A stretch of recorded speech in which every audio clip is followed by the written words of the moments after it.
Hi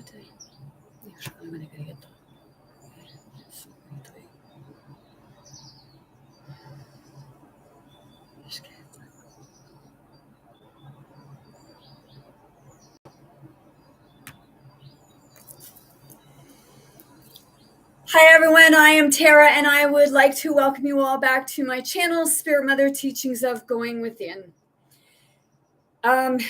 As my title says, today we're going to talk about crimes against humanity.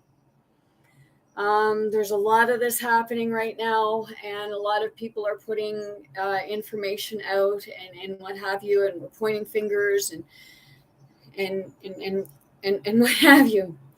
And it's a lot of chaos. Boy. As I said before, a lot of these are topics. I'm guided by Spirit to bring it forward.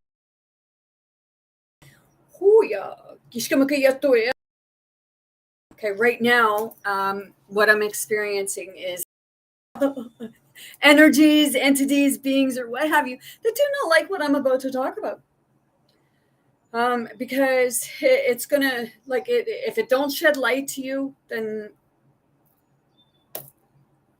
I guess one day I'm just like, I have prayers that one day you will actually see it, or you're already seeing it now, but we're afraid to speak out because of hearing others' stories of what has happened to them because they spoke out. It's like,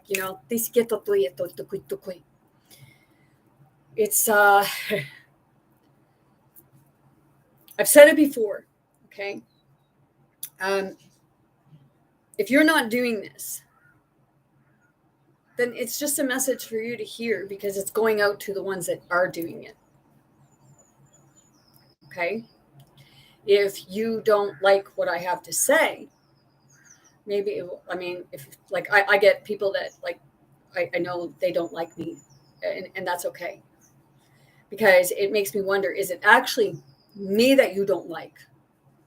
Or is it what I bring forth that you don't like? Because deep down within the heart, we know it's true, but we don't want to look at it because it becomes very scary. And believe me, I know what scary is. Because when you go through the enlightenment process, sometimes it becomes a part where you're actually fighting for your soul, you're fighting for your spirit, you're fighting for your essence, for your life. And I've been through that. And it is on the spiritual aspect of it. Because, as I said before, just because you're not experiencing it, it doesn't mean that somebody else isn't. Because they say about fact. Well, I'm here to tell YouTube, okay? Experience is fact. That's a fact. So when you take and you censor people and you delete people's videos, you're deleting their experiences. You're deleting their facts. Just because a corporation tells you one thing doesn't mean they're right. Because people go through the experiences. You cannot shut people up just because you're paid by a corporation that tells you you have to follow suit. Take off the zoot suit, because it's very uncomfortable. You deleted one of my videos when I spoke about the medical system and what went on behind the scenes. You deleted those videos, but I was actually reading from government websites. But because you said the WHO didn't agree, it got deleted. You're working for a corporation. And I commented saying that We will take our stuff to different platforms that will not try to censor us. Because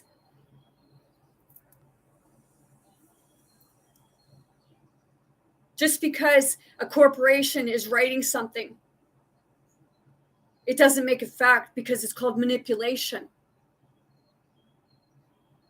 And then when the little people step forward and say, hey, like, this is what we've looked into, this is what we've done. And when we bring it forth, you take it off YouTube. You censor people, or you give them warnings. Do I get upset? Yes. Do I get assertive? Yes.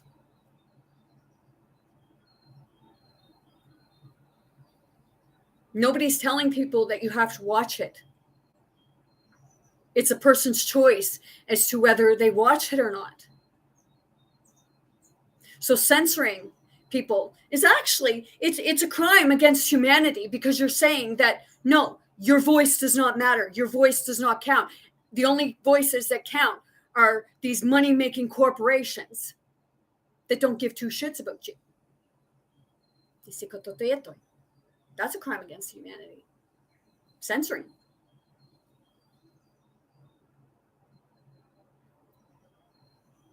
People don't have to watch what someone puts out there.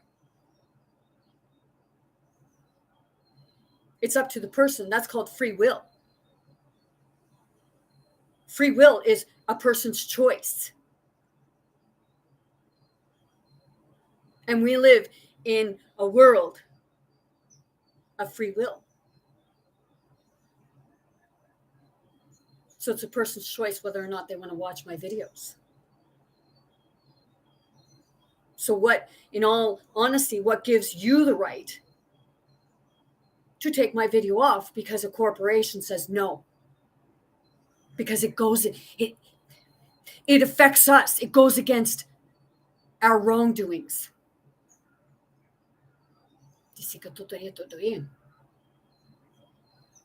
So do I get assertive? Yes, I do. Do I put some tough love out there? Yes, I do. Do I share the love and show the love? Yes, I do. That's why I get so frustrated. That's why I get so irate and so whoosh. It's like shaking the earth, shaking us from the inside. Okay, so today I'm going to talk about crimes against humanity, because it affects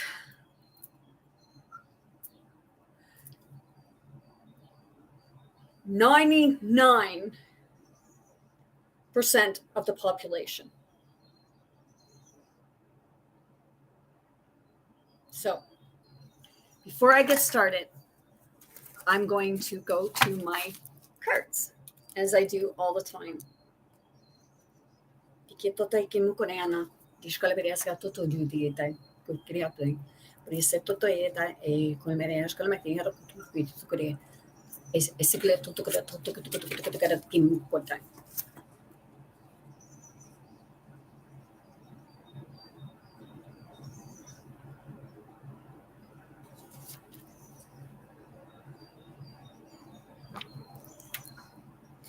Success seems to be connected with action.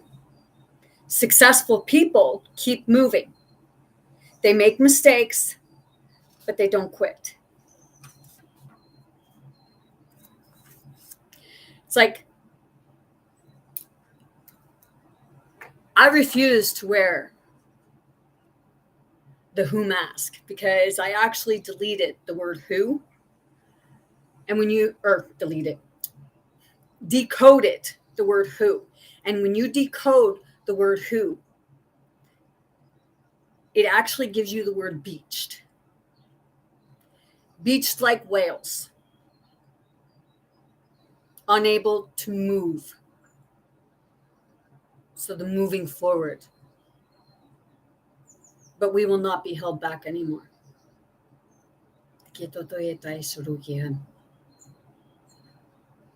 Spirit works through me. Spirit works through you, even if you don't realize it.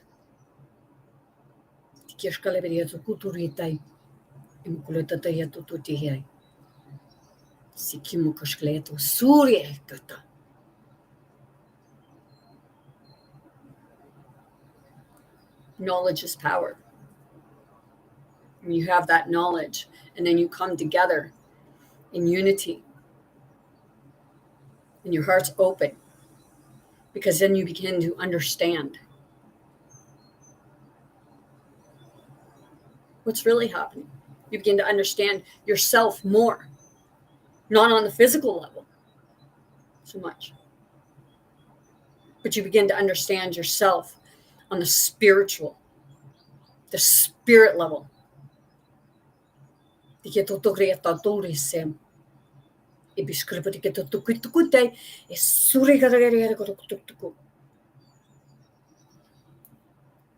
day soon I will be sharing how I come into this, what I experienced in my enlightenment. Some wake up, some can wake up and just boom. But others go to hell and back so that they can see and understand.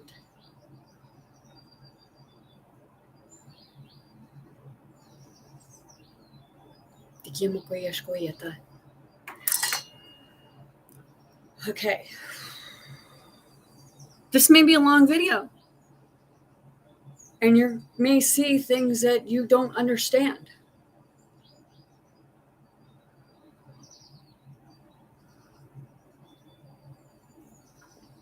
You may look at me and think I'm out to lunch and that I need to be in a psychiatric unit. Been there, done that, and they send me home and diagnose me as unexplained because they can't explain it. Because there is no medical explanation, because it's not medical. Most stuff is a spiritual. It's spirit. If spirit is affected, because you come in a physical body.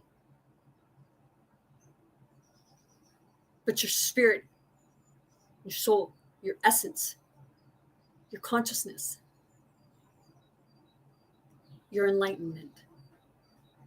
Because when you become enlightened, you actually become lighter, because you release the traumas of the past.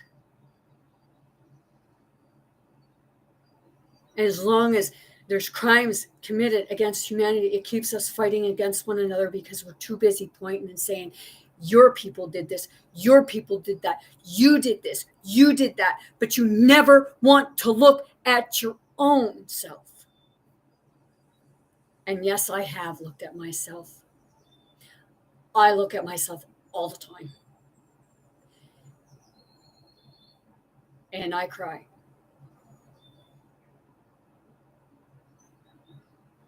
And right now, I'm experiencing a sensation of someone crying, because it's hard to look.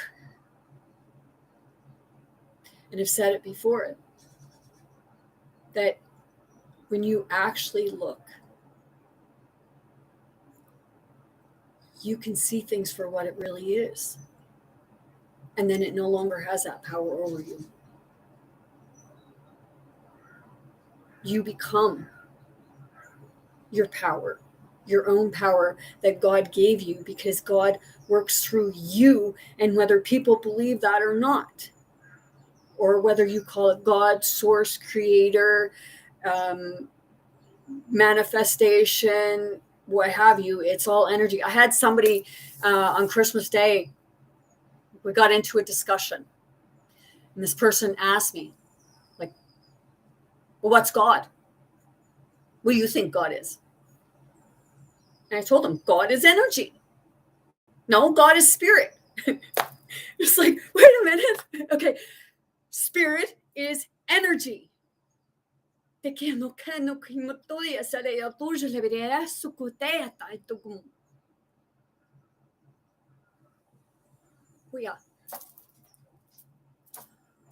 Okay.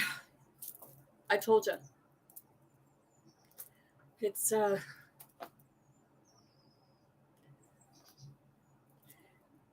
going up Kundalini.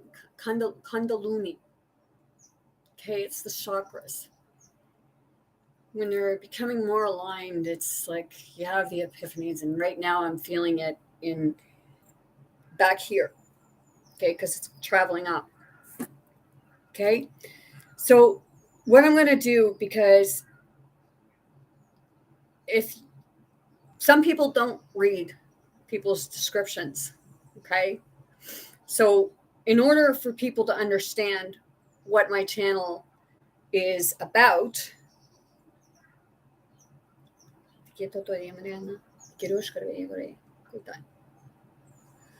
I'm going to read my description for you, okay? As I on my YouTube channel, because my part is my name actually means Earth Mother, Mother Earth, so spirit. Okay, I work through spirit, and I am a mother, and I'm here to help my children, because we're all mothers, we're all fathers, and we are each other's children in that aspect. And some may not understand that, and that's fine. Okay, I'm Spirit Mother, and I'm here to wake people up to see how we've been treating each other in the earth. I am a unique type of spirit guide. I am a psychic, a medium, a channeler, a telepath, and an empath. And I'm coming into other abilities that God gave me. I also speak and sign different languages, all of which can be very intense at times. It's quantum. When I'm doing things, I'm through language and through signing and what have you. I'm doing quantum healing. Some call it light logistics, light language, tongues, what have you.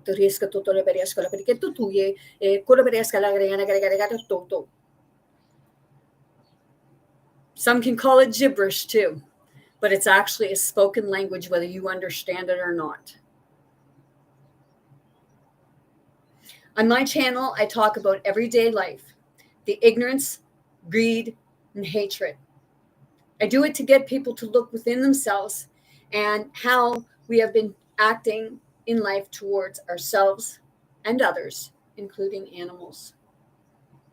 Some people may like what I have to say, whereas others may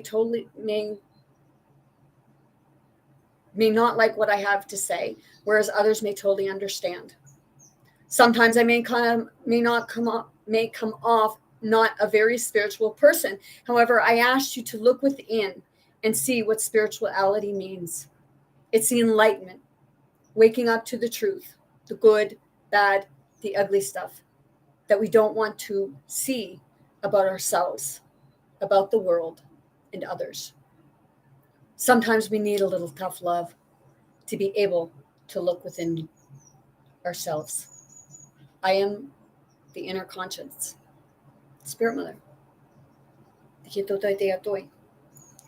We're all gods, because we've been made in the image of God, and some of you may not believe that because you're going by a text.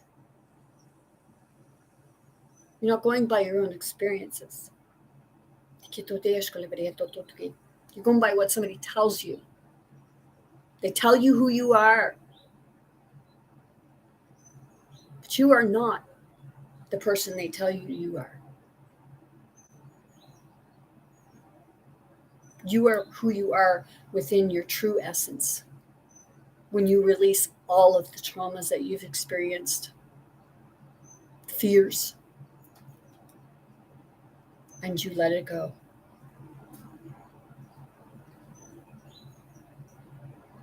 Fear? Fear is an illusion of control. It keeps you in fear of everything. Like you hear these stories of people going and being daredevils and stuff like that.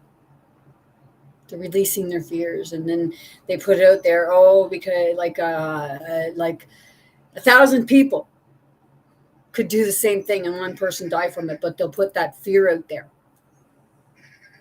Okay, and then it will discourage others from wanting to do it or try it. But out of 1,000 people, one person passed away from it. It's the what if. What if I do this and this happens? Well, you're putting something there that isn't there because you're using the what if term. And I've said it before. What if you walked out your door, tripped, broke your leg? Okay. Some would say that. But okay. What if you walked out your door and somebody come up to you and handed you $1,000 bill? You're limiting yourself by putting the what if in there. Okay. Fear is crimes against humanity. They're creating fear. They're creating a fear to keep you like this and not doing nothing, hence beached. Who? Beached. And where am I getting my facts from? Experience.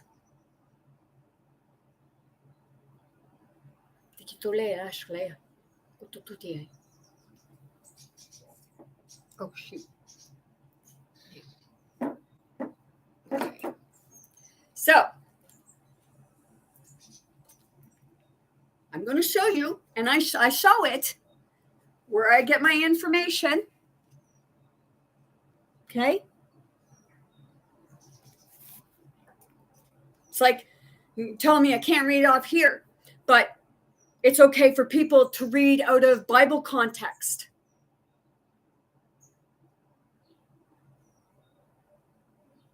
Okay.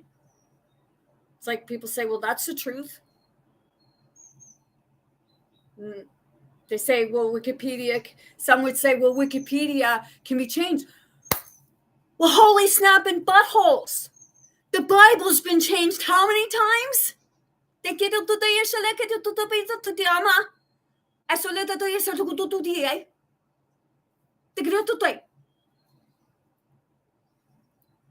Crimes against humanity.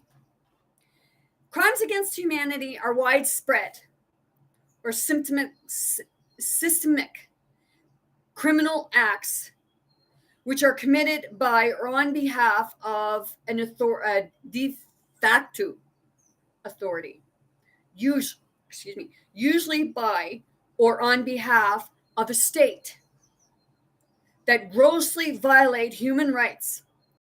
Unlike war crimes, crimes against humanity can be committed during both peace and war. They are not isolated or sporadic events because they are part of a government.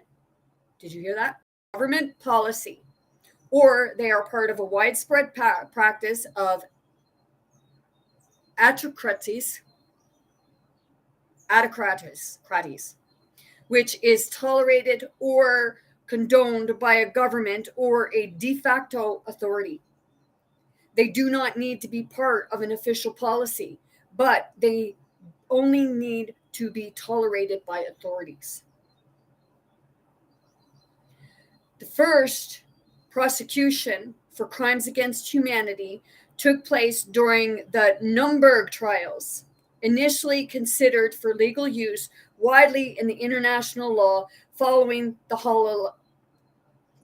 Holocaust, a global standard of human rights which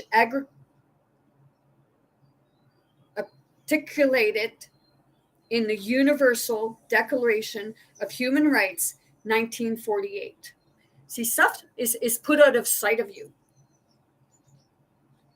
Since Nuremberg trials, crimes against humanity have been prosecuted by other international courts, such as the International Criminal Tribunal for the former Yugoslavia, and International Criminal Tribunal for Rwanda, the Special Court in Syria, Leon, the extraordinary chambers in the courts of Cambodia,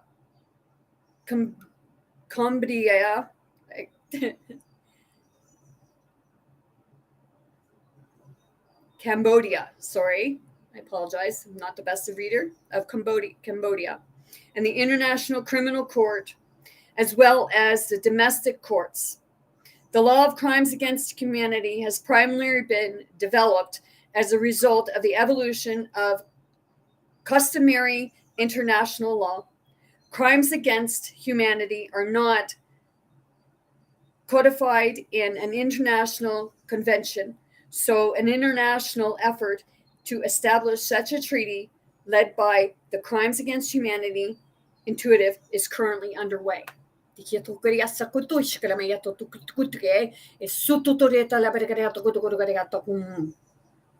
so things are happening, but we're not seeing it. And sometimes it's because we're just going like this. And then the ones that are seeing it and telling others about it, it's like, you're crazy. This ain't happening. Okay. So,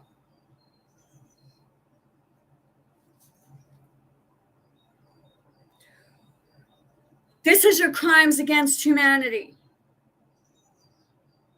Okay? So here are some people saying, oh, we need war. We need war. Really? Really? Considering war of aggression? War crimes? Murder? Massacres? Dehumanization? Genocide? Ethnic cleansing? Ethnic cleansing? Okay, do you know what ethnic cleansing is? Sexual Sterilization Act.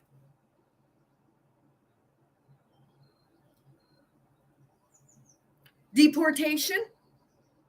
Unethical human experimentation? Unethical human experimentation. War. Do I get aggressive? Yes, because it's like, hello? But you're saying that, oh, well, go get it. Go get it. Come on. What is happening to what is the stuff that's happening to humans? It's actually crimes against you. But you're told, no, it's good for you. We want you to do this. We need you to do this so we can.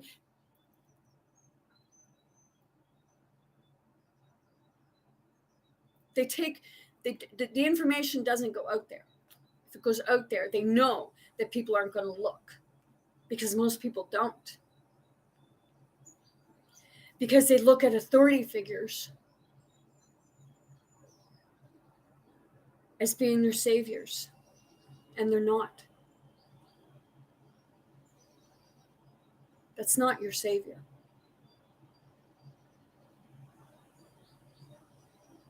Because you are this to them. You are their energy. They siphon you.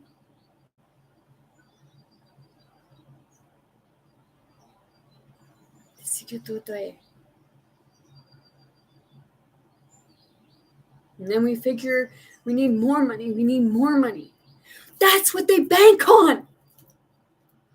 Because they put a system in your mind, in your head, thinking that, like, making you believe or trying to have you believe that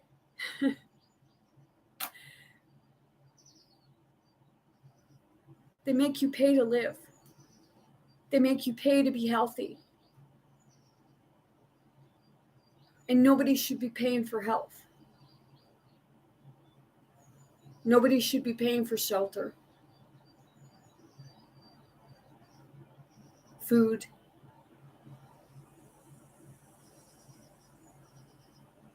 Because the earth, nobody owns it. And for somebody to sit there and tell you that you can't grow this or you can't build that, and you have to have this permit and you have to have that permit. Do you not realize that the places, the buildings and what have you, the structures in the ancient world were built to last and they freaking tore them down? because a lot of them had healing properties within them. And now we have homes that you get the wrong kind of windstorm and it's blowing all your shit around. It's peeling your roofs off. It's ripping your homes apart because they're not built. They're built out of boards like this. Okay? Not that thick. Not that wide. And then press board. That's what your homes are built from. But you know that. But in the ancient times, in our ancestors' times, they had homes built like brick shit houses.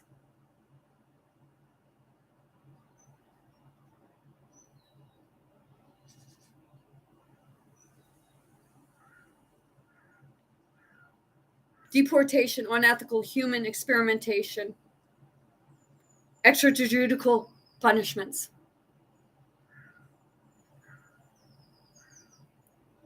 People get severe punishments because they can't afford food and they steal a loaf of bread.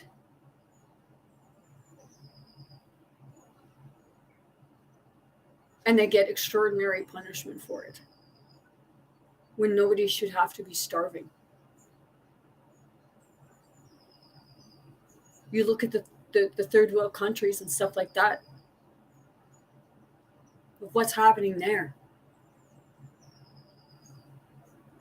But see, the thing is, stuff is happening everywhere, only we're not seeing it in such a magnitude like that.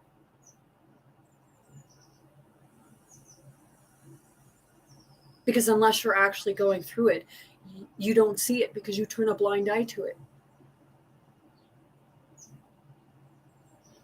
And that's the part of opening your eyes, opening your ears, and that's your heart. It's all within your heart. It's within your spiritual eye. I think whoever just told me get back to what I was doing, I think you better stop being so damn ignorant. Because you don't have to be in my channel. And if you want to be ignorant to people, go look in the mirror and be ignorant to yourself so that you might wake up.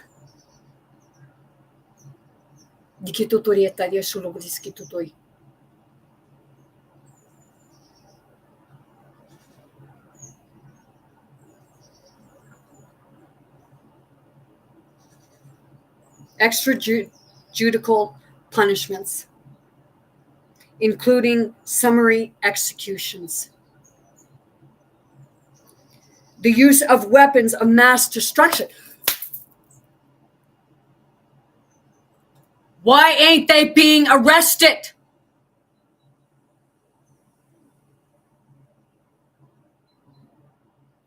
Tanks.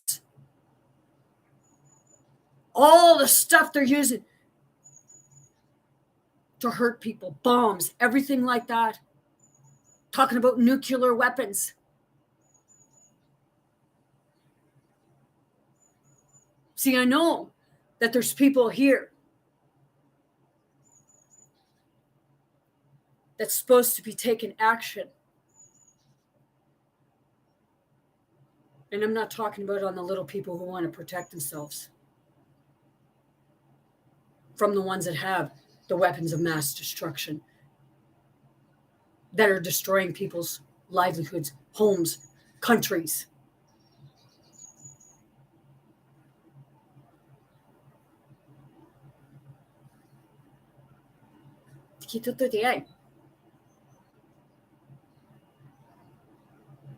I call you a bully. And you know what? Most bullies are bullies because they're afraid.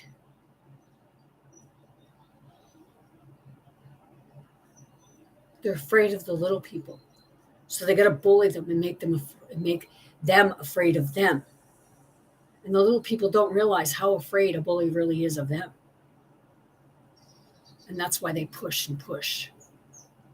And that's why they will be so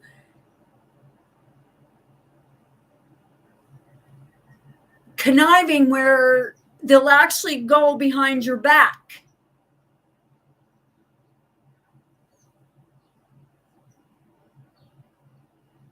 Oh, well, I don't want to get them from head on because they're more powerful than me, so I got to get them from behind.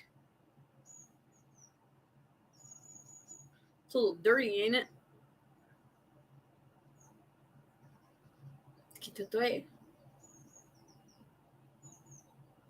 Am I a little cocky? Well, cocky? No. Truthful and upfront? Yep.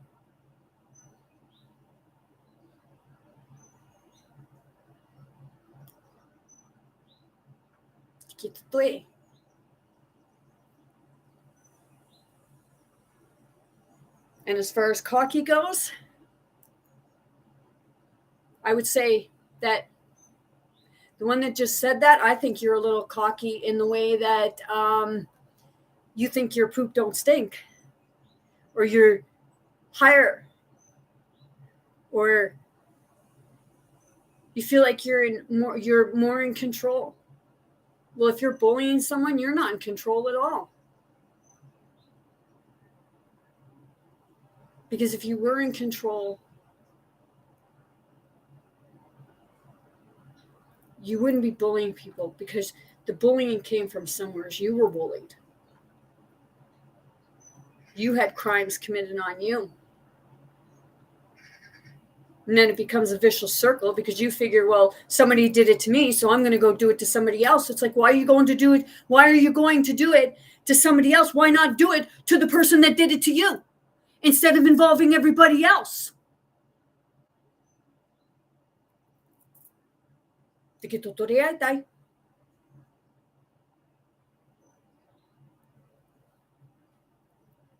But see, the thing is, we always like to blame somebody else. And we don't want to see that we had a hand in it too, because we gave permission.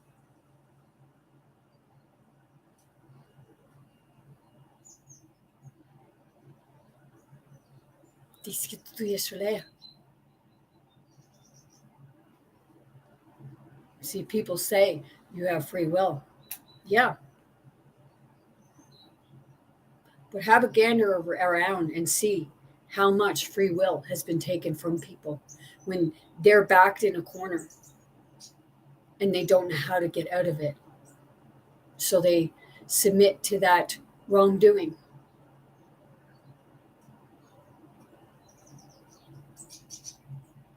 When it was said that the meek will inherit the earth, I will use the example again.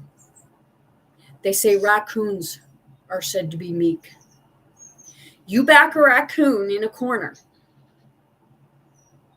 You go against its young. You threaten its livelihood.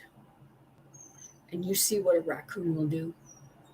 Because a raccoon will rip you to shreds.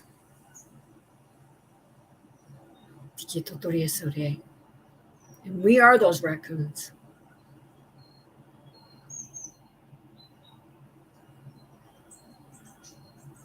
And we're told and we're censored because these systems, corporations, I said it before, watch the movie In Time. A lot of it, in time, it's a banking system. They call it the Federal Reserve. Seriously, the movies are telling you stuff, but they tell you it's fiction. It's not. It's putting truth out there.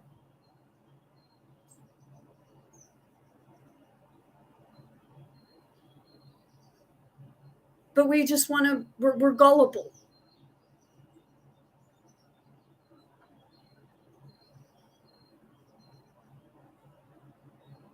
We are gullible because somebody says that's in authority says that this is right, but it's only right for them. Dihirotore shalakaretotore. Ekotutpuye. Mukoreso mukushkalvesko tutuikitutai. And as long as they can keep us fighting and divided,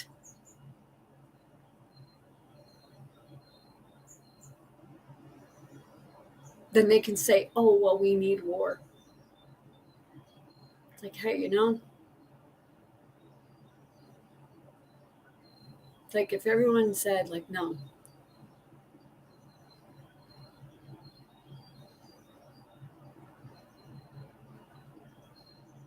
And they stood next to one another and just held hands, held a line.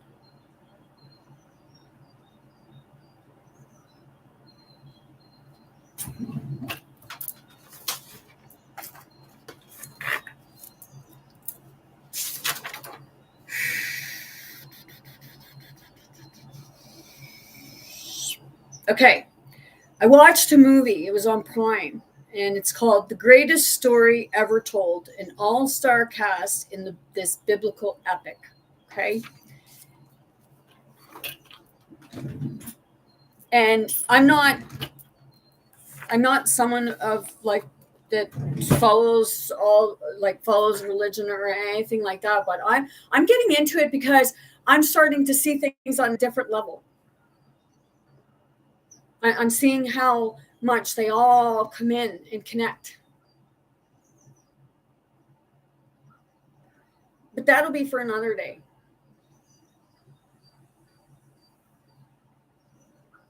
The use of weapons of mass destruction, state terrorism. Your own province, your own state terrorizing you for control.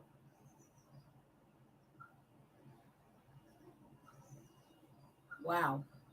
Meaning they'll stage their own disasters in order to keep you going to them, thinking they are your protectors. They are your saviors. And they're not.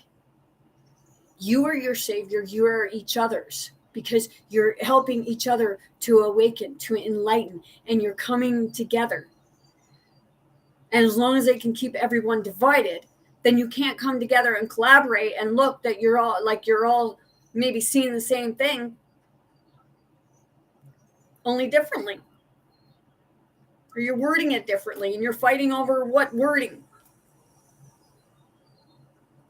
Because everyone's too busy saying, I'm right, you're wrong. It's like, do you hear each other? And I said that to a couple of people one day. It's like, are you hearing each other?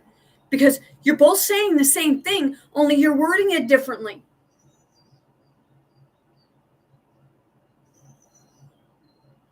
Right?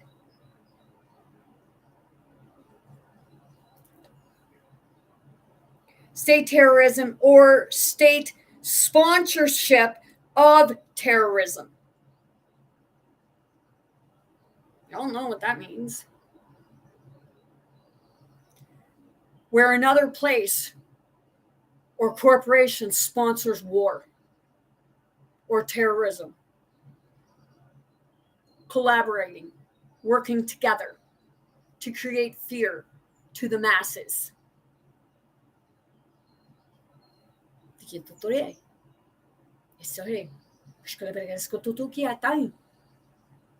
They don't like asking questions, because if you ask questions and you look and then you put it out there, well, that's misinformation. But it's only in a lot of cases, it's only misinformation because they don't want the truth getting out there. Because if the truth gets out there, then it exposes them. See, they like being in the light. They like standing in front of the camera and, oh, well, we're doing this for you. We're doing that for you. We're going to give you pennies, but we're only going to give it long enough for you to vote for us. And then we're going to implement something else that takes it all back. And keeps you like this.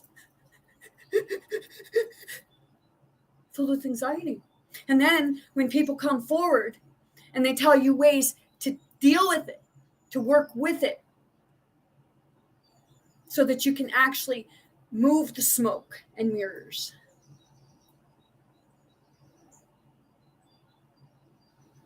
Like I said, they like being in front of the camera and posing for the camera. Photo ops.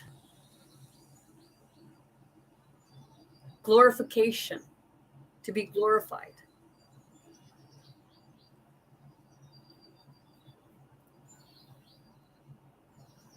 Meanwhile, they're going to their little parties and they're bickering back and forth. Did you see the expression on all their faces when we did that?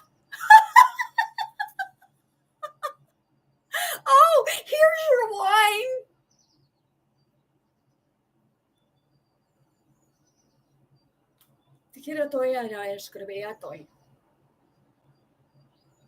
They're laughing at you all the way to the bank.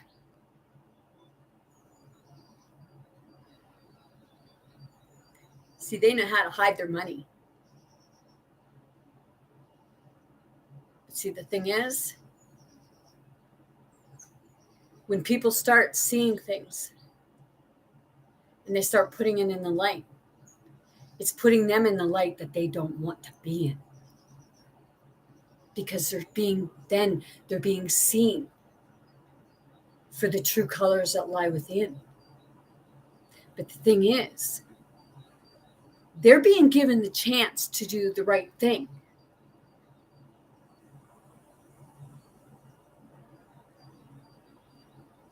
And that's to look within themselves. And some look within themselves, but they're afraid of what will happen to them if they step forward. Some are in there observing right now. But I know that there are ones that are supposed to be here for a specific mission, a certain job to do. If you've gone rogue and you've been paid off and bought, or you've been manipulated, threatened,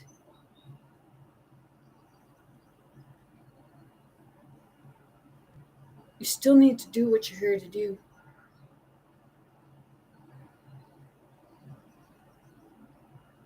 Because, like I said, I get people attack me on many psychic levels. And I know a lot of you can understand that, especially the ones that are awake. Sometimes it can feel like you're on fire. Sometimes it feels like they're trying to melt your brain. It's like,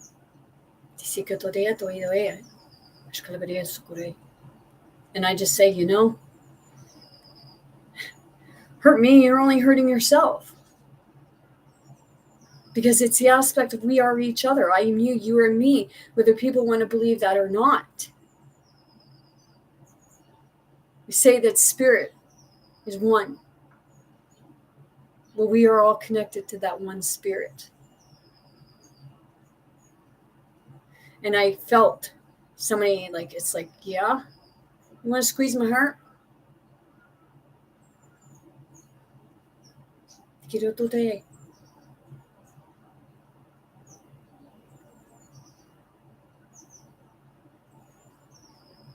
Because I know that I've died more than once.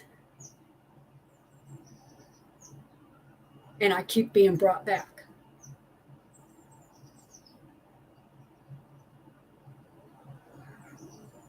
So if you don't like me, that's fine.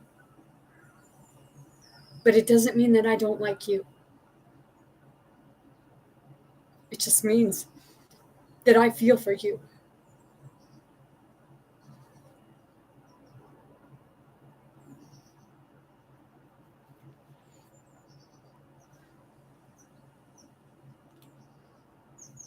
State sponsorship of terrorism, death squads, kidnappings, forced disappearances, the use of child soldiers, unjust imprisonment, enslavement, torture, rape, political repression, racial discrimination, religious prosecution, and other human rights abuses may reach the threshold of crimes against humanity if they are part of a widespread and systematic practice. Well, it is. It's already there. You don't have to wait.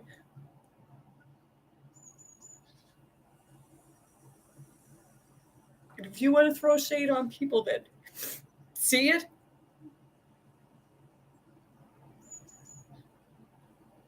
you really have to go within. Because as individuals, we are the ones that make the change. And I hear people saying, oh, well, nothing's going to change. Well, no, if you're not frigging changing and you keep that mental mentality, then no, things are not going to change.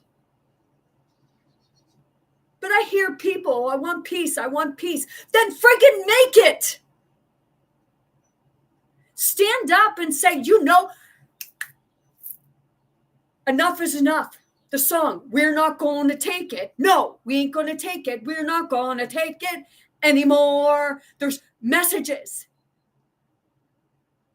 in everything. And when you actually open and you start looking at things through a different perspective,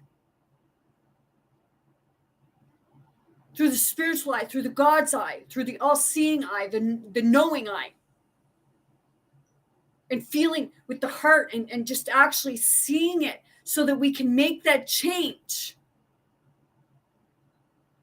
And the first step is stepping in and saying, okay, it's time.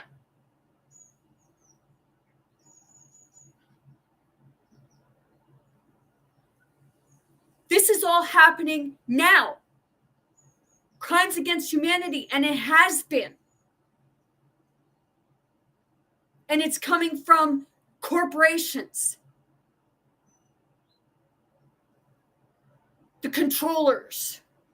You know, like you're playing a video game, you have the controller, so you're in control of the game, only you have other people playing that are in control of the game too.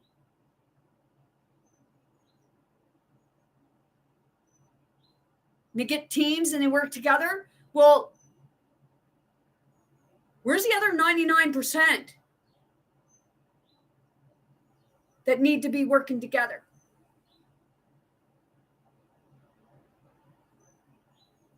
I know where it's at.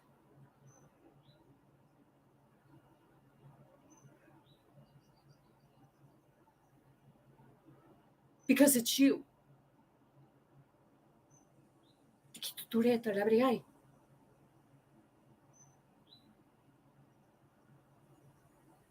So when you tell somebody they need to get this, you are supporting crimes against humanity, whether you want to believe that or not. But you're only supporting it because you've been manipulated. And you might want to say, well, I wasn't manipulated. I did have my own free will. Yeah. But how many of you had your livelihoods threatened, your jobs, your education,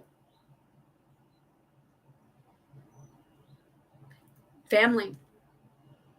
Because one didn't want to get it, so the others didn't want nothing to do with that family member. Or because you had people saying, oh, it's your patriotic duty, or it's this, or it's that.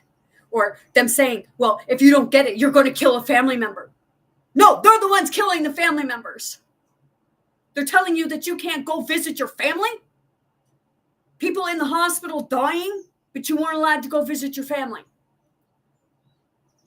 Because they say you might spread it. I know somebody, and I found out recently, somebody that works in the blood collection, in the blood unit, doing blood work and what have you.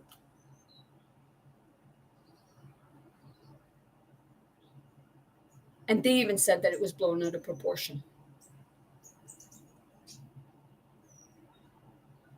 Because it was to control the masses.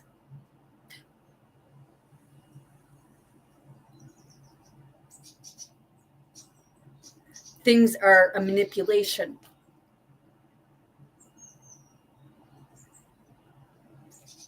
But some don't want to look at that.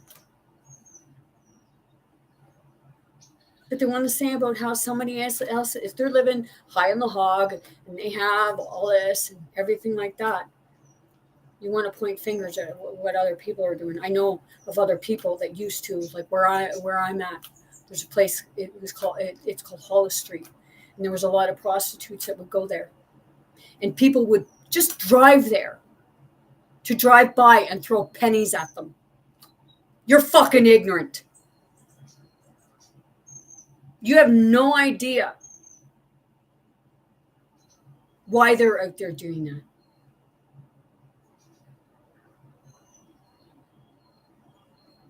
And some of you even had friends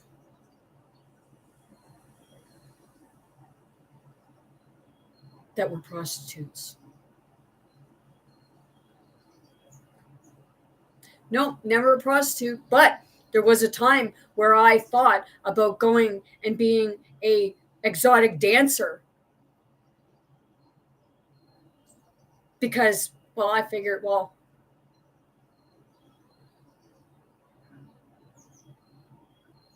they like to look. But see, some are told we got to cover up. Like it's your fault for the way you dress, for the way you flaunt yourself. It's not my fault because somebody's looking at me like I'm a sex object. If somebody wants to wear a bikini, they should be able to wear a bikini and not have to worry about somebody thinking this or that about them and then blaming them because, oh, well, you did that. I had somebody tell me I should have closed the curtains when I was a young girl. I should have closed the curtains. Maybe when you noticed that the curtain was open and you were seeing something, maybe you should not have looked.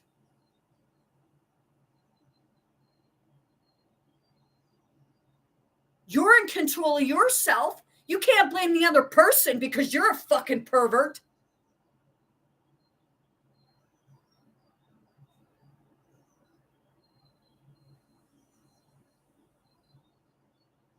It's the same as this.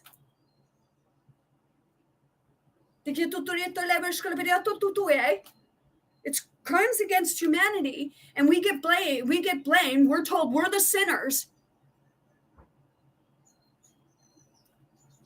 because we're reacting to a system. We're acting in a survival mode in some ways.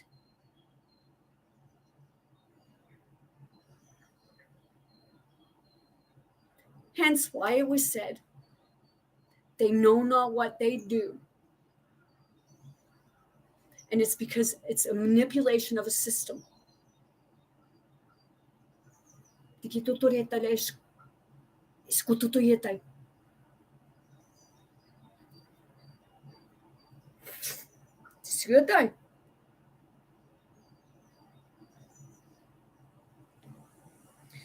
The terms crimes against humanity is potentially ambiguous because of the ambiguity of the word humanity, which originally meant the quality of being human. First recorded AD 1384, but more recently took another meaning as a synonym of mankind. First recorded in AD 1450. The context of the term in documents related to the Nuremberg trials shows that the original sense is intended, being human.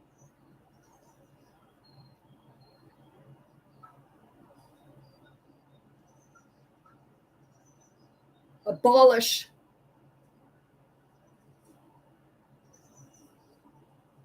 of the slave trade. In 1814, several bilateral treaties that were signed foreshadowed the signing of the multilateral treaty of the final act of the Congress of Vienna, 1815, because they contained moral language and wording which oppresses condemnation of the slave trade. A lot of people are saying we're in the slave right now. We are. We're in a slave system.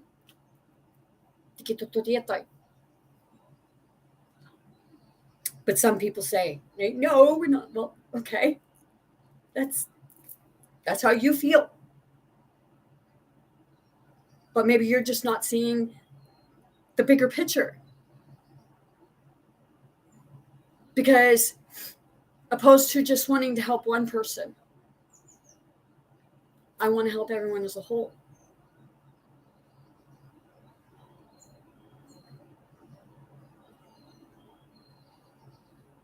So every time someone does a good deed for more than one person, you're helping as a whole.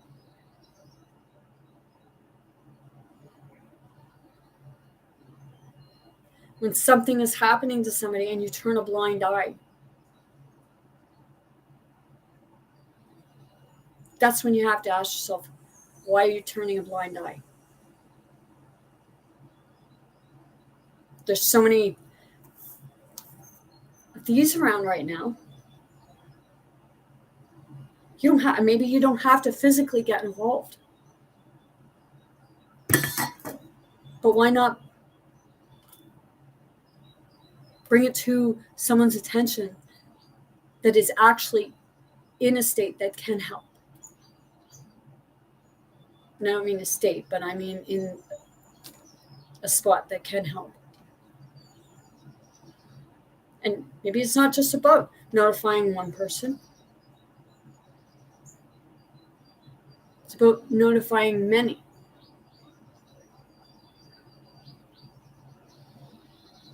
It's like if it was your family member. Because we're all family, whether we want to admit to that or not. Maybe you weren't born from the same person in that aspect, but you all came from the same energy pool, from spirit.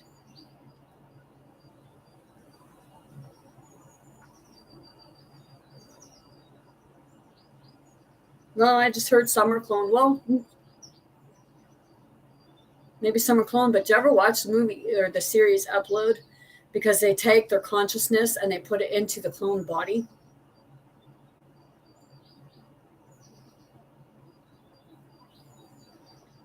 Because we all are programs.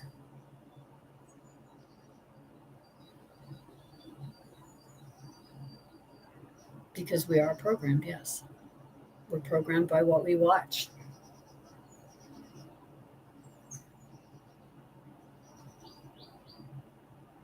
And we're told that we have to see things this way. We can't see them that way. It's like sublime to the ridiculous, or from the far left to the far right. I'll get into that another time of what my theory is on it, of what the far left and the far right actually represents. And I do refer to shows, series, and movies and stuff like that. But I don't watch a lot of TV. I watch certain things. If it's like something like I'm going to see that like there's a story, like an actual line to it, that I can actually see it from the spiritual, the spiritual eye, the third eye of being able to see it for what it is, and the message that it's giving, the message that it's putting out there, because it's feeling it in your heart, and then the epiphany of, oh my shit, I can actually see that in the world or in my own experience.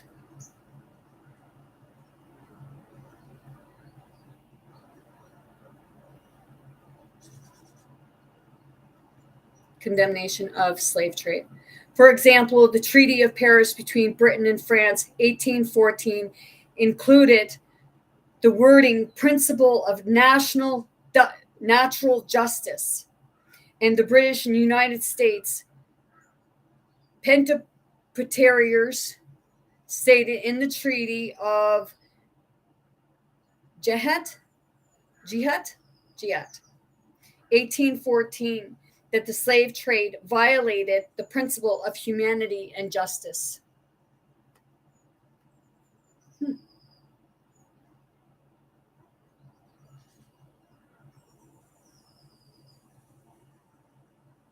Get to work. Get to work. Give us your money. Pay your mortgage. Fork out a bunch of money so you can eat to survive. Get today. And no, I'm not patronizing. I'm saying that I hear a lot of people saying about their mortgage and the rent, like price of rent and heating and lights and food and clothing and all the necessities.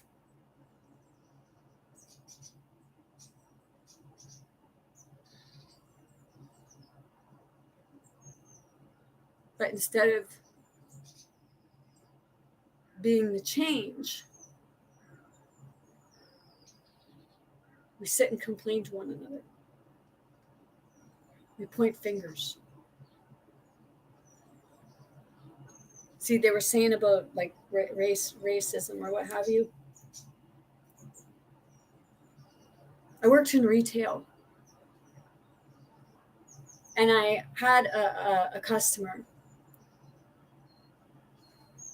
and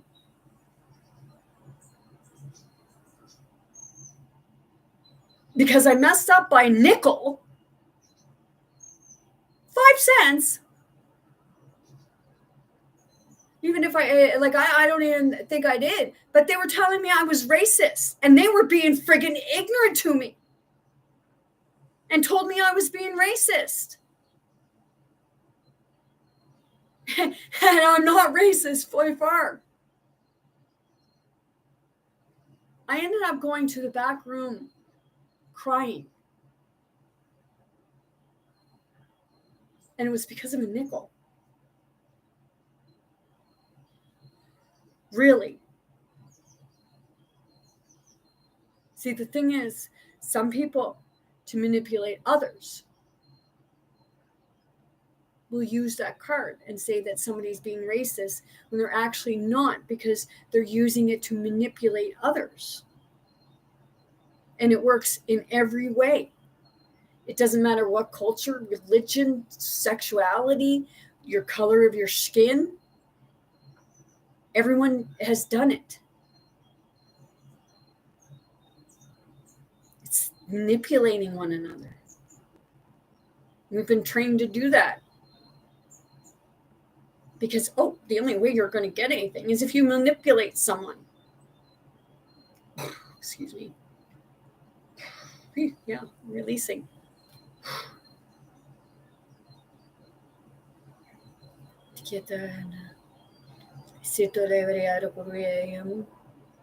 Right now, I have energy expansion. And that's when that happens. It's like, and unless you go through yourself, you'd have no idea what I'm talking about. I just look weird. And that's okay. Because the thing is, as long as I know the truth about what I'm experiencing, that's the part that's important, because it's spirit telling me things. It's spirit showing me.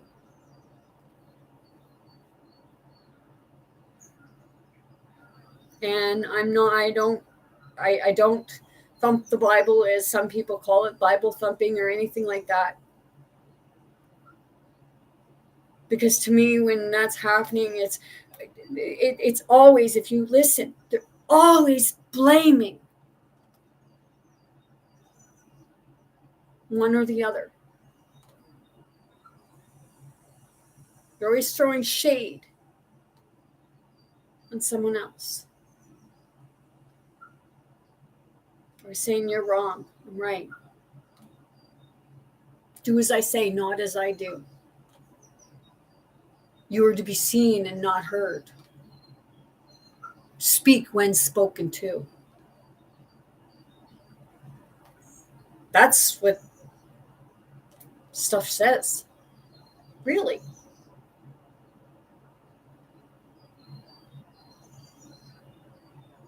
Everywhere I go, I speak.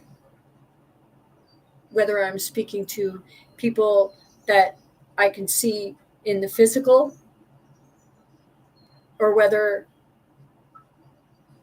it's people on the spiritual, the spirit plane.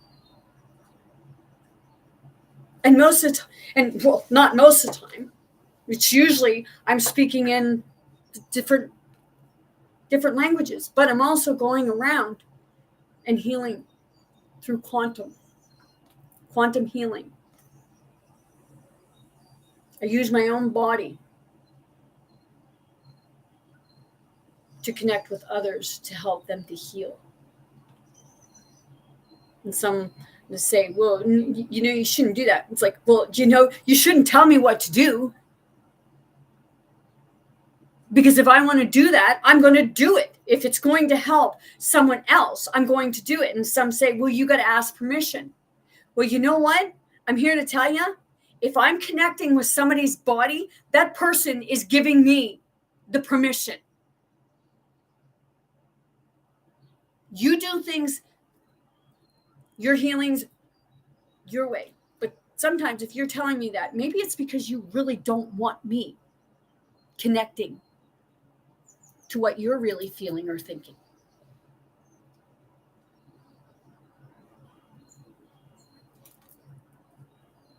But I'm not here to steal your energy.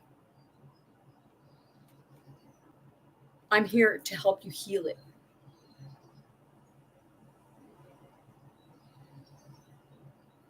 And if that means that I'm giving you some of my energy to help you heal, then I'm doing what I was meant to be doing. And if that hurts your feelings, then you might want to go back and hear what I just said, because it shouldn't hurt your feelings. It should actually tell you that I care about you.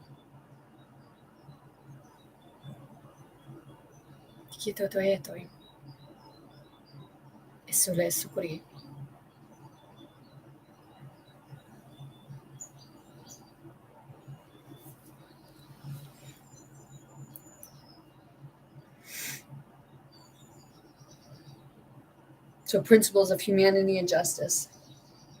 The multilateral declaration of the powers on the abolishing of the slave trade on 8th of February, 1815. Want to hear not such thing as a coincidences? Well, when I drew a psychic picture that I was told at a place that's very of the mystical, they looked at the picture that I drew and they said that it looks like the apocalypse, the unveiling of the truth. And you know what date? It was dated February 8th, 2020. And this was dated 1815. See, we go back and forward. We always leave messages for ourselves because we are aspects of each other. So if I'm leaving you a message, that message was left to me by you to give it to you.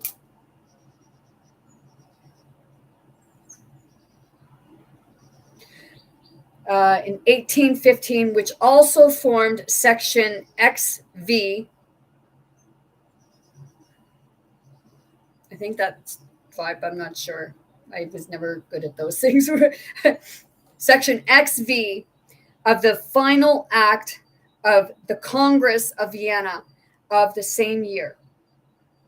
included in its first sentence the concept of the principle of humanity and universal mortality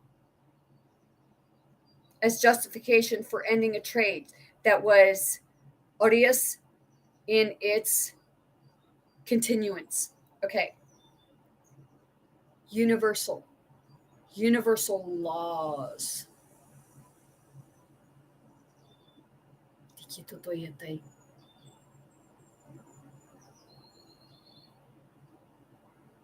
Universal mortality.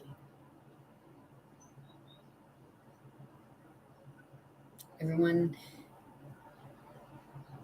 as a home. See, we never really die. This here, physical, may pass. But what actually runs the physical body, its essence, its spirit, soul, it continues.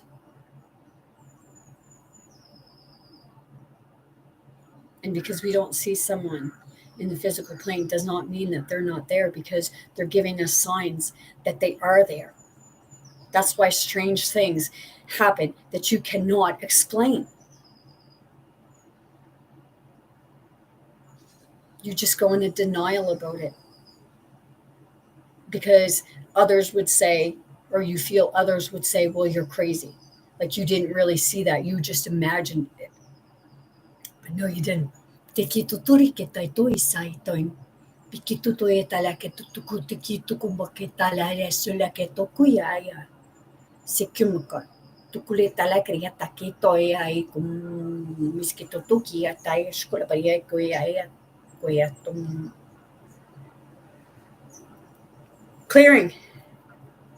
Clearing an energy that really wants to choke me off right now.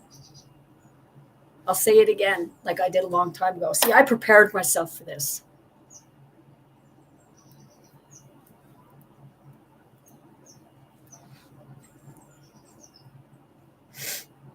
The Republican Party platform for the 1856 election for President of the United States stated that all these things have been done with the knowledge, sanction, and procurement of the present national administration, and that for this high crime against the Constitution, the Union, and humanity, we arraign that administration. The president has advisor, agents, supporters, apologists, and accessories either before or after the fact, before the country and before the world. And that it is our fixed process to bring the actual predators of these Christians, outrages, and their police accomplices,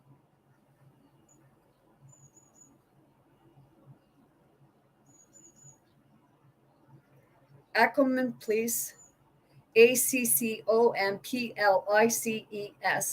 to a sure and condoning punishment, therefore.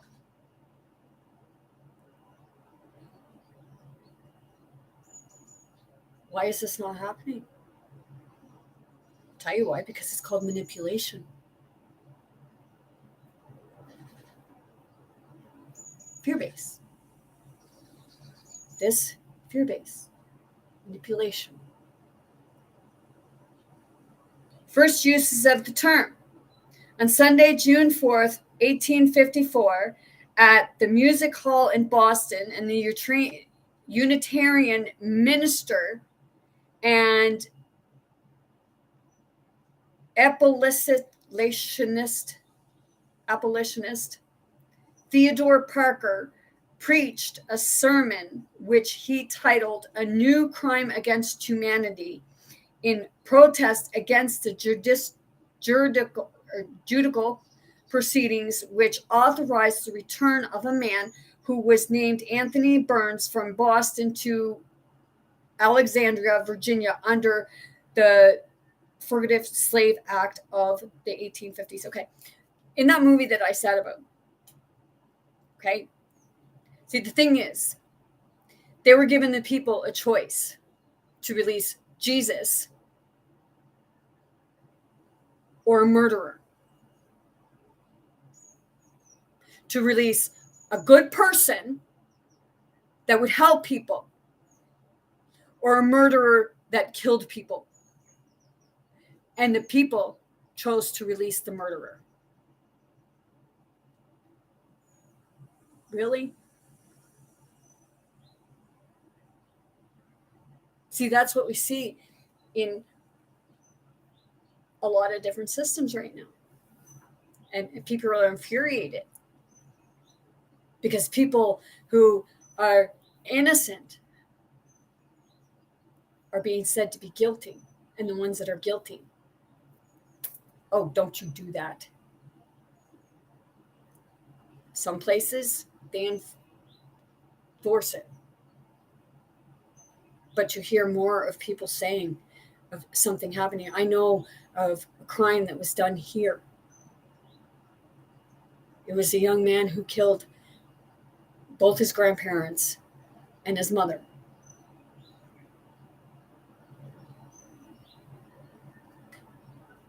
He got 2 years in jail because he told his lawyers, from what I understand, he told his lawyers to have him tried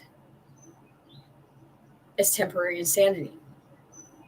Which, wow. But see, the thing was, this person, a week prior to that, actually threatened to burn his mother in her house. But wait a minute. Wasn't in her house. He ended up burning her and his grandparents in the grandparents' home.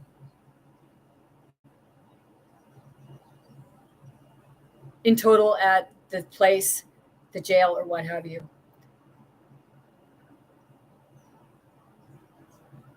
Got about 5 years, but 3 of those years he was living in housing.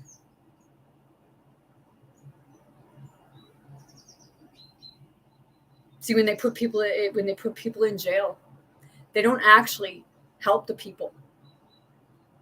You just throw them in there. I know someone else, and I actually spoke to them on the phone one time when they were in jail. They were put in maximum security because they had drank and drove.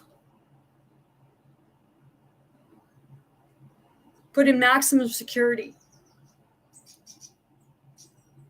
And I was talking to them on the phone. And I just wanted to cry. I really wanted to cry, but I had to keep my shit together. Because I could hear it. It's enough to drive somebody insane.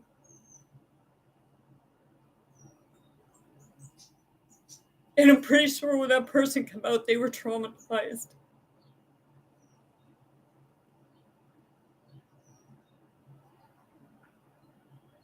Because I could tell by actions. They just wanted to keep their back to everyone. Or not their back to everyone. They didn't want people behind their back.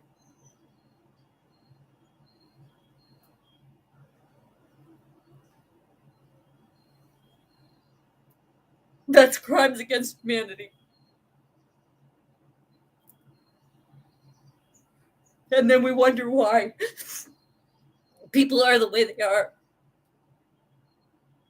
It's because it's a broken system that never worked to begin with.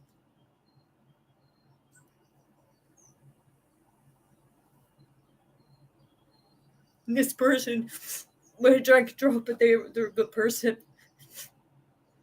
They'd do anything and they'd give people the shirt off their back, even if they were bitter to some people. It's a system that actually hurts people instead of helping them. And I know other people who've been through it that have been abused and assaulted by the system. Some on a mental and some on the actual physical.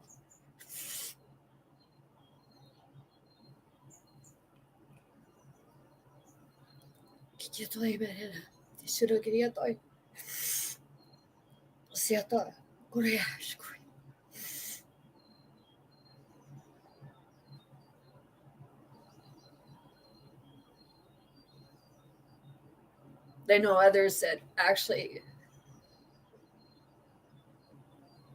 just like ended up killing people from drinking and driving, and they get off it. It's like, what? Okay.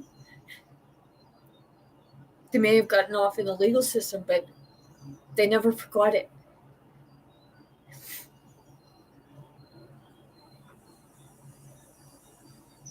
Because there's so much of pushing this and pushing that and glorifying alcohol and this and that and advertising it. And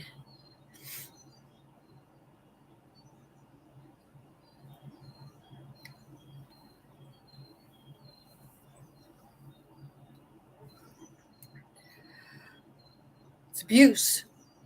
I'm not saying that it's up to the person if they're drinking it, but the system that is broken. A lot of people turn to substances.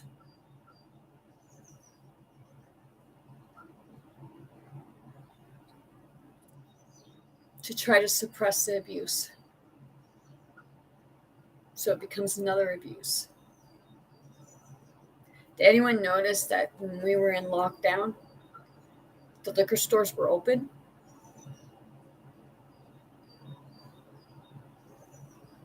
Ever notice that? Liquor stores were open. And most abuse in the home, alcohol is usually a factor.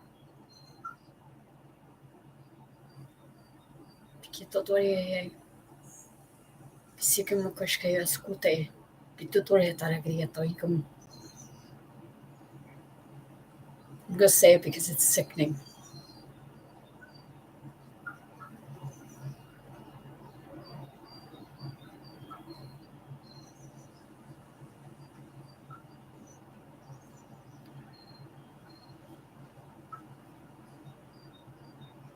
When somebody keeps doing the same thing, like what's happening with our systems, those are the ones that know what they're doing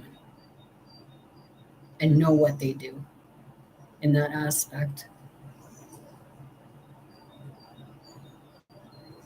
If they're working to change it,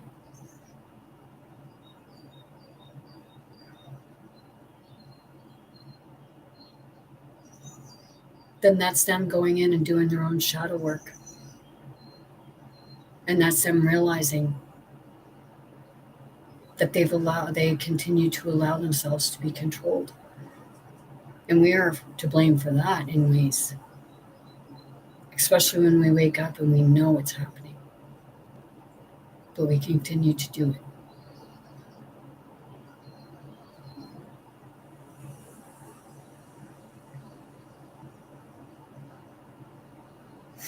The Republican platform for the 1860 election for President of the United States subsequently used the phrase in this 9th article, number 9, that we brand the recent reopening of the African slave trade.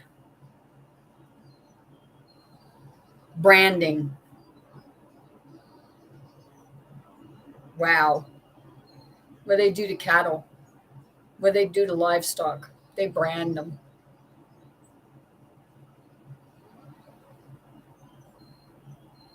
I watched a thing this morning. It was saying about one of the constitutions, the true constitution. They were saying about our birth certificates are actually part of the slave trade, which I believe them on that.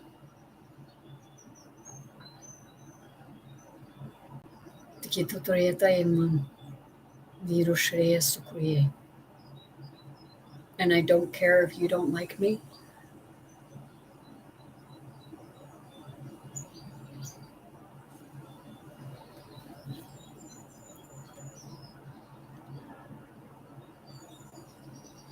African slave trade under the cover of our national flag, aided by previsions of judicial power as a crime against humanity and a burning shame to our country and age. And we call upon Congress to take prompt and effective measures for the total and final suppression of that prescribed traffic.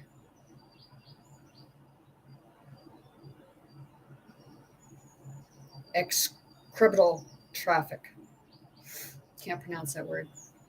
The term crimes against humanity was used by George Washington Williams, an American minister, politician, and historian, in a letter he wrote to the United States Secretary of State describing the Autocrate's commitment by Leopold II of Belgium's administration of Congo Free State in 1890.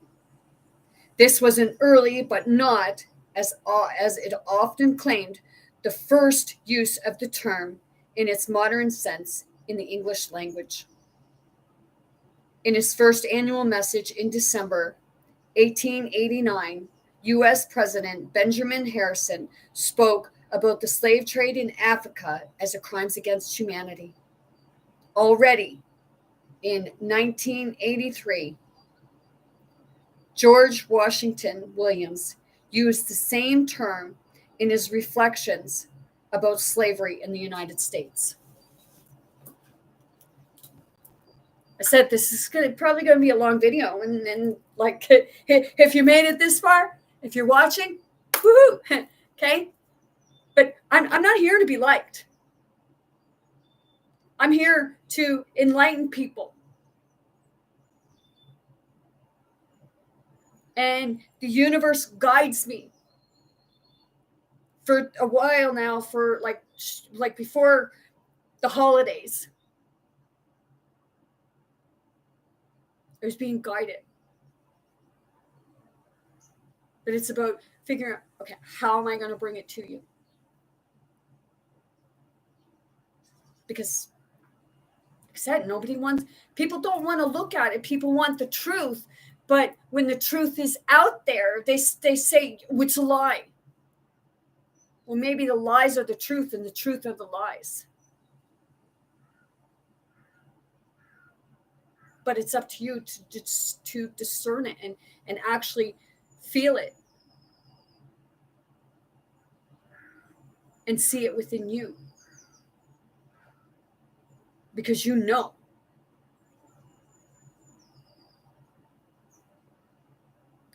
We've just been manipulated to believe the far left or the far right. And then we're being pulled. Or you're told you're this, or you're told you're that. Or you're told you have to do it this way, or you have to do it that way, or we're going to throw you out. You're going to be a cast out. We're going to cast you away.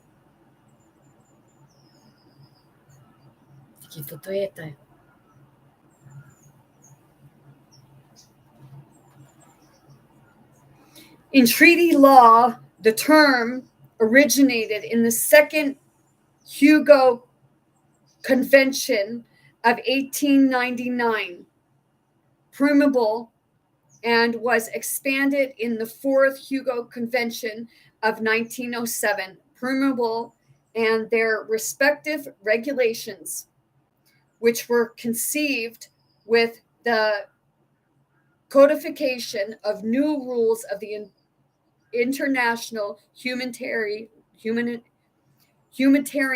law. The promulgation of the two conventions referred the law of humanity as an expression of underlying inarticulable humanistic values. The term is part of what is known as the Martin's Clause. Martin's Clause.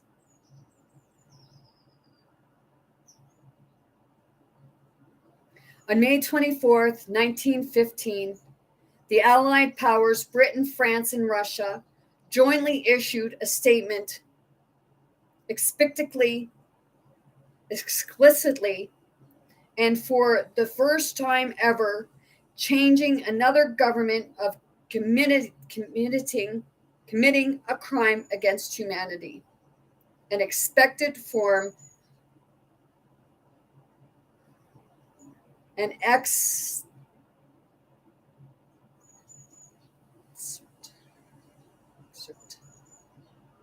excerpt form. This joint statement reads: in view of these new crimes of Ottoman Empire against humanity and civilization, the Allied governments announce publicly to the Sublime Porte that they will hold personally responsible for these crimes all members of the Ottoman government, as well as those of their agents who are implicated in such massacres.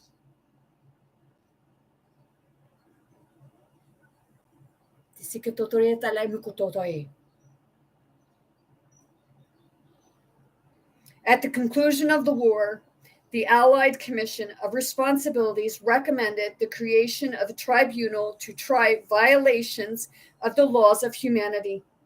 Because the law of war did not cover atrocities committed by a state against its own nationals or allied persons.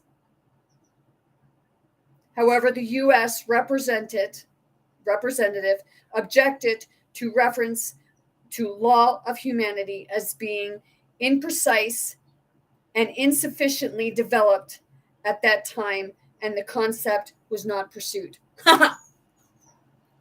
Not laughing.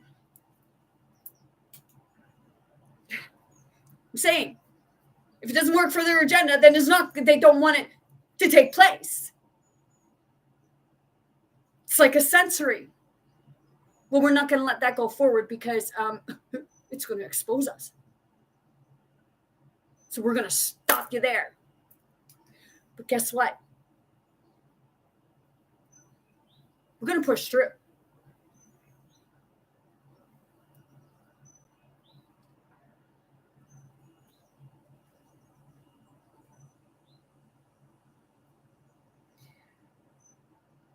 Nonetheless, the UN reported in 1948 referred to the urge of the term crimes against humanity in regard to the American genocide as a precedent to the Nuremberg and Tokyo trials. On May 15th, 1948, the Economic and Social Council presented a 384-page report prepared by the United Nations War Crimes Commission, set up in London, October 1943, to collect and collaborate information on war crimes and war criminals. Well, war crimes is what's happening now to the people, and the ones committing it are the ones in charge, which we call our government. Our corrupt government.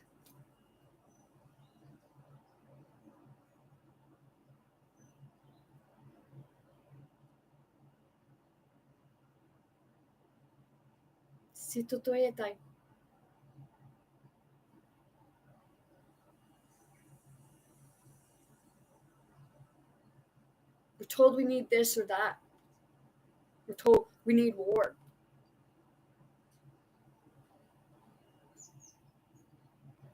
But it's like people are joining military forces or whatever you may call it.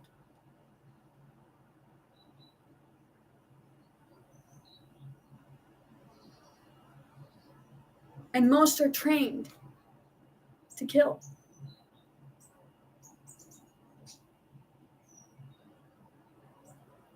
Trained to fight for their life, opposed to being trained how to make peace. It's like, here, learn how to use this gun. Don't forget, we're going to beat you down. We're going to call you to the lowest. Say maggot. Calling people maggots.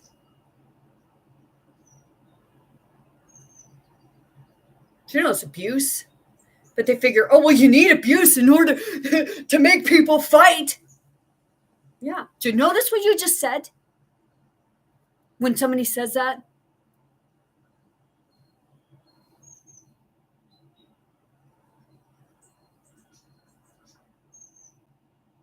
You can't coddle people because you need to fight.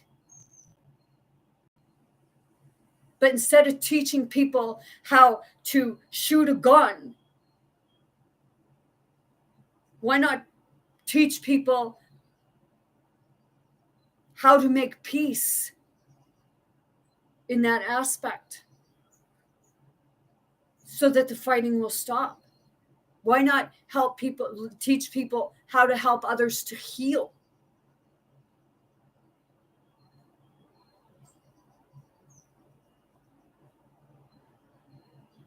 Instead of teaching someone how to shoot someone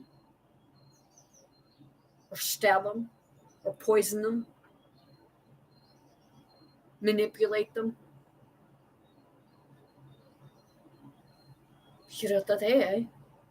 No money in that.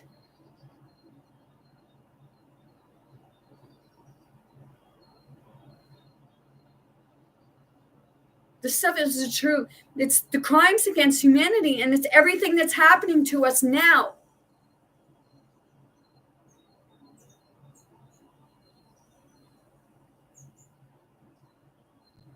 People are sick. I know more and more people are coming up with cancer and like heart problems and diabetes and everything. And they're not really they're not being told the stuff that can actually truly help them. They're not being told that there are cures out there because Big Pharma and everybody affiliated with Big Pharma wouldn't make a profit. So your family members that are passing from one illness or another, it's actually caused by crimes against humanity, but we don't want to look at that aspect of it because it can't be true. Why would they try to hurt us?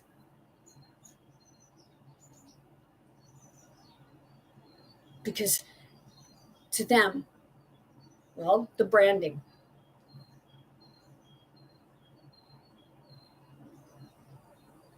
The label.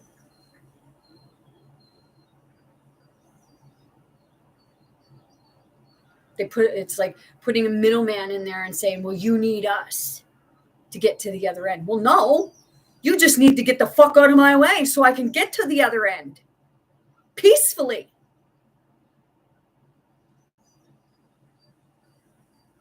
Some will say, oh, well, you need to come here or you need to go there in order to find God. You're not going to find God in a building. You're not going to find God in a book.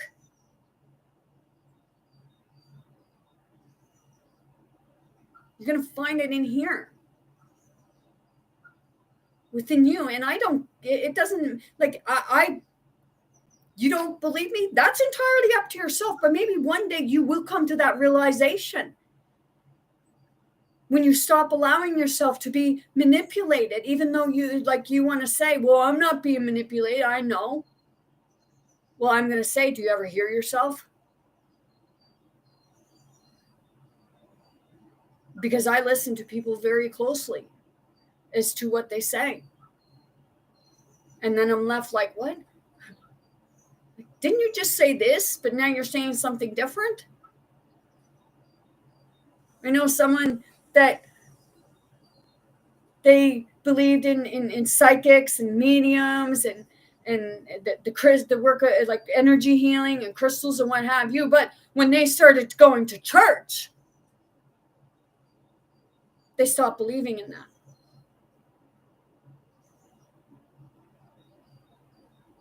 I had somebody tell me that someone from their church told them that I should not be speaking this on the internet, speaking the different languages.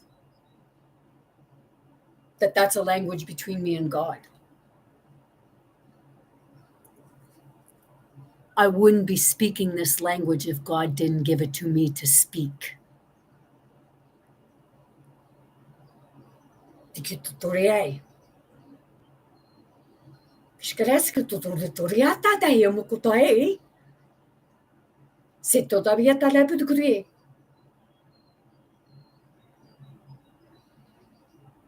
And that's okay if you don't understand, because you know what? God understands me. And people who have gone within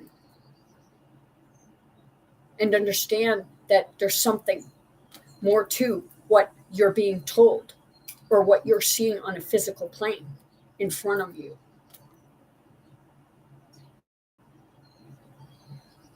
Because crimes against humanity are everywhere. And it's not just on one person. It's just you're not seeing that it's actually being done to you because you've been manipulated and programmed into believing that it was fiction.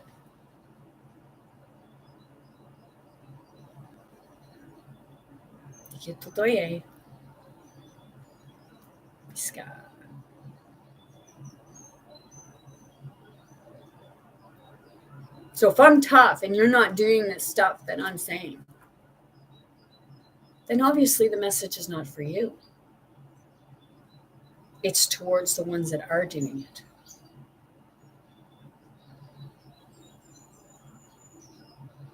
But it's up to us to see things for what it is. It's up to us to change. If you're a good person, then you're being who you're to be. You're living your mission. You're living your journey.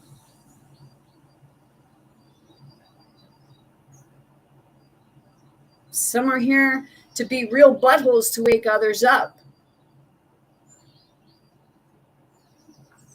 Like right now, I may come off as being a real butthole or a real bitch, roof.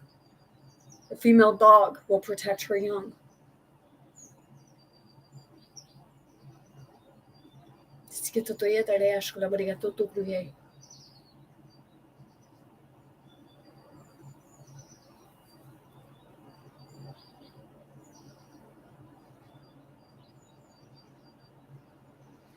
At the conclusion of the war, and the Allied Commission and responsibilities recommended the creation of the tribunal to try violations the laws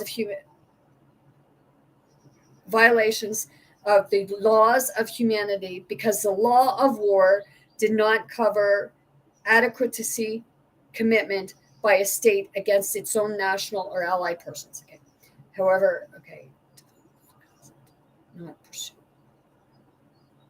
However, the U.S. representative objected to. Okay, I read that.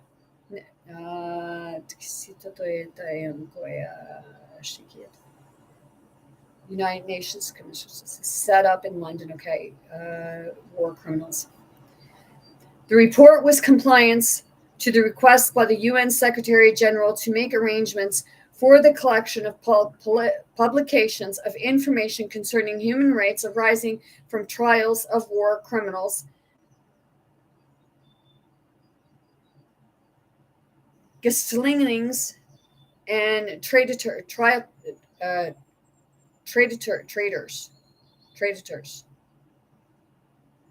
No, trialtors.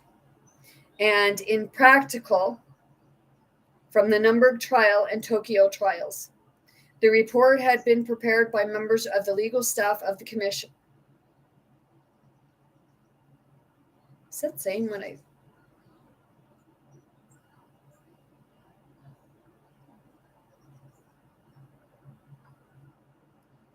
The report had been prepared by members of the legal staff of commission.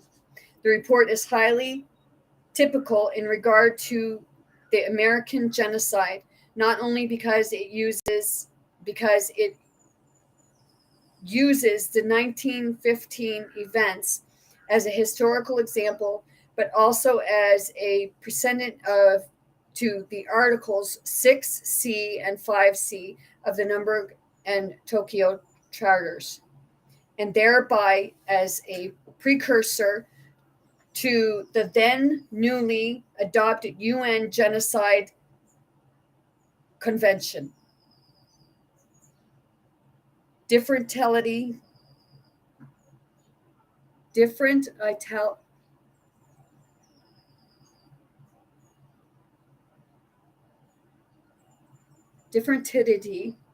between war crimes and crimes against humanity by referring to the information collected by WWI and put forward by the 1919 Commission of Responsibilities, the report entitled Information Concerning Human Rights Arising from Trials of War Criminals, used the American case as a vivid example of committed crimes by a state against its own citizens. Do you hear that? They're doing it to their own citizens. And you think they're your friend? You think you think that they're there to save you?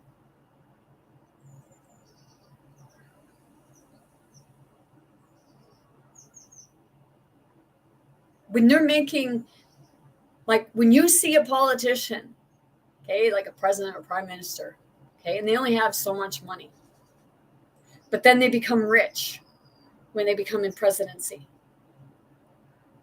How is that?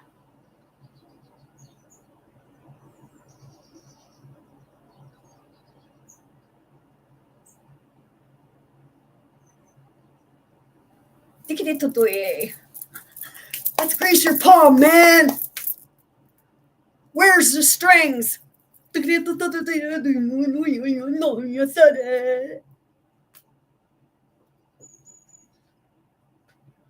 I making fun of people? No, I'm not. I'm saying what is happening.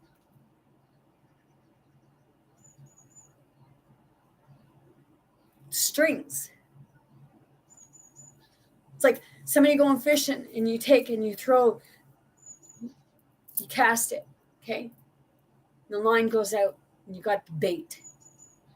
Oh, here, fishy, fishy, fishy, fishy, fishy. Come on, take the bait, take the bait. Hook, woohoo! Now we're going to dangle you. We're going to take the worm from you and then we're going to snap your head.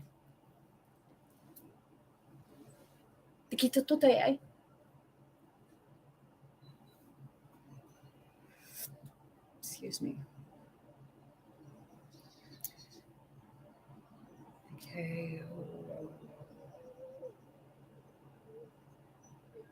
Okay. Its own citizens. The reporters also noted that while the Paris peace treaties with Germany, Austria, Hungary, and Bulgaria did not include any reference to laws of humanity.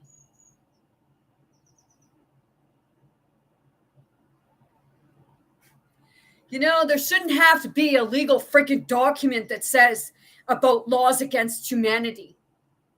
When you're freaking hurting your people, that's crimes against humanity.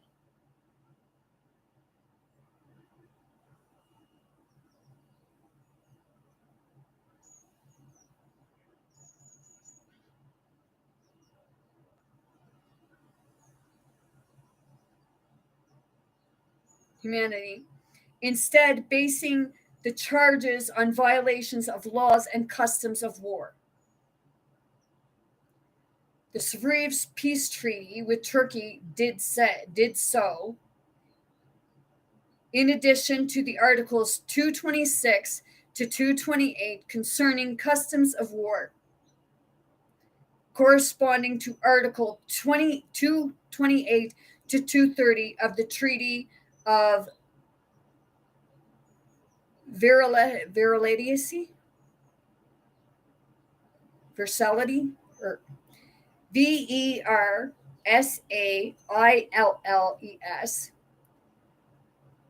The Sevres Treaty also contained an additional Article 230, absolutely in compliance with the Allied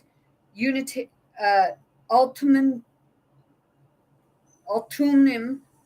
of May 24th, 1915, in regard to commitment, crimes against humanity, and civilization. If you want to know what I'm reading, if I'm not making like the words pronounced right, then go have a gander. It's Wikipedia, Crimes Against Humanity. Nuremberg trials. After the Second World War, the Nuremberg Charter set down the laws and produced by which the Nuremberg trials were to be conducted. Okay, think of World War II. What were they doing in World War II? Okay, it was like gas chambers, or they were injecting people. Sound familiar?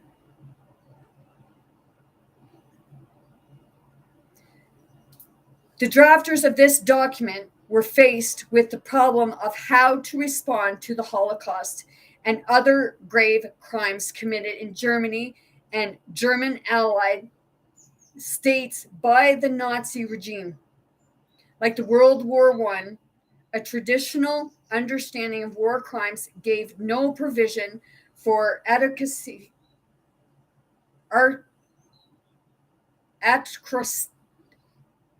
atrocities committed by a state on its own citizens or its allies.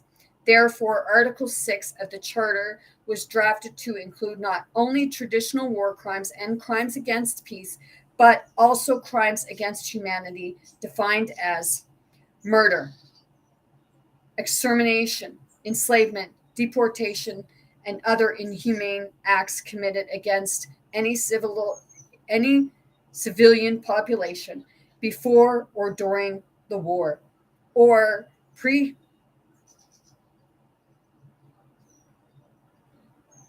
persecutions on political, racial, or religious grounds in execution of or in connection with any crime within the jurisdiction of the tribunal, whether or not in violation of the domestic law of the country where portrayed. Wow, right around World War I. Okay, see, it's really strange, because in World War I, right around World War I, okay, we had oh shit.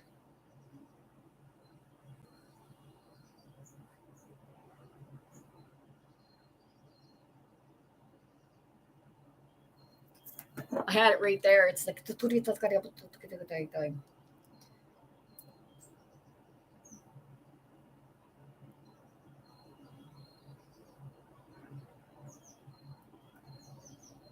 what pandemic was in 1918? Spanish flu. I got it before it even come up. Thank you. The Spanish flu. Okay, the Spanish flu was right around. It come right after World War I, right? Okay. And what were they doing then? Masking up and poking you. Okay. World War II. Creating masses. Okay, creating fighting, division. Okay, because it was all going in World War I, World War II. Same thing taking place. And here we are in the now, which that was a form of now, but we're in this period here where they're doing the same thing. Is that not repeating history? Is that like they're saying one thing, but it's not being corrected? And when the masses are waking up, they're dividing us again.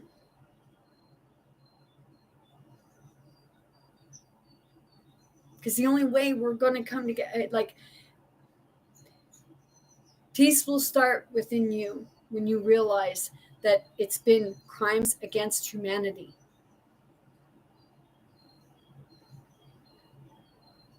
And if you are for it, you may not know what you're doing, but you are contributing to it. And it's not about pointing fingers or anything like that. It's because that's the part of, until you know what's happening, you know not what you do.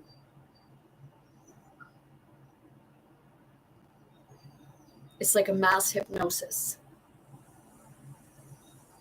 And it comes from what you see on a physical plane, opposed to seeing within yourself to see that this is what's going on.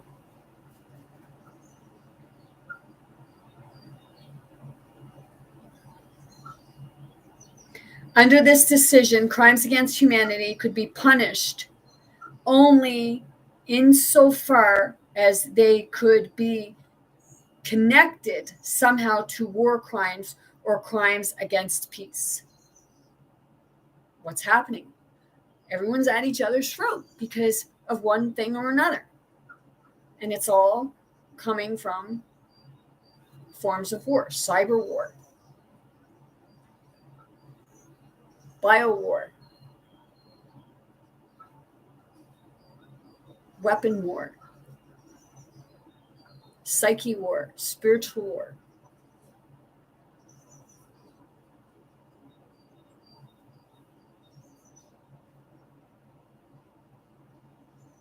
That's crimes against peace, because people aren't making it. It's hard to make peace when we're all divided.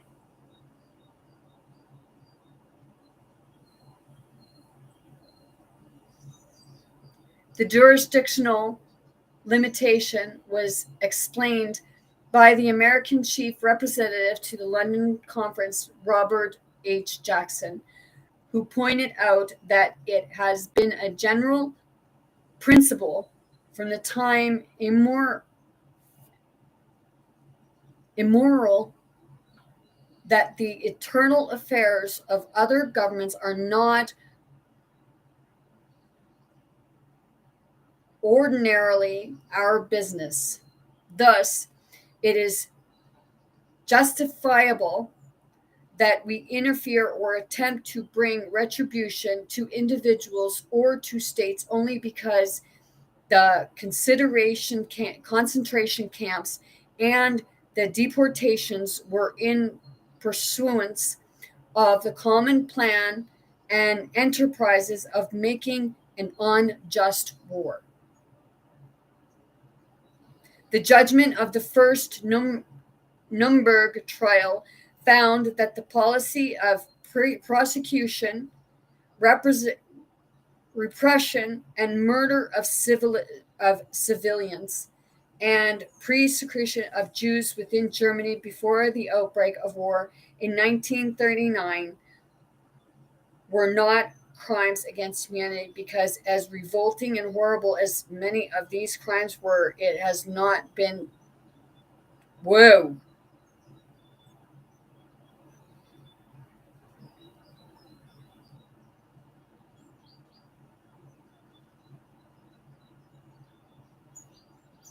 That's bull. I don't care what that part says. If you're killing people on a mass scale, no matter their religion or anything like that, that's crimes against humanity.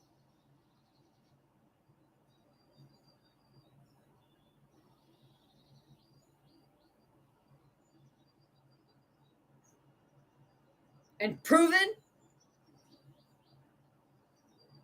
as war crimes and crimes against crimes against peace? Yeah, it is.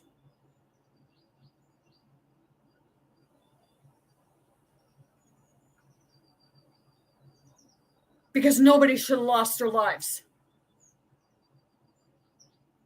just because you didn't like someone or a specific group of people.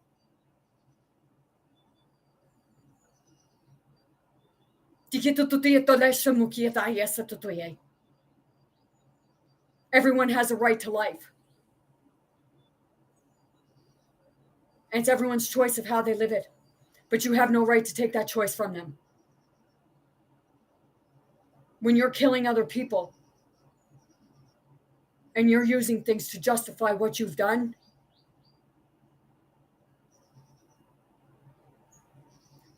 the one who committed the crime needs to look at themselves.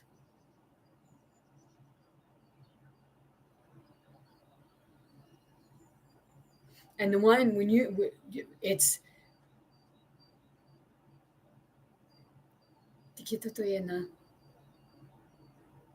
I know.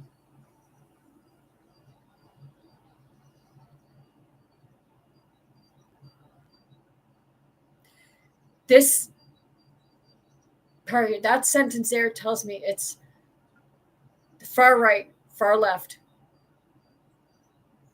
against one another and putting the people in the middle. Because those people are innocent. When you're committing war and innocent people are in the middle of it, and you're deliberately putting people in the middle of it, I don't care what anyone says. That's crimes against humanity. Whether your fucking book says it or not.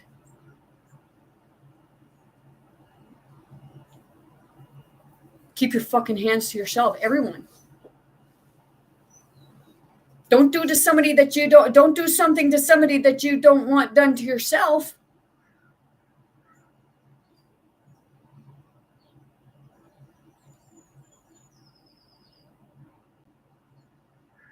If I've done something, well, I would have to expect it back. Because you're getting back what you dished out. So why is it okay for you to do it to somebody?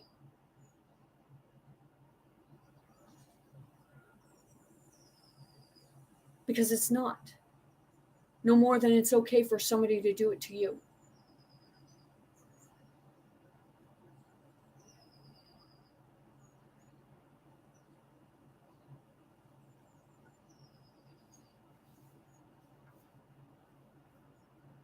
It doesn't matter to me if somebody likes me or not, or likes what I have to say. Because it's not what I have to say. It's what I'm reading here. And I'm just giving what I feel in my heart. It's not an opinion. It's what I feel. What I experience.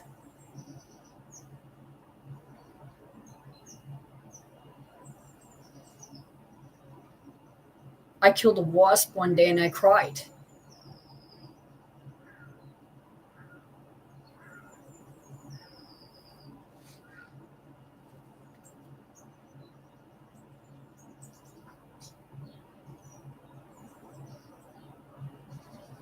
The subsequent Nuremberg trials were conducted under Controlled Council Law Number 10, which included a revised definition of crimes against humanity with a wider scope. The International Military Tribunal for the Far East, also known as Tokyo Trial, was convened to try the leaders of the Empire of Japan for 3 types of crimes. Class A, crimes against peace. Class B, war crimes. And Class C, crimes against humanity, committed during the Second World War.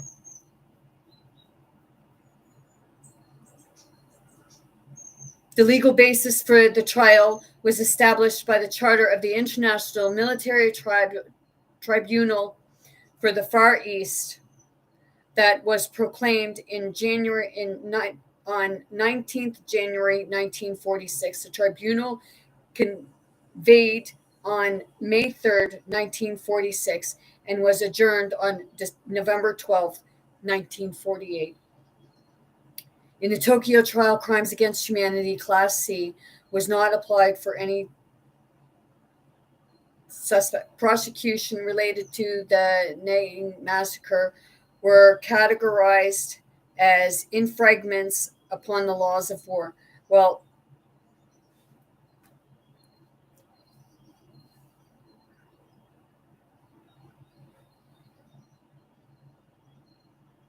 when you're hurting people and you're in a powerful position,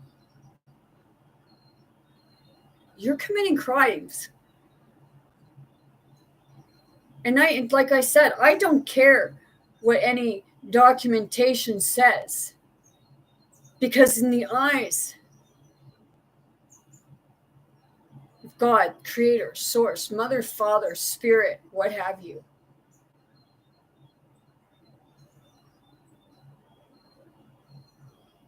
you're not supposed to be hurting anyone. And maybe that's why we're all here, because we're supposed to be learning it. And maybe that's why we're put in a fucking dome, as people say, so that it doesn't affect the rest of the universe.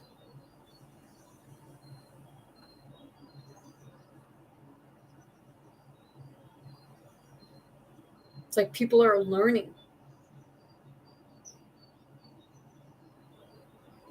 People are waking up. And they're waking up to their hearts. They're waking up to showing that compassion.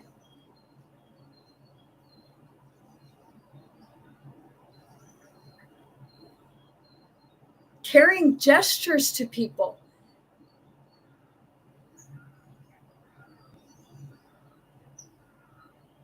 Somebody could be laying on the side of the road with a broken leg because something happened. They had a broken leg. And some will just walk right by. Some will say, like if they see something happening and somebody's dying or something, some people won't help them because they figure, well, there's a chance I could get sued.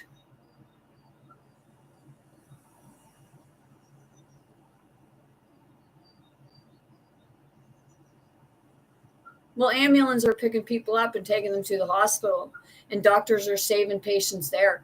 Are the patients going and suing the doctors?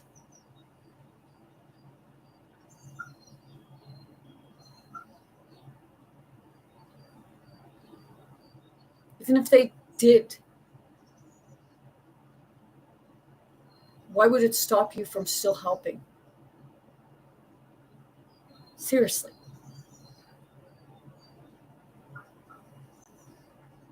Because how often does that really happen? Where somebody will sue somebody because they helped save their life?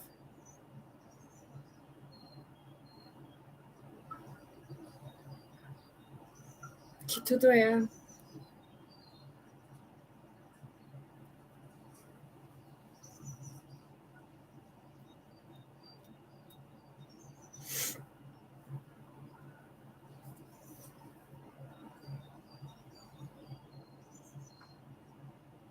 A panel of 11 judges presided over the IMTFE, one each from victorious Allied powers: United States, Republic of China, Soviet Union, United Kingdom, the Netherlands, provincial government of the French Republic, Australia, New Zealand, Canada, British, India, and the Philippines. Types of crimes against humanity. The definition of a crime against humanity varies between and within countries, internationally, and on the domestic level. Excuse me for 1 second.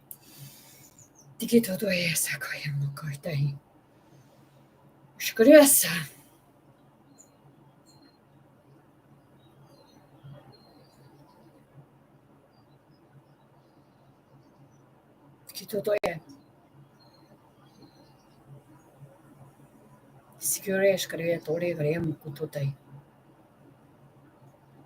Skitotai. Bishkare skukuria ekrumuto tore totoye.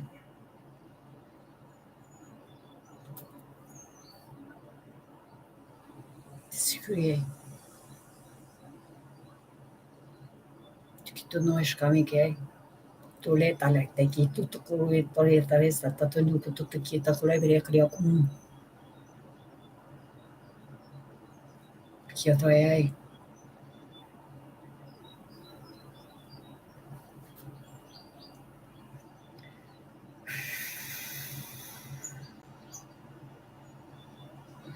Isolated inhumane acts of a certain nature committed as part of a widespread or systematic attack may instead constitute grave infringements of human rights. And you hear a lot of people saying about it's an infringement.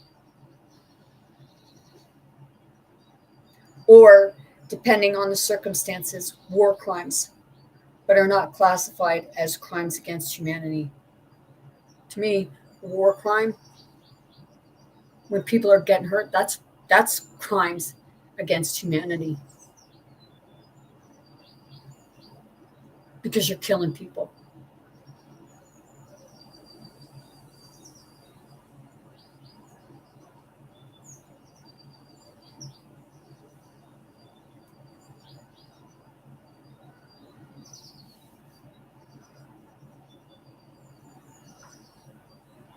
Apartheid, the systematic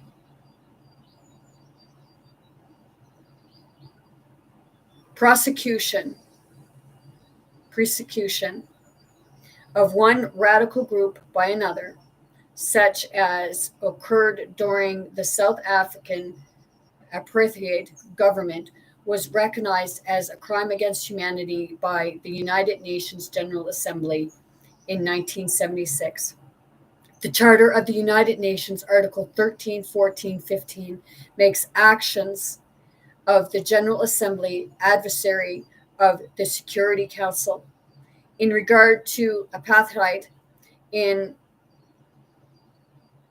particular, the UN General Assembly has not made any findings, nor have apartheid related trials to crimes against humanity been conducted.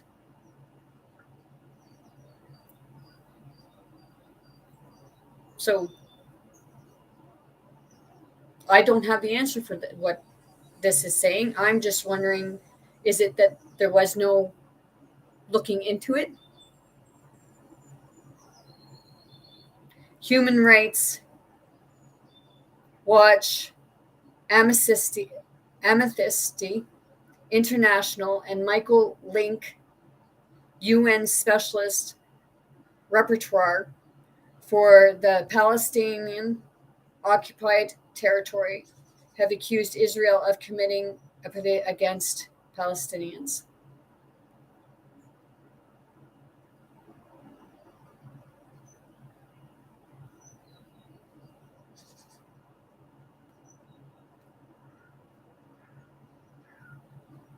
See,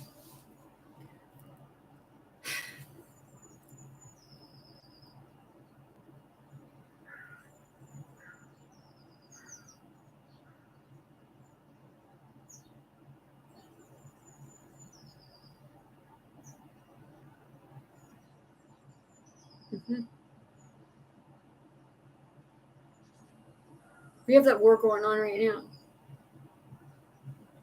Okay, and they want to kill each other.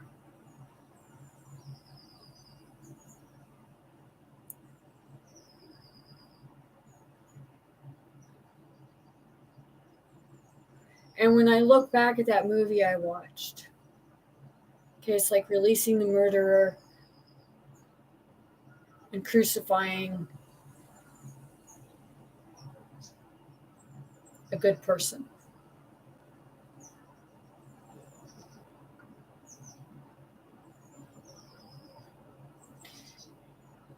And I have to kind of ask everyone, do we really know what we're fighting about? Or are we just being told that this is what it is?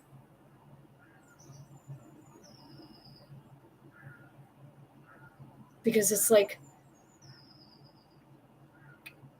far right and far left fighting.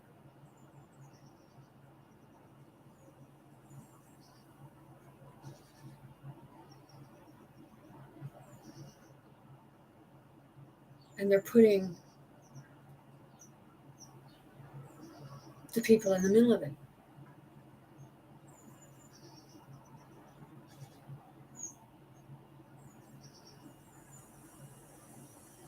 Because one hand wants to have dominion over the other.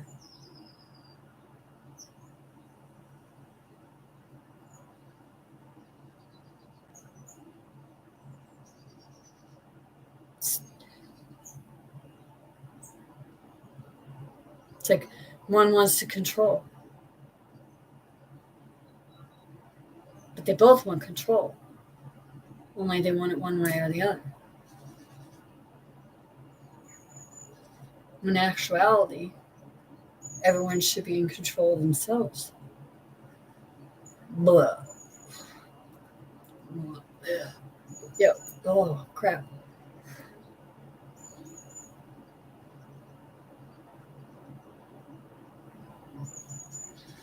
See, that takes me to the series A Good Omen.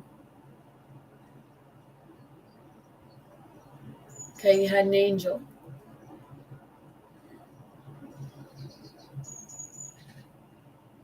And then it was the angel, I forget the angel's name, and that was Crawley. What have you. The angel and Crawley fell, like in this series, they fell in love. Someone come down and gave the angel the opportunity to be the ruler, basically.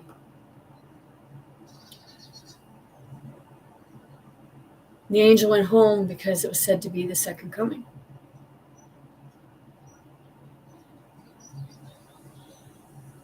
So it separated love.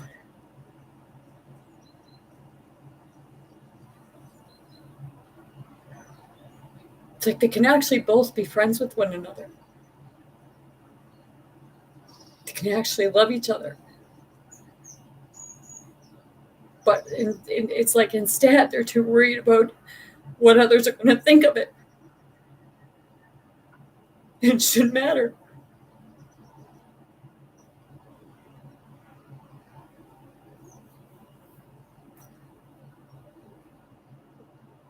Because it's the male and female aspect of yourself, the masculine and feminine. And when you bring it together, your inner war stops. Que todo está. Eso que es con mi sonoria. It's not about signing a treaty or signing a document. At least it shouldn't be.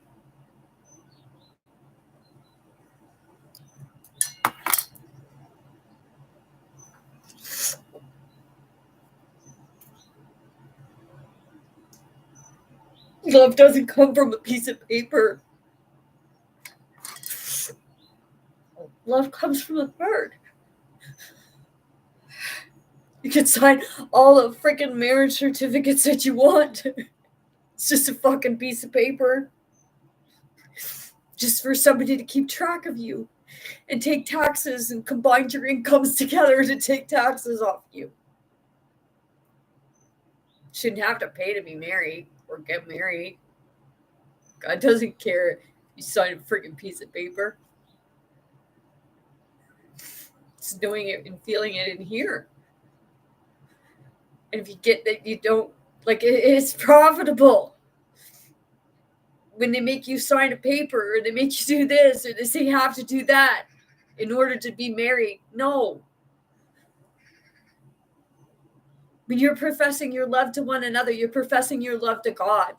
It's not about a piece of paper. You're professing your love to the aspects of spirit of each other.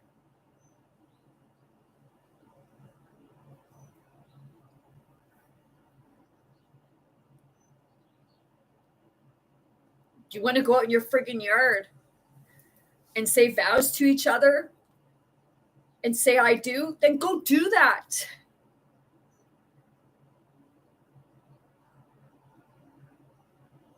Because right now, the way the system works, you're paying all this money to get married and a paper and to get married in a place and stuff like that. And then if it don't work out, well, you're paying to get fucking divorced and they keep you fighting. When I got divorced, I was told, oh, well, you can have the prenuptial agreement thrown out. Like, we can go after this or that. I don't want to. Well, why? We can get this for you and we can, because I don't want to.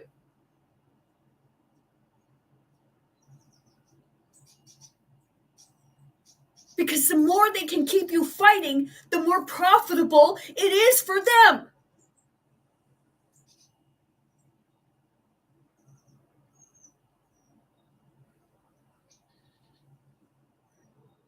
Some people spend thousands, even sometimes hundreds of thousands just in a divorce just to keep what they have.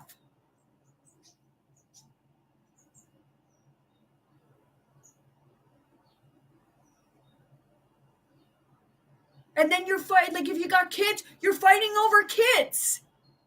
Who's in the middle of it? It's not you.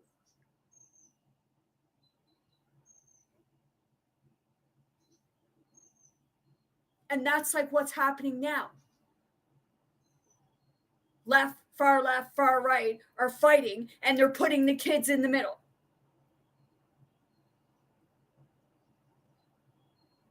Well, if you don't go my way, or you don't believe this way, or you don't do that, then I don't want you to be part of my family no more. To me, that's a crime in itself.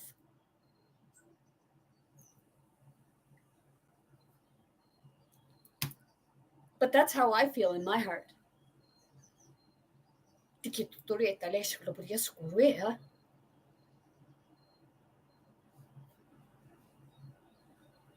Rape and sexual violence. Right now, they're talking about women and children and that being raped while people are off to war.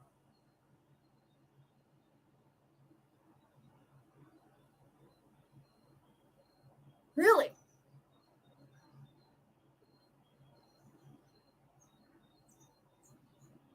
Even when they're not being off to war.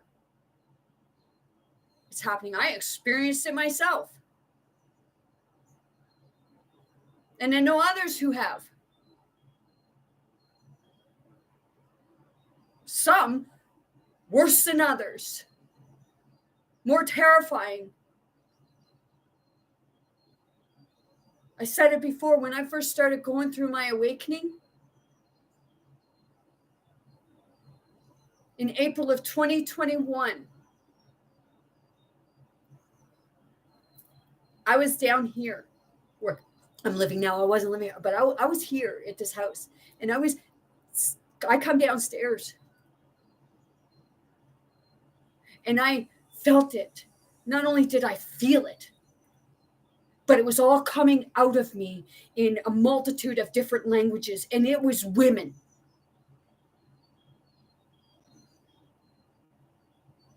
It was people crying out and saying, they're coming for us. They're going to find us. They're coming. Please help us. They're coming. Some may believe me on that and some may not. And I really don't give two shits.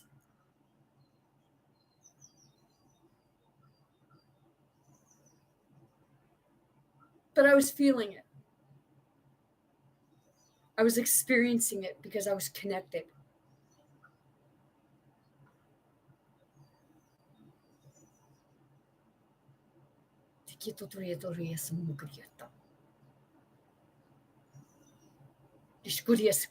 And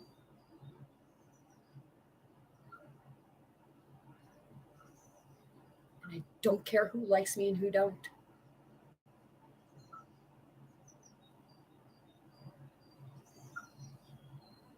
Maybe one day you'll understand me.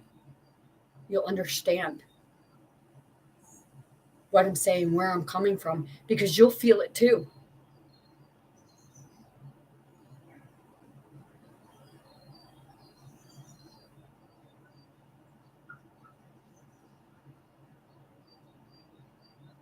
It's hard to experience something. It's even harder to try to explain it to others, because you live in that constant fear of what other people are going to say about you or think about you.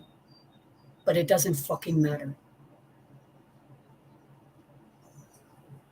It should not matter.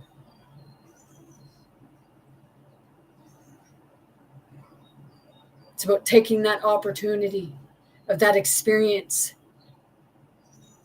and helping others, being ready for others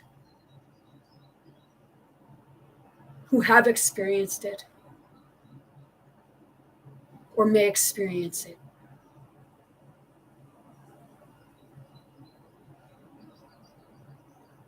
Because everyone's going to experience something if they're not already experiencing it. And the ones that already know are the ones that are going to be there.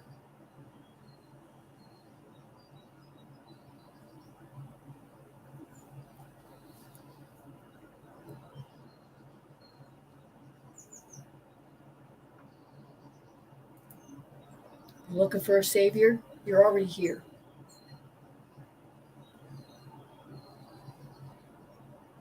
People say that Jesus is God. People say that God is spirit.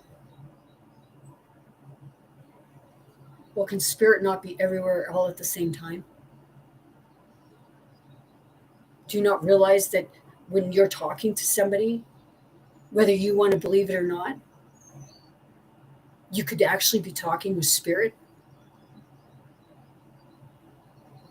Because spirit is an energy that lives within everyone. Because I seen somebody write that there's one spirit. Well, that's the infinite spirit that lives in everyone. Spark of life.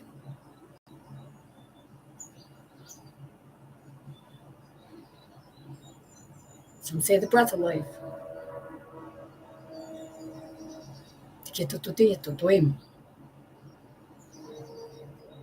See, we're not getting, some aren't getting the message. I had somebody tell me that, even if Jesus did show up in a physical body, people would still deny him. But yet people will say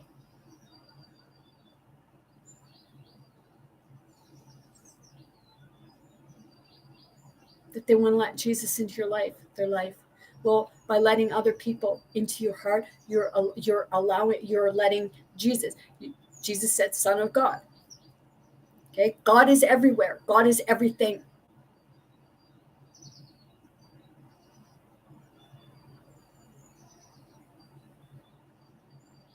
And some may not believe in God. Some may say, well, I'm an atheist or this or that. Okay.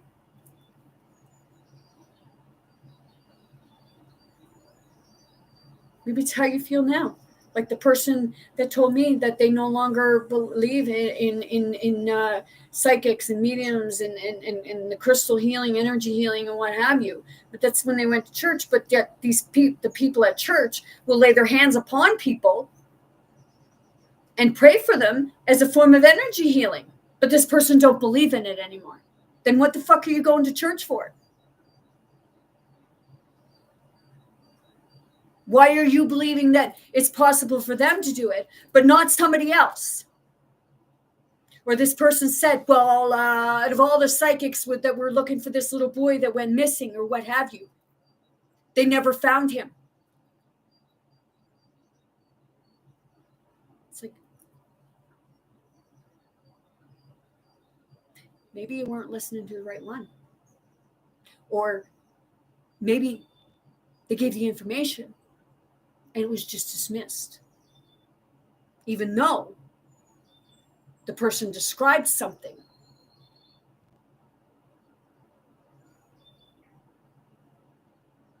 And some people went directly to it and seen something of what they said.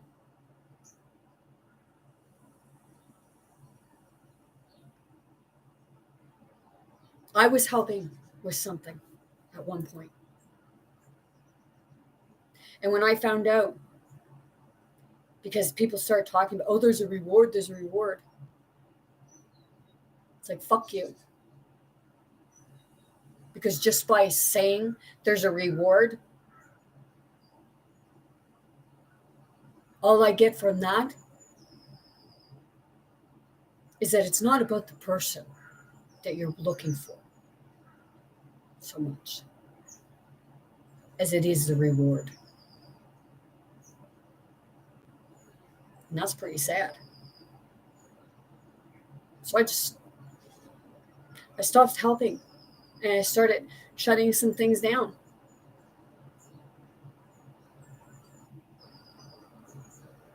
Because it made me sad inside. It made me angry. And it made me feel like, why should I use my gifts on people that are just going to be selfish about money? You get people asking psychics and stuff like that, oh, am I going to win the lottery?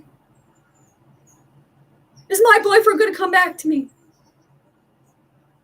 And I'm not mocking you.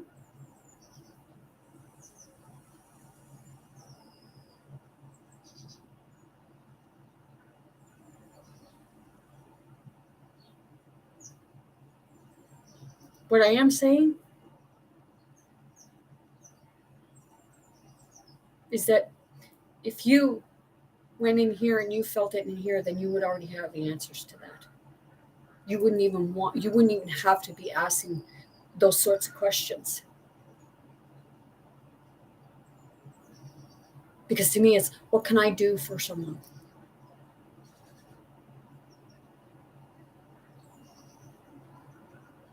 Because I'm more concerned with helping other people.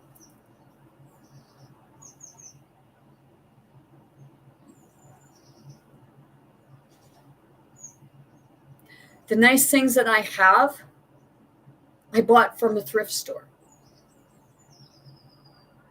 Once in a while, I'll buy something from a store, but not too often. Because when I go to the thrift store and I see something and I'm drawn to it, it's like, oh, maybe that was mine from a different timeline, a different part of now. Maybe I had it and I forgot about it. Or maybe it reminds me of something and I just need it for that time and then go donate it or give it to somebody else. Because everything makes its way to where it's meant to be. Whether it be like material things, or whether it be the person in the physical body. Things and people end up where they're supposed to be, when they're supposed to be there, or when they're needed there.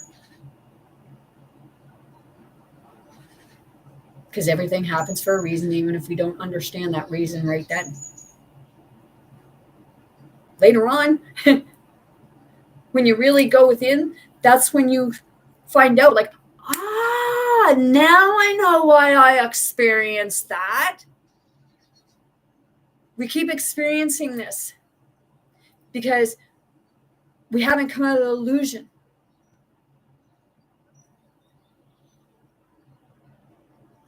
We haven't seen what we need to be seen in order to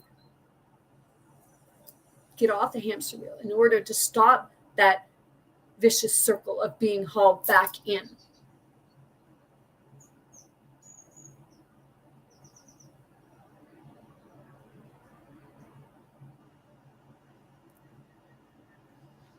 Rape and sexual violence. Neither the Nuremberg nor Tokyo charters contained an explicit provision recognizing sexual and gender-based crimes as war crimes or crimes against humanity, although Controlled Council Law Number 10 recognized rape as a crime against humanity.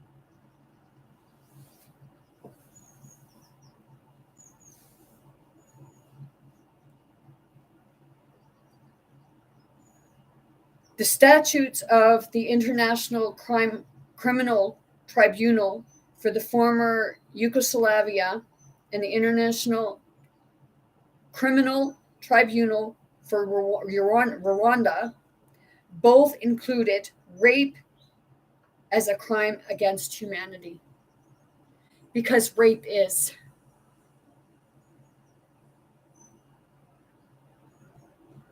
Rape is a scar that lasts a very long time.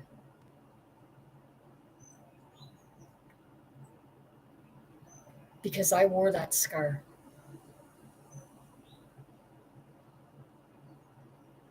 Until I was 47. And the first time it happened, I was less than 9 years old. We say about the children, child trafficking, sex trafficking.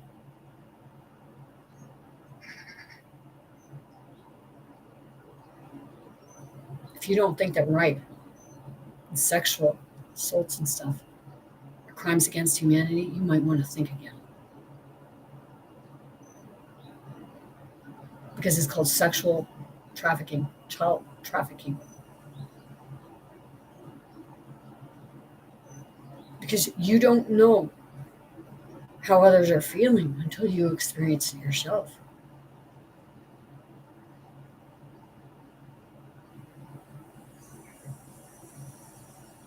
And I would not wish for anyone to experience that. Not even my worst enemy.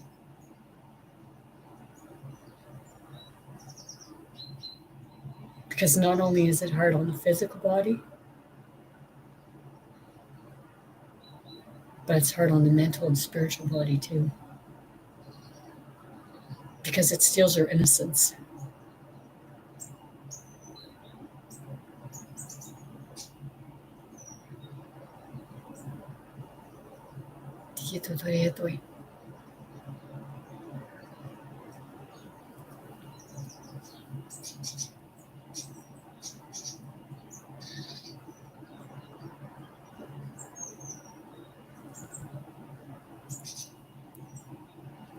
But I'm living proof that you can get past it. When I tear up and I feel like I'm crying, I'm feeling others.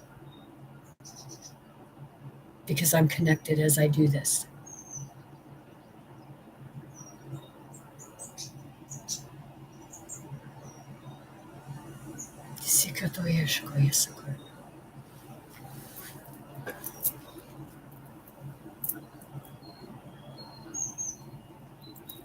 That's right.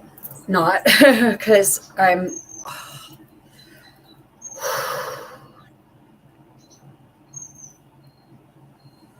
It's helping others to heal. There's that song. They call it. The song is "Hell on Heels," but I call it "Heaven on Heels." And there's a part that, like, in the original version, they say "break a million hearts" or what have you, and then I was saying "win me a million," like change to "win million hearts," but then it's like, no. From now on, when I sing that song, it's going to be, I'm going to heal me a billion hearts. Because I don't want to break a million hearts. I don't want to win a million hearts. I want to heal billions of hearts.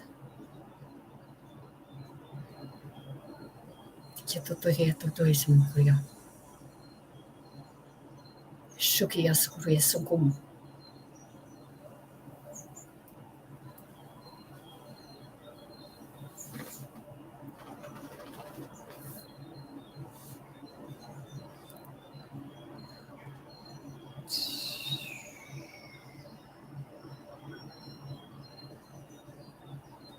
included rape as a crime against humanity. The ICC is the first international, that's the Control Council, or wait, International Criminal Tribunal. Okay, so sorry. The ICC is the first international instrument expressly to include various forms of sexual and gender-based crimes, including rape, sexual slavery, enforced prostitution, forced pregnancy, enforced sterilization, Sexual Sterilization Act,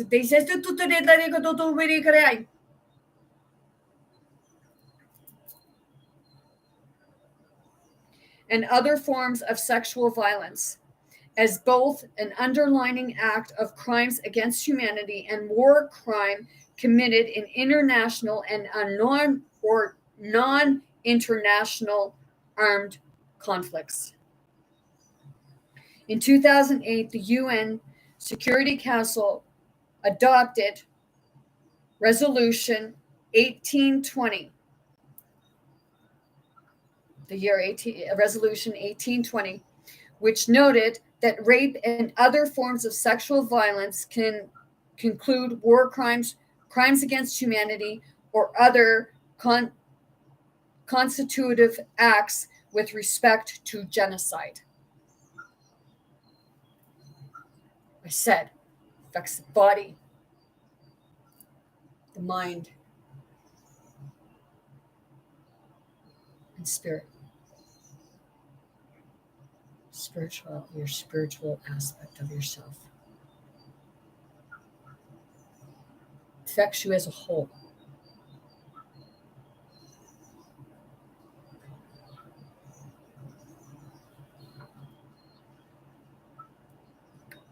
Legal statutes of crimes against humanity and international law, unlike genocide and war crimes, which have been widely recognized and prohibited in international criminal law since the establishment of Nuremberg principle, there has never been a comprehensive convention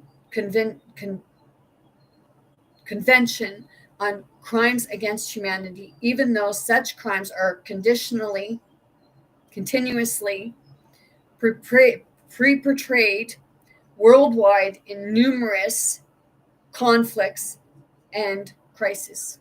So it's like, ask yourself, why is there nothing being done about this? Why is it allowed? Why is it being allowed to continue? It's because we're giving the permission for it to continue. Because we're like this, or we're like this, or we're like this.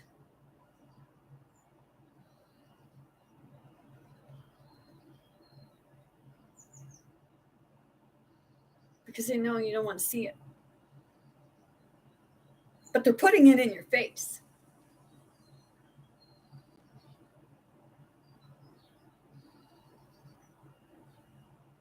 Through your TV. Even people walking up to you and telling you. Or you're even seeing it right in front of your face. Not on a TV, but you're actually seeing it in front of your face.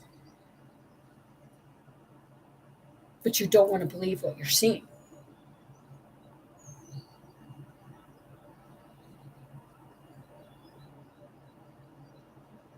When that's happening, what's your heart?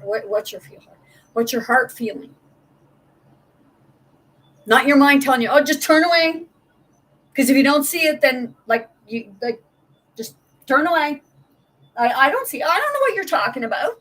What? Where? I don't see it. Meanwhile, it's right here, and you're going like this. Well, I don't see it. I don't see it.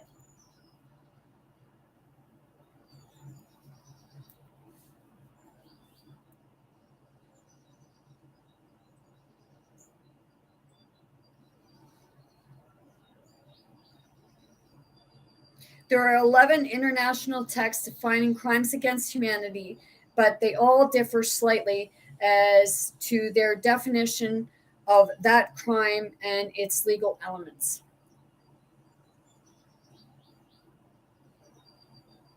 It makes me wonder, is it like to fit your agenda? Like, why can't what's like, it's not about a man's law or a woman's law. Because right now, we've been living in a man's law. I received a card from a pastor. It's, I believe, like a Christmas card. And in that Christmas card, it had a verse from Corinthians. And it said, wives shall submit to thy husband. Really?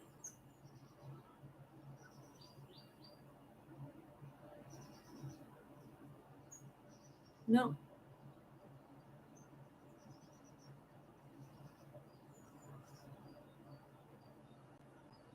Because no man has dominion over me. For my feminine aspect. The same as my feminine doesn't have dominion over my masculine. Because my feminine and masculine side are learning how to work together.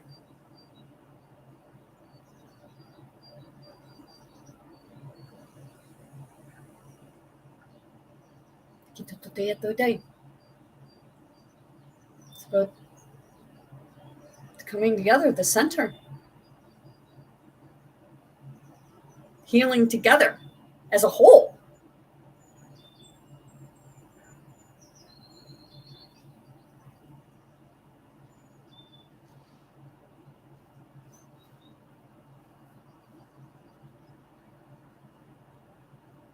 In 2008, the Crimes Against Humanity, Innovated, was launched to address the gap in international law.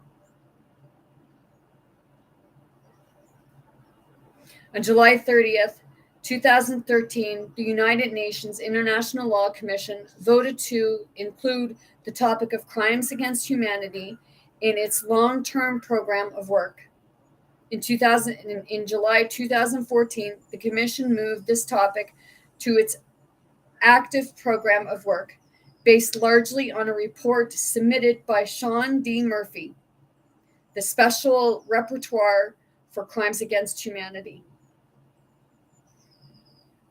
There is some debate on the statutes of crimes against humanity under customary international laws. M. Chief Bassanori argues that crimes against humanity are part of jus cogens and as such constitute a non-derogable rule of international law. Well, crimes against humanity are crimes against humanity. And it shouldn't matter where the frick you live.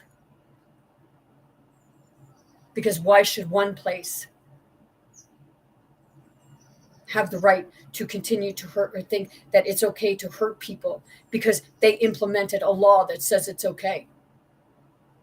Oh, well, that's not crimes against humanity. Yeah. If you're hurting people, it's crimes against humanity.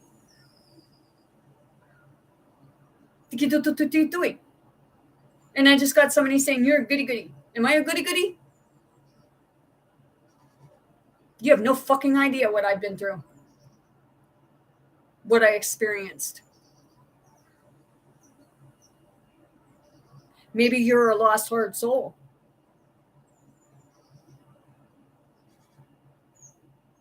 And you've had things happen to you. And you become very bitter about it. So you want to look at other people and mock other people for it. Because you don't know how to deal with it and work with yourself.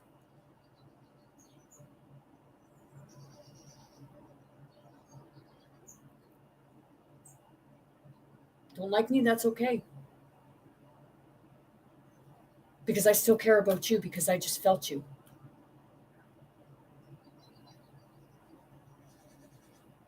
and you put a persona on. Meanwhile, you're hurting in here. And you can deny it all you want. It's because you become hard. Whatever you've experienced through life. And I'm not just talking about this one.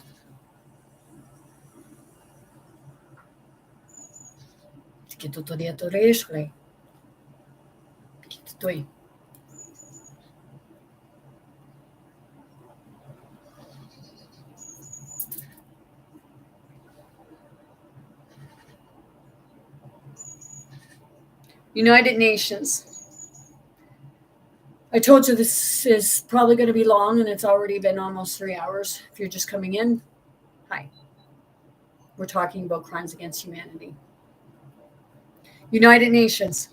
The United Nations has been primarily responsible for the prosecution of crimes against humanity since it was chartered in 1948. Well, it's time to move it along. High gear now. Because like what's happening should not even be happening.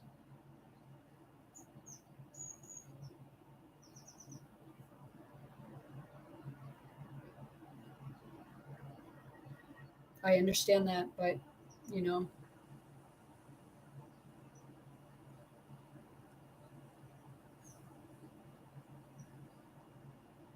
yes, I understand that.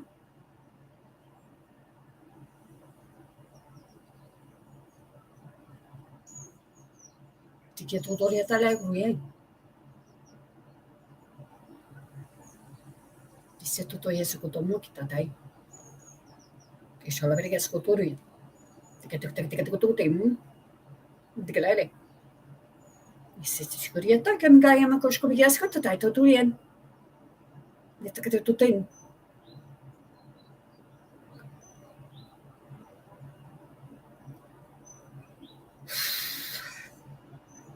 After Nuremberg, there was no international court with jurisdiction over crimes against humanity for almost 50 years.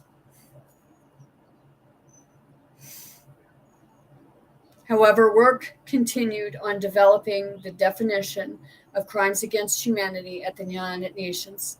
For instance, in 1947, the International Law Commission was charged by the United Nations General Assembly with the formulation of the principle of international law recognized and reinforced in the Nuremberg Charter and Judgment.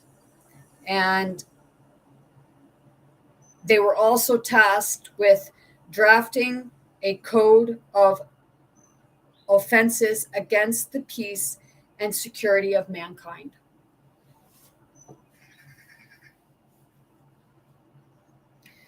Completed 50 years later, in 1996, the draft code defined crimes against humanity as various inhumane acts: murder, experimentation, torture, enslavement, prosecution on political, racial, religion, and ethnic grounds, institutionalized defamation.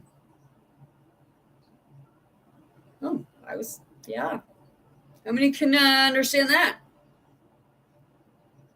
Arbitrary deportation or forced transfer of population, arbitrary imprisonment, rape, enforced prostitution, and other inhumane acts committed in a systematic manner or on a large scale and instigated or directed by a government or by any organization or group. That's what's happening right now. It's all been pushed on the people.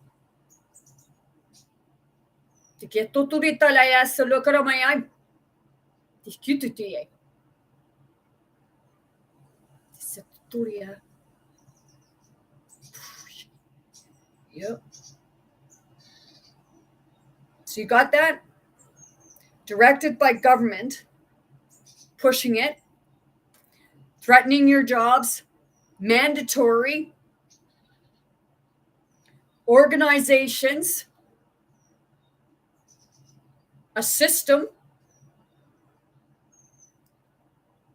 that's supposed to be there to help you heal, and a group, an affiliation, putting it together, creating it, marketing it.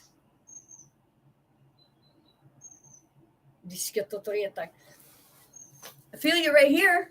Come on.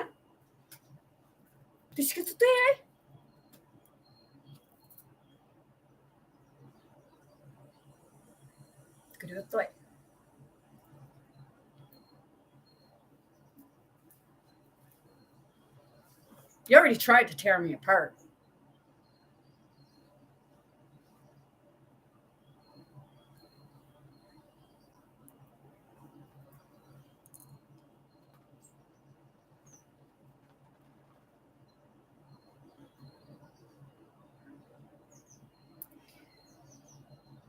This definition differs from the one used in Nuremberg, where the criminal acts were to have been committed before or during the war, thus establishing a nexus between crimes against humanity and armed conflict.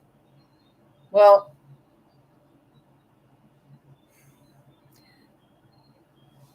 it doesn't have to be just before a war or during a war.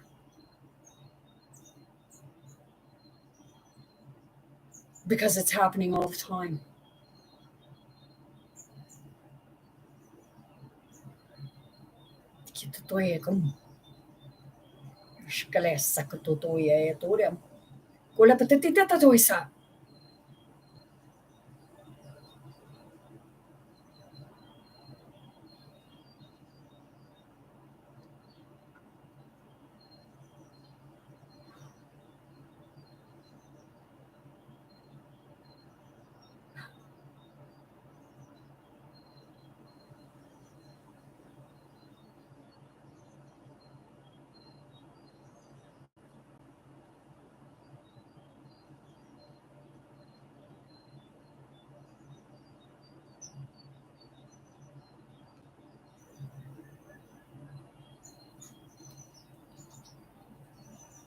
On the 21st of March, 2013, at its 22nd session, the United Nations Human Rights Council established the Commission of Inquiry on Human Rights in the Democratic Party's Republic of Korea. The commission was mandated to investigate the systematic, widespread, and grave violations of human rights in the Democratic People's Republic of Korea, with a view to ensuring full accountability, in particular for violations that may amount to crimes against humanity. The commissions dealt with matters relating to crimes against humanity on the basis of definitions set out by customary international criminal law and in the Rome Statute of the International Criminal Court. The 2014 report by the Commission found the body of testimony and other information it received established that crimes against humanity have been committed in the Democratic People's Republic of Korea pursuant to policies established at the highest level of the state. These crimes against humanity entailed experimentation, murder, enslavement, torture, imprisonment, rape, forced abortions, and other sexual violence, persecution on political, religion, racial, and gender grounds, the foreseeable transfer of population, the enforced disappearance of persons, and the inhumane act of knowingly causing prolonged starvation. The Commission further finds that crimes against humanity are ongoing in the Democratic People's Republic of Korea because the policies, institutions, and patterns of impurity that lie at their hearts remain in place. Additionally, the Commission found that crimes against humanity have been committed against starving populations, particularly during the 1990s, and that they were still being committed against persons from other countries who were systematically deducted or denied reparation because they sought to gain labor and other skills for the Democratic People's Republic of Korea. Security Council. UN Security Council Resolution 1674, adopted by the United Nations Security on 28th of April 2006, reforms the provisions of paragraphs 138 and 139 of the 2005 World Summit Outcome Document regarding the responsibility to protect population from genocide, war crimes, ethnic cleansing, and crimes against humanity. Summit. Does that not sound familiar? To go to the summit? Aren't they supposed to be discussing things? The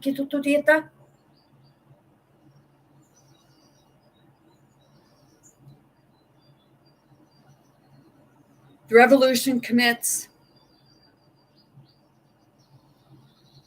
the Council to action to protect civilians in armed conflict. In 2008, the UN Security Council adopted Resolution 1820, which noted that rape and other forms of sexual violence can constitute war crimes, crimes against humanity, or a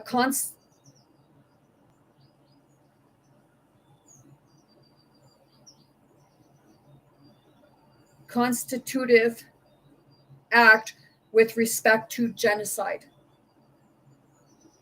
According to the United Nations Security Council Resolution 1970, brackets 2011, concerning Liberia, any direct or indirect trade of arms to Liberia, Arabia,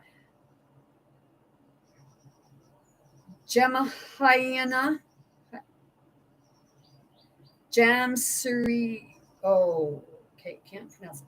JAMAHIRIYA in the form of supply, transfer, or sale should be prevented by the member nations. The arms embargo restricts the supply of arms, weapons, military vehicles, spare parts, technical assistance, finances, provision.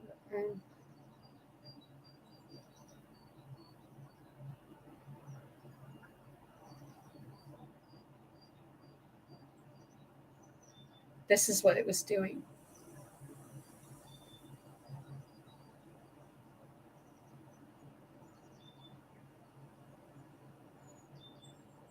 Vehicle spare parts, technical assistance, finances, and the provisions of armed mercenaries with origins of the country other than. Okay. Later, the United Nations claimed in its November 2019 report that the United Arabian Emirates, Jordan, and Turkey were then violating the arms embargo imposed on Libya under the 1970 revolution. An airstrike on the Maghreb detention center in Tripoli in July 2019, believed to have been carried out by the United Arab Emirates, can be amounted as a war crime. as stated by the United Nations. The airstrike was deadlier than the 2011 militarized uprising that overthrew the regime of Muammar Gaddafi, Muammar Gaddafi.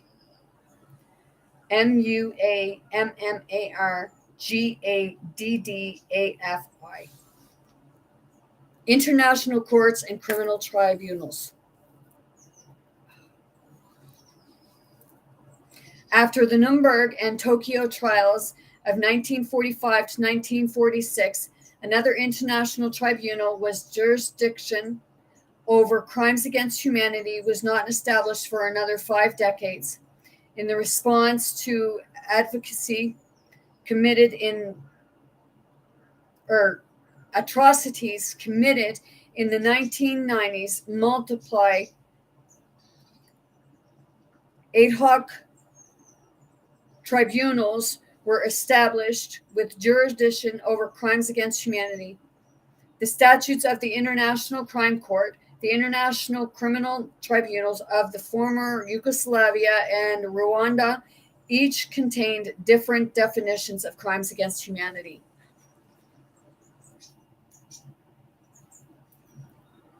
That's like me going on and looking up about what deems facts. And they were all over the place. Well, it was at one point it was saying that your experiences are just an opinion. Well, my experience is a fact. I freaking like you went through it. It's a fact. They said to the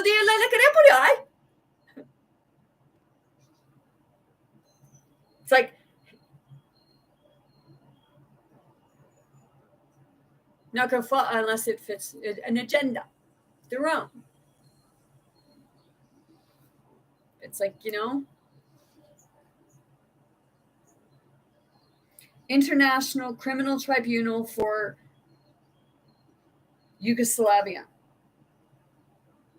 In 1993, the UN Security Council established the International Criminal Tribunal for the former Yugoslavia with ICTY,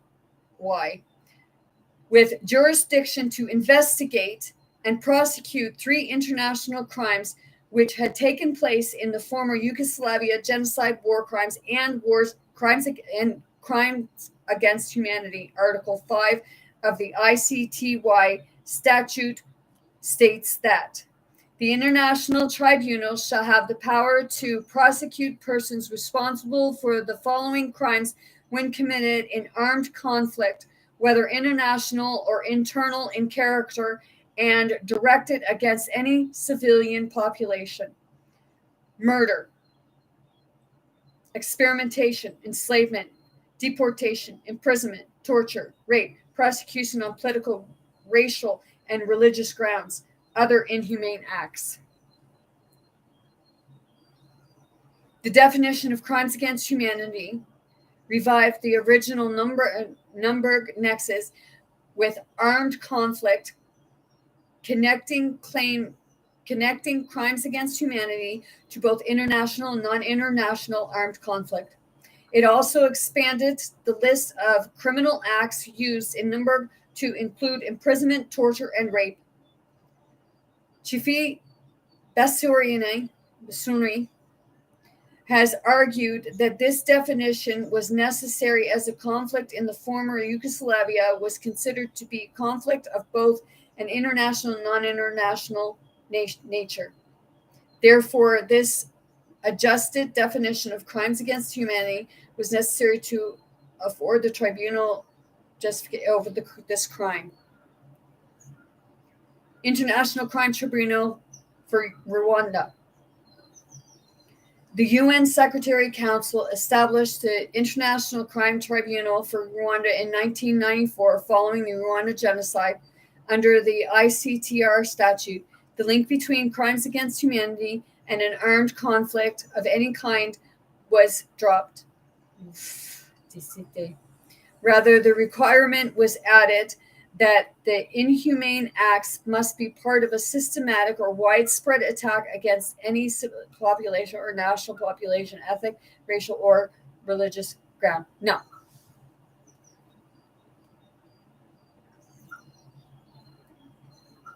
It should be everything.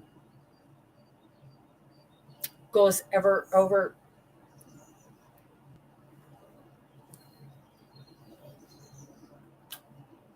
Shouldn't.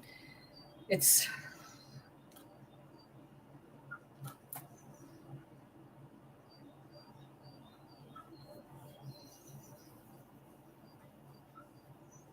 If you're doing it to your people, your country, your state, your province, to me, that's a crime against humanity, whether it's systematic through it widespread, because you're putting people in individual packages. Well, you fit. You got to be here. You got to be here. You got to be here. Or this only. We're only going to do it for this group of people, but it's not the same for this group of people. Really? It's like, what the?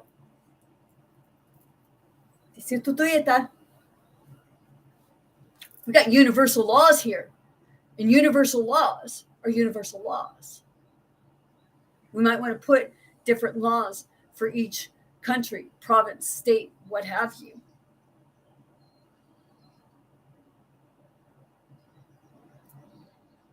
But it's a universal law. The rest, in some cases, they're man-made laws.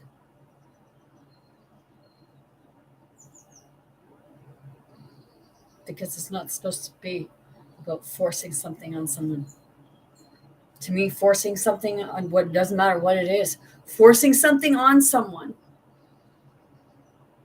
is a form of rape. Whether people want to affiliate it with a sexual act, it's still a form of rape because it's forced on someone. Rape is forced.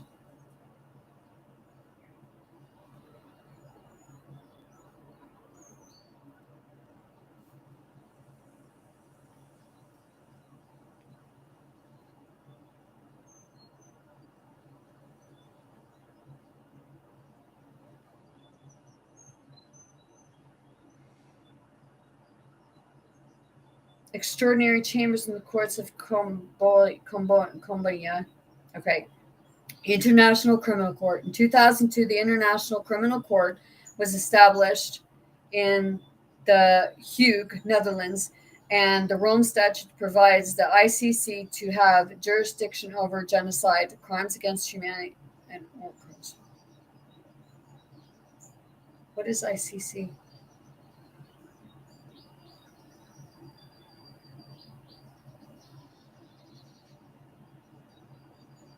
Genocide, crimes against humanity, and war crimes. ICC proceedings, definitions of the crime against humanity have evolved significantly from its original legal definition or that used by the UN. Essentially, the Rome Statute employs the same definition of crimes against humanity that the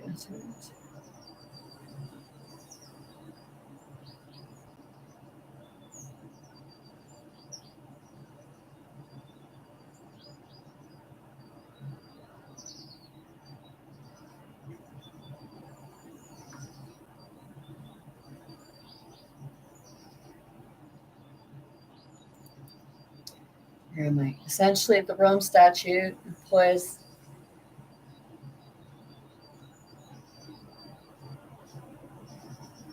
the same definition of crimes against humanity that the ICTR statute does, minus it says here minus the requirement. I'm not saying that's what I'm saying.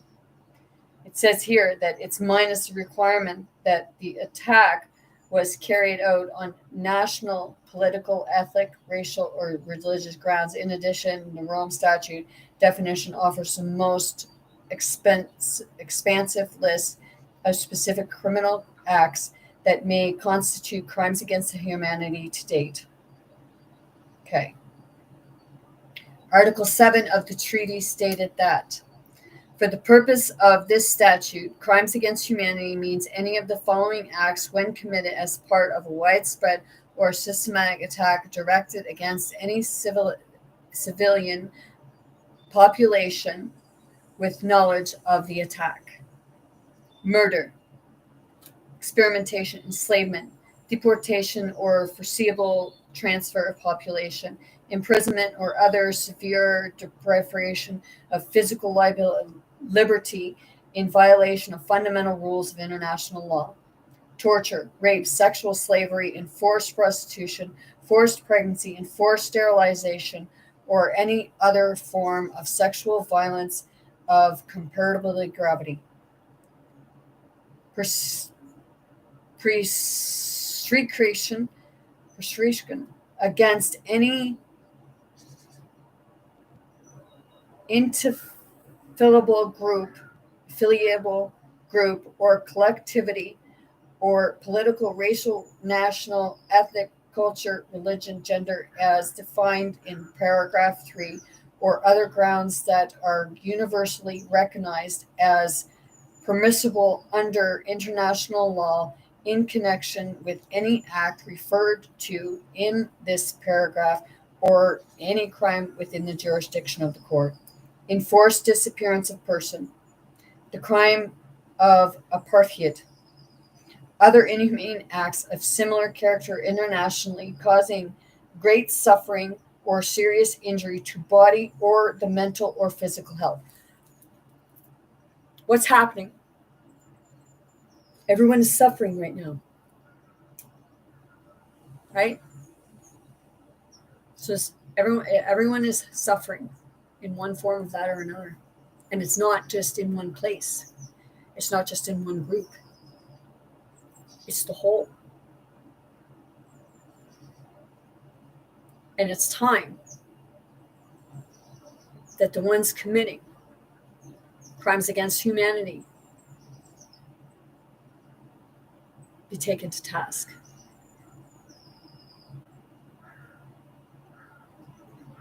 Be put in the light to see the true nature of what they've really been doing. And it's up to the people who are awake and ready to help these people get through this. Because some are not going to understand what's happening.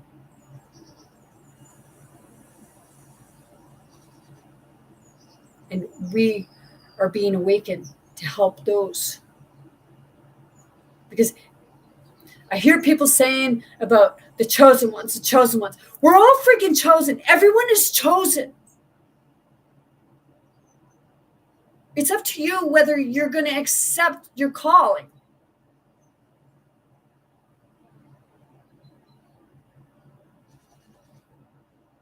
And when you're going to accept it. So the ones that keep saying about chosen, I'm chosen. Everyone is chosen.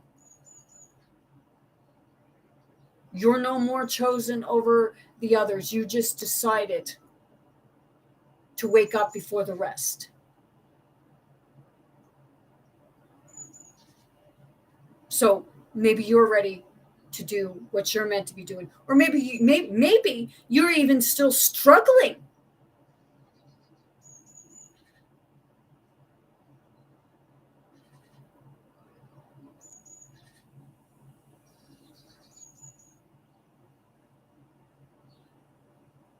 Or maybe you're not quite there yet and you want to fit in with everyone else that's saying that they're chosen.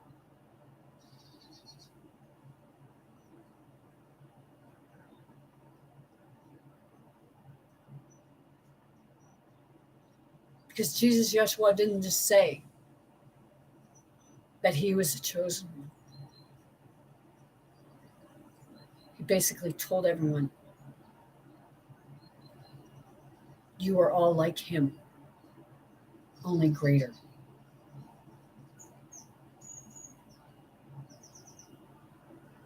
So that says that he was telling everyone that you were all chosen.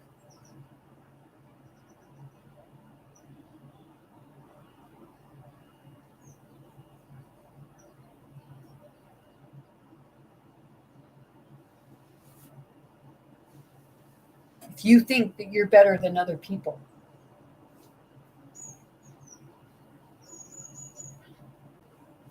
then we all still need a lot of inner work to do because we still haven't gotten the full message.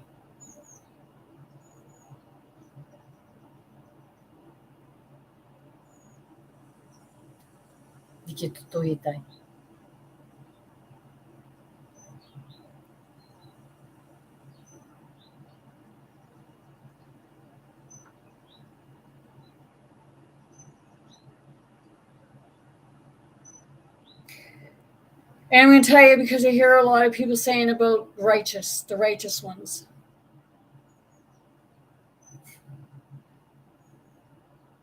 Well, every time you make a right choice,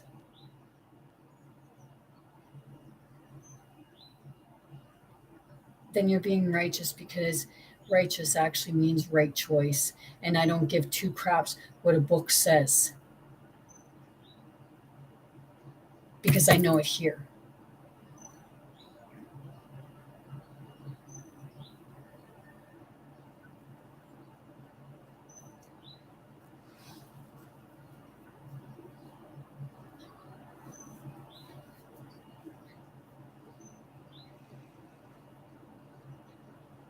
Ones that tell me that I need to read my Bible.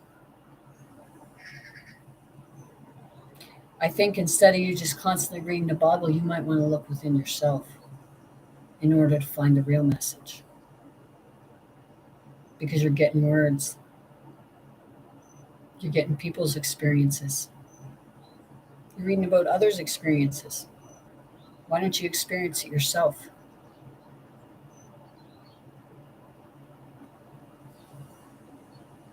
The Rome Statute, explanatory memorandum states that crimes against humanity are particularly odious offensives in that they constitute a serious attack on humans' dignity or grave humiliation or a graduation or degradation of one or more human beings. They are not isolated or sporadic events, but are part either of a government policy, although the predators need not identify themselves with this policy, or a wide practice of advocacy tolerated or condoned by a government or de facto authority. However, murder, experimentation, torture, rape, political, racial, or religious prosecution, and other inhumane acts reach the threshold of crimes against humanity only if they are part of what's well.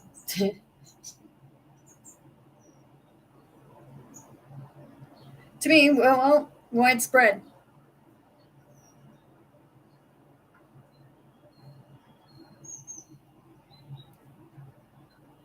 And it shouldn't be just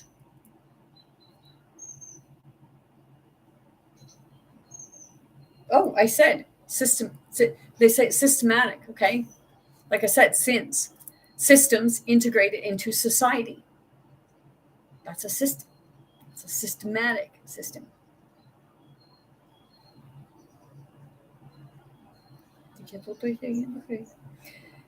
Isolated inhumane acts of this nature may constitute grave infringements on human rights or, depending on the circumstances, war crimes, but may fall, it says, may fall short of meriting the stigma attaching to the category of the crime under decision. On the other hand, an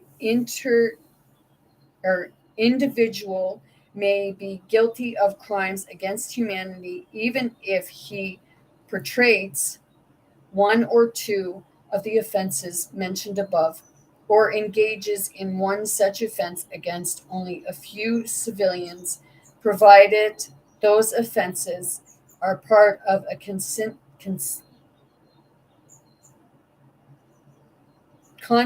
pattern of misbehavior by a number of persons linked to that offender. For example, because they engage in armed action on the same side, or because they are parties to a common plan, or for any similar reason.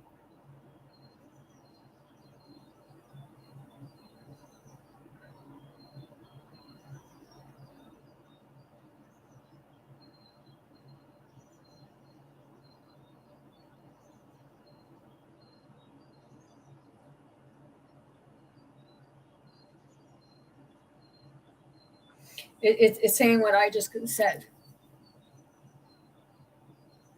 Like, if it's a number of people and they continue to do it,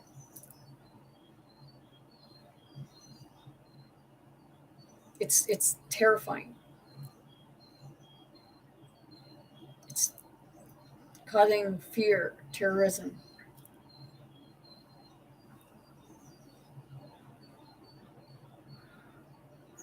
Right, those offenses are part of a constant pattern of misbehavior, meaning like you continue to do it. That's why I said, like, if you're like, there's a difference in not realize, like, if you say that you do it once or something like that to learn from, but when you continue to do the same behavior, you know what you're doing, and you gotta, it's breaking that, it's breaking that cycle.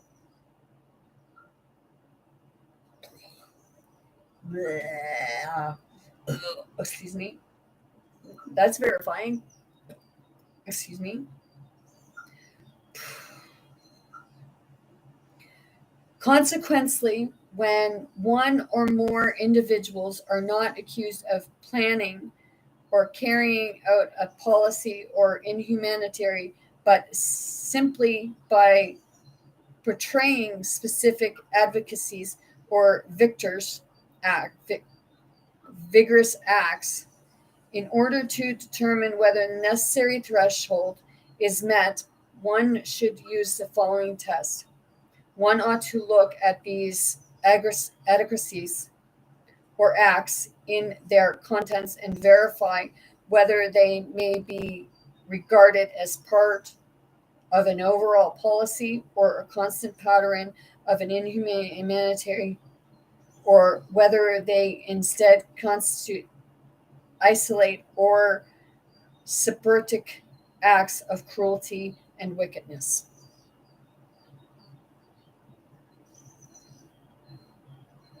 To me, people losing their jobs, family members, homes,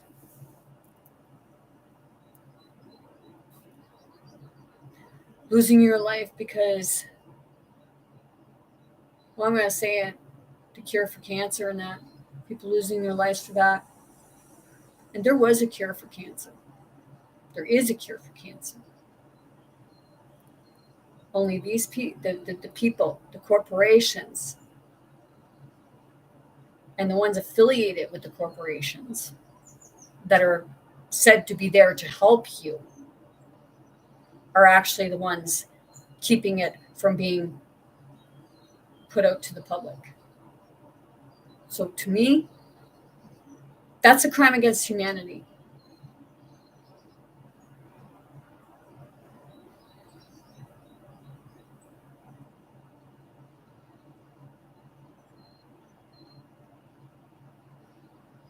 To fall under the Rome Statute, a crime against humanity, which is defined in Article 7.1, must be part of a widespread or systematic attack directed against any civilian population.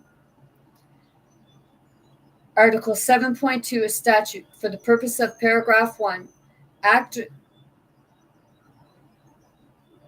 attack directed against any civilian population means a course of conduct involving the multiple commissions of acts referred to paragraph 1 against any civilian population pursuant to or in furtherance of a state or organization policy to commit such acts.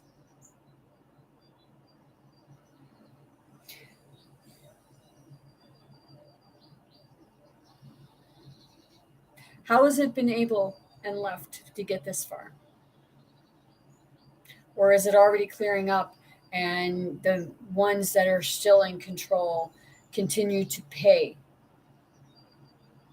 a media so that it's not put out to the people to give hope? Because continue to have hope. Not only have hope, have faith in yourself, faith in everything. Because good things are happening. We're just not, it's not being shown to us yet. And when it gets shown to people, that's why I said it's going to be hard. Some people are going to feel like they're going crazy. Some people are going to be in denial. And they're going to be in like, it's just going to be like a, kind of like the day the earth, kind of like the day, it's like the day the earth stood still.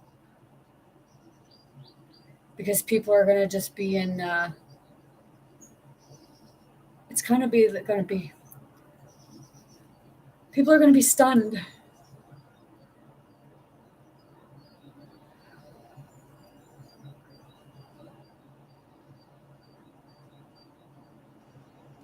I know that something is coming out soon. Names.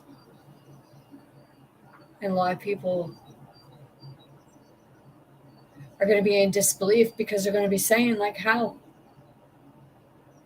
Like, I trusted these people. I believed in them.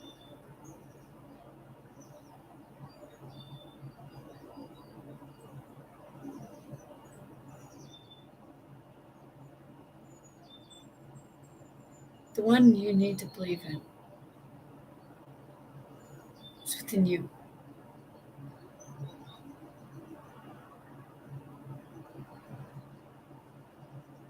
Believe in you.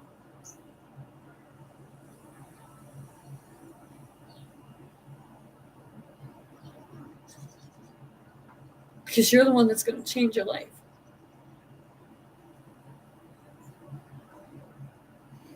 It's all about using your voice, speaking your truth, and standing firm for yourself. And if people don't believe you right now, that's okay. Because one day they will see.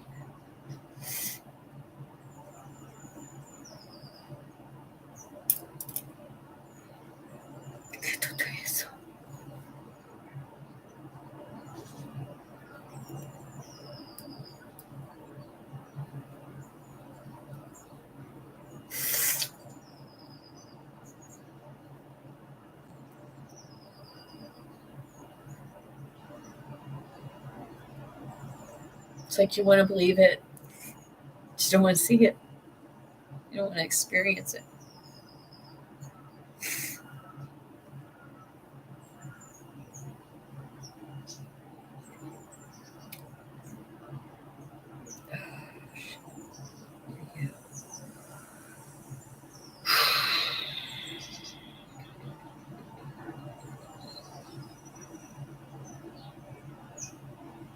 Paragraph 1.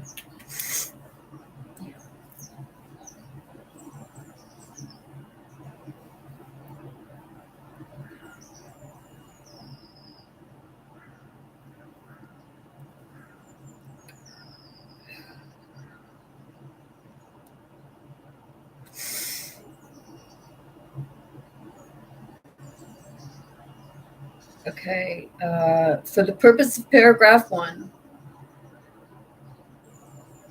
attack directed against any civilian population means a course of conduct involving the multiple commissions of acts referred to in paragraph 1 against any civilian population pursuant to or in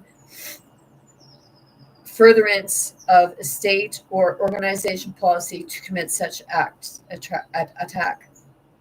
This means that an individual crime on its own or even a number of such crimes would not fall under the Rome Statute unless they were the result of a state policy or an organization policy. Just because I'm reading doesn't mean I like, it's like, this was confirmed by Luis Moreno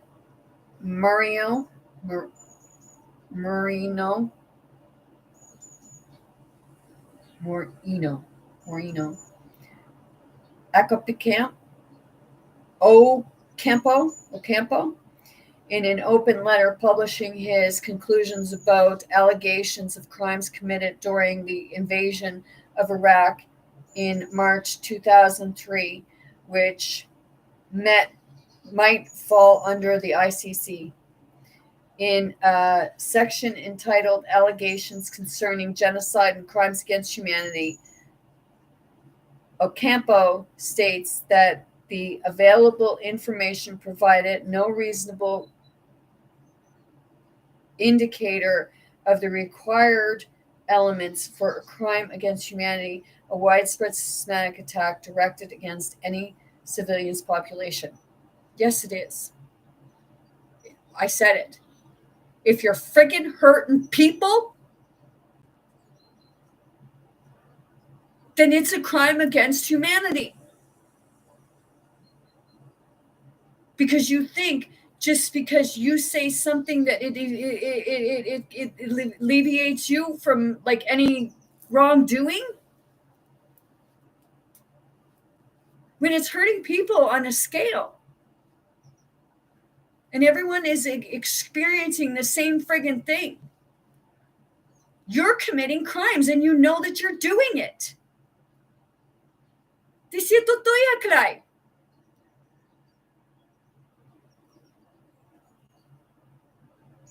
That's the part about people making their own law.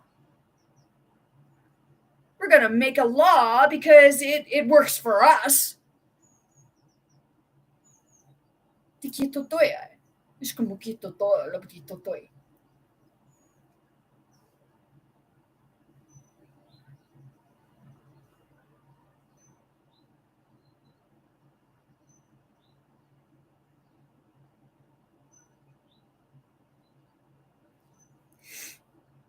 The ICC can only prosecute crimes against humanity. This is what this is saying. The ICC can only prosecute crimes against humanity in situations under which it has jurisdiction. The ICC only has jurisdiction over crimes contained in its statute, genocide, war crimes, and crimes against humanity, which have been committed on a territory of a state party to the Rome Statute, when a non-party state refers a situation within its country to the court, or when the United Nations Security Council refers to a case to the ICC. In 2005, the UN referred to the ICC the situation in Darfur. This referral resulted in an indictment of Sudan's president Omar al-Bashir for genocide, crimes against humanity, and war crimes in 2008. Holy crap, man. Like we're in 2023, soon to be 2024, and this is still going on? Really? Disi que tutore talado tuskure baraka tutoye. Disi que tuton.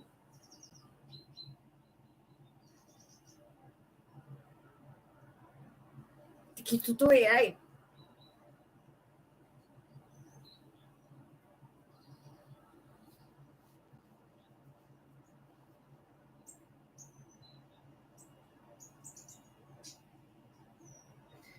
When the ICC president reported to the UN regarding its progress handling these crimes against humanity, case Judge Philip Kirishra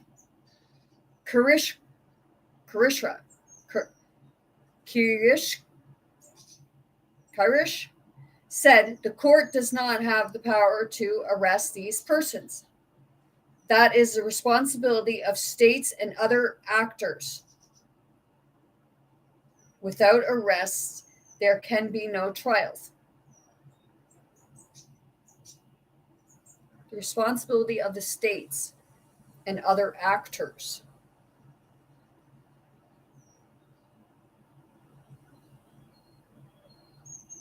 To me, an actor is someone that you see on TV posing to be somebody they're not,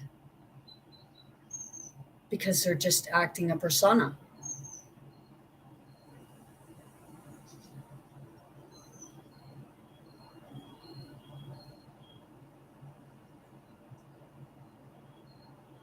They say we're a bunch of act. It's an act. It's an illusion. It's playing out.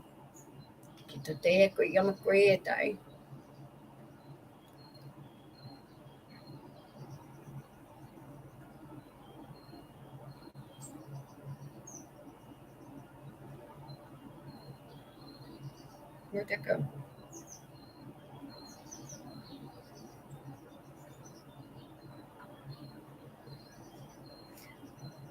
I lost my spot.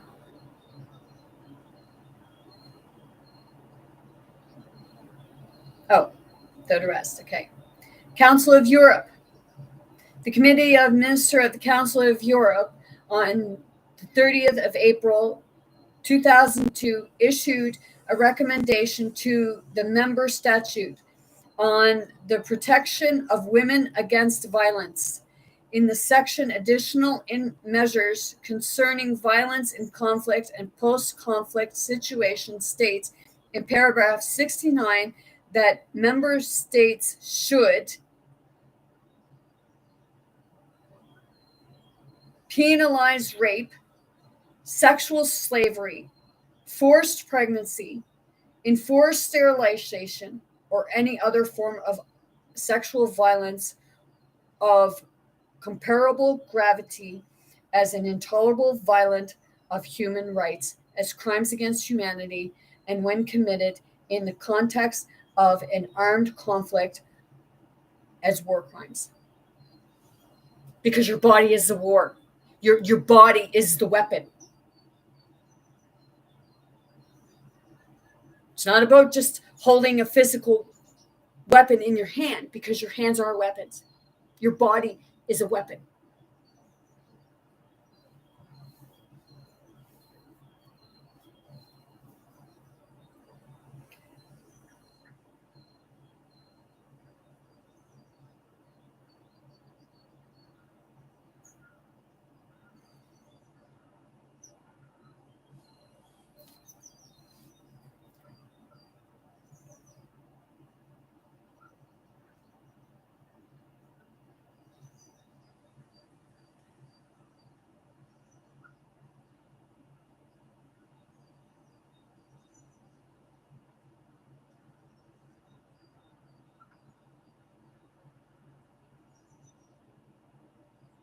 There's a movie out. I haven't seen it because I'd have a hard time watching it.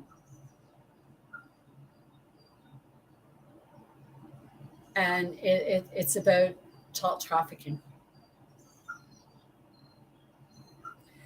This has been going on not just decades, not centuries, but millenniums. And my question is, how and why is this still going on?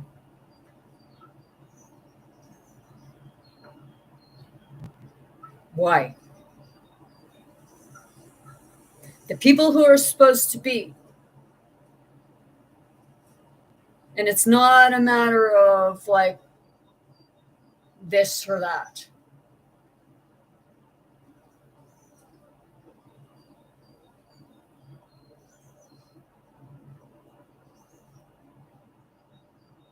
It could be a question of, have you become involved in it?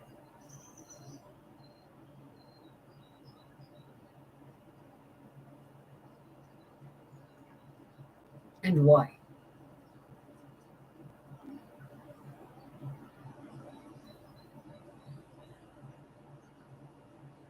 I know people have to go underground. But if you're being a party to it,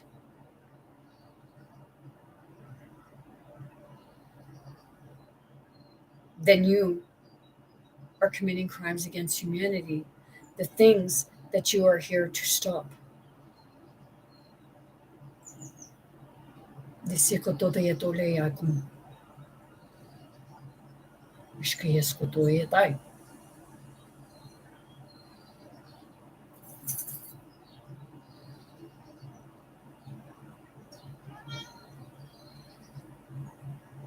I know that some kids grow up in this.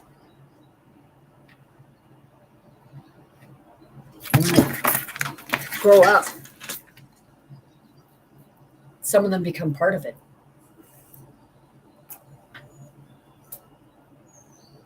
And then they're out there bringing in more children. Because that's the part of, in that sense, they grew up in it. They don't know no different because they were children.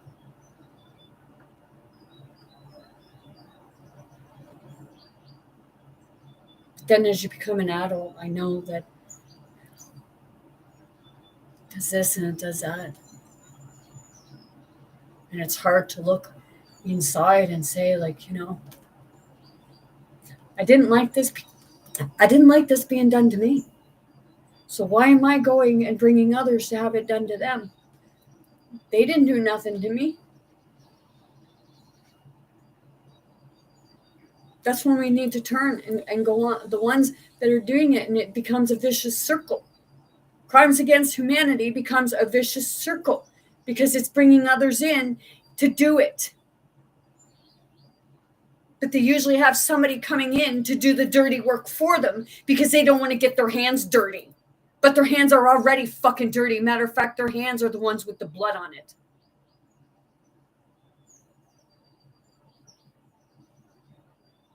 The biggest amount of blood.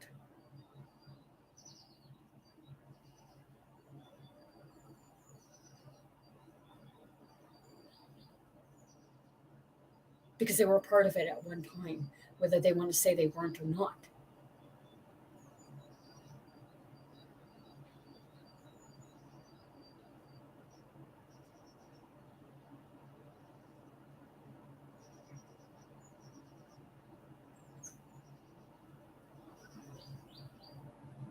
And every time we turn a blind eye, we're allowing it to happen. Every time we just go like this, or we go like this, it's like watching a horror movie that you don't want to be watching.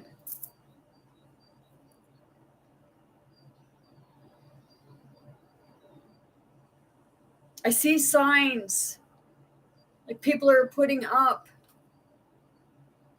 Every child matters. Well, if every child matters, why aren't they being protected?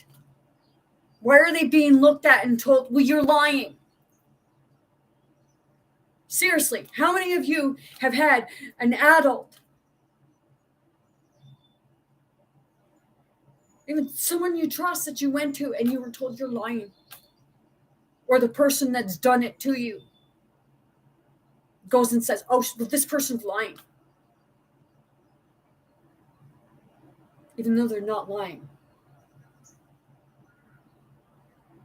And the disgusting part is that you know a lot of people always believe the adults because it's put in a system that, oh well, the kids are lying.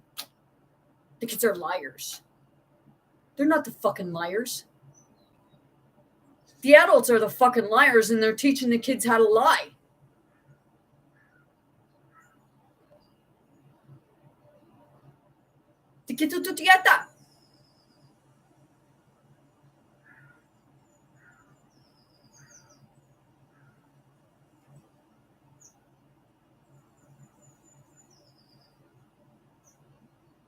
That's actually like, that's how kids end up being victims over and over and over again. Because the victimizers see the pattern. Oh, well, the adults aren't going to believe them. Or the authorities aren't going to believe them. Hey, sometimes the authorities are fucking involved in it.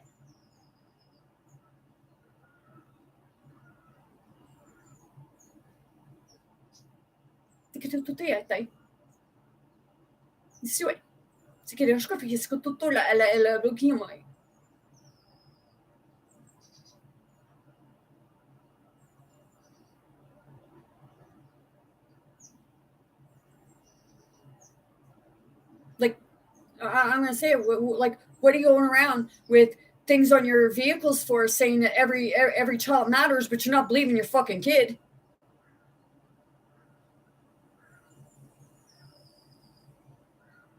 I had somebody here recently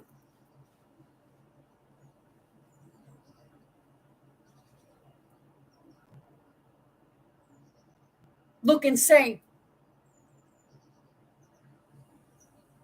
that our millennium children are the problem. Really?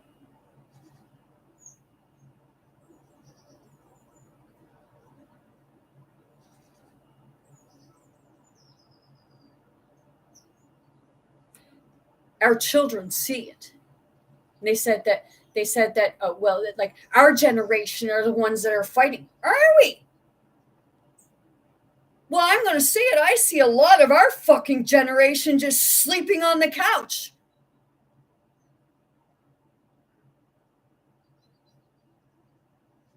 Some are waking up.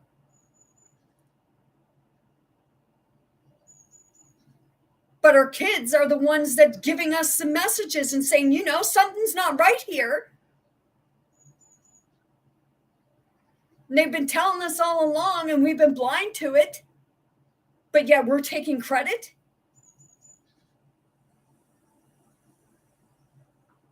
To that person, you're still not awake. You might see certain things, but you're not awake.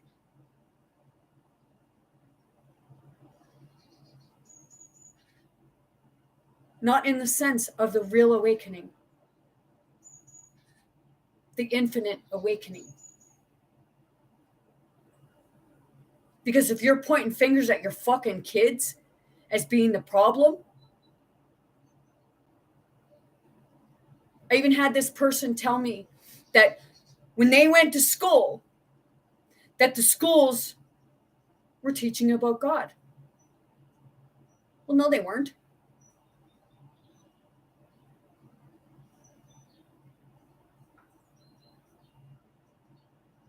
They weren't teaching about God in the mid-70s, 80s.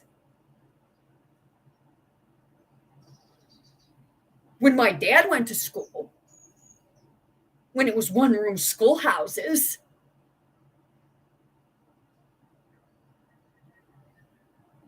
they'd have a time in class where they teach about God, but in the late 70s, 80s, they weren't fucking teaching about God. Because I went to the same fucking school. Only 4 years later.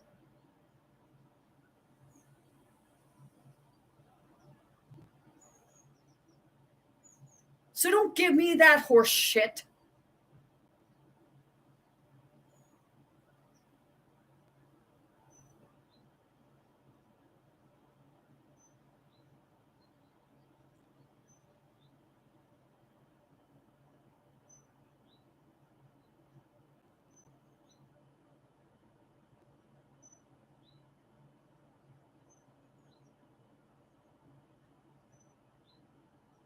Did they take God out of schools?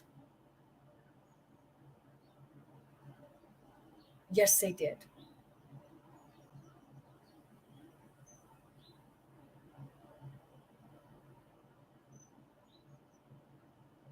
And they filled it full of anger and aggression.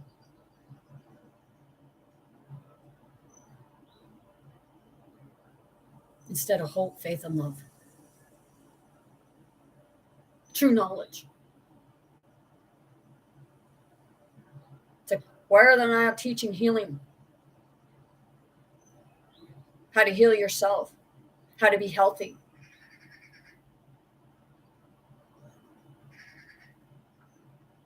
Because there's no money in that. There's no fear in that.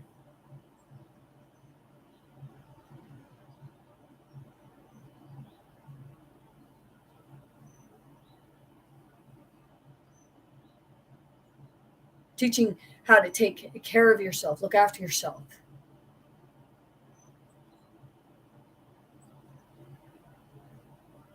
How to cook.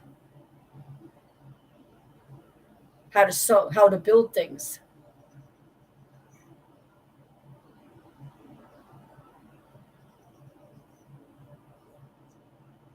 How to get along with each other. Instead of dividing each other. And telling everybody, oh, well, you got to look at this person differently because they're not the same as you.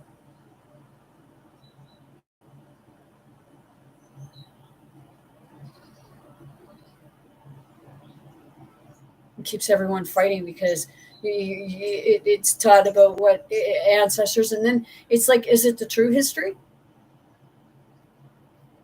Because there's so much going on and it's all over the place.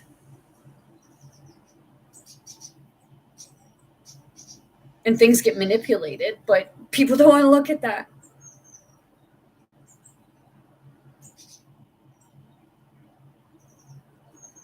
Yes, it does have to do with crimes against humanity. How does it? Well, let's see, because it's teaching about violence, teaching kids, pick up a gun. Oh, we need war. But our kids are saying, like, I said it before, our kids are behaving better than we are because they're not seeing the differences. We're pointing the differences out.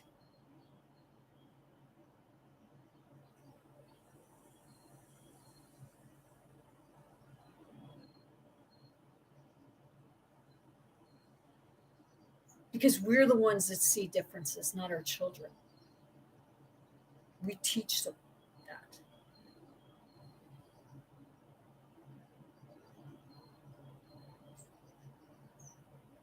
It's okay to be a different color. It's okay to be a different culture.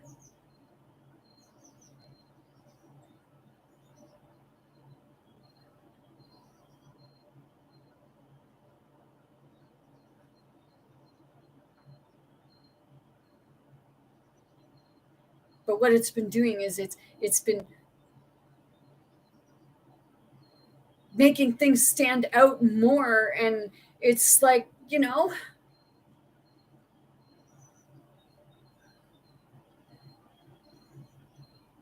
so the one that said that, like, my kids is mine are millenniums, and they want nothing to do with fucking society for the most part. And I'm a Generation X, and I don't either. Not the way it is, because it was never supposed to be. It was never supposed to be like this. We just kept thinking and saying, oh, well, like, this is what the facts say. This is what this says. Well, what the fuck is your fact? What is your true experience? What did you experience? Not what did somebody else experience?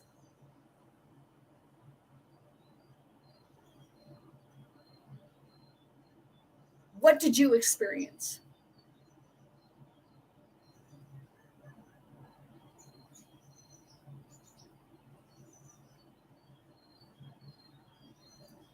When you see somebody else in trouble,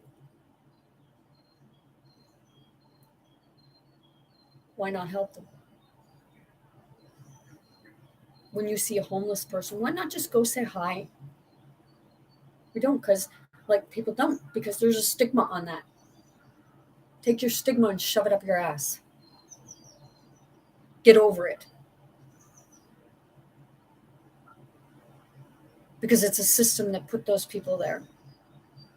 And some, they want to live outside. They want to live off away from people.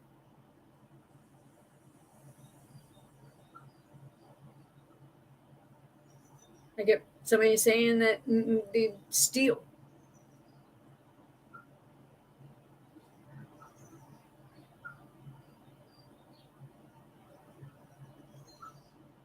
Do they all? And maybe that's your only way of survival. And it's not like somebody just said, go get a job.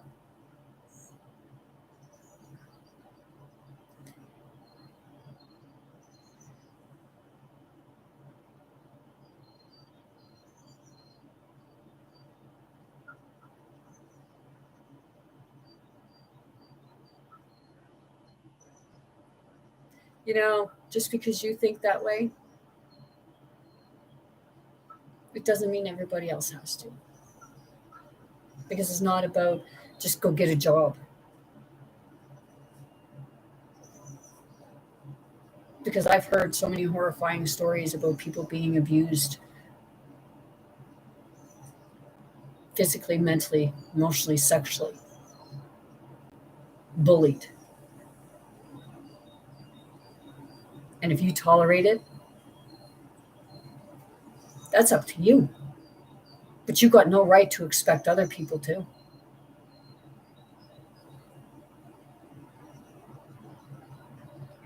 They're stealing.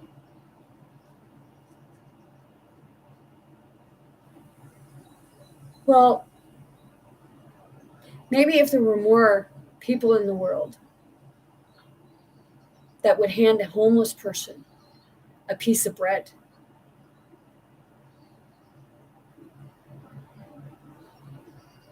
a coat, a blanket, a shelter, somehow guide them.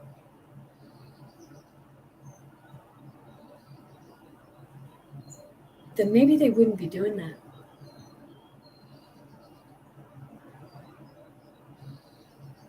But see, an ego will tell you, just go to work.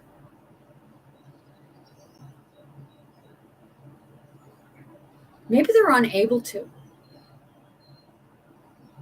You don't know them. You don't know what they deal with on a daily basis, how they're feeling inside.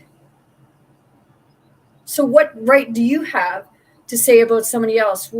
How if it were you in their shoes? Never say never.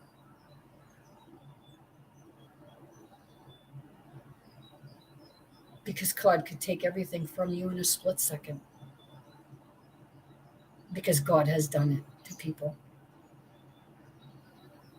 Where they were high on the horse, and then all of a sudden, it was taken.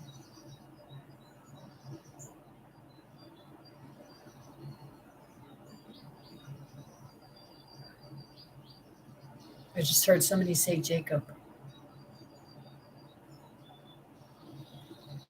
Jacob had everything, and then it said God took it all from him. Wow.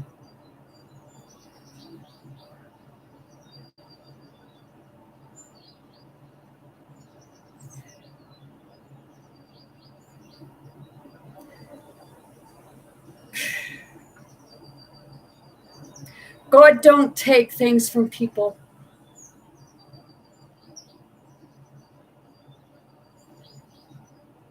Ignorances push it away.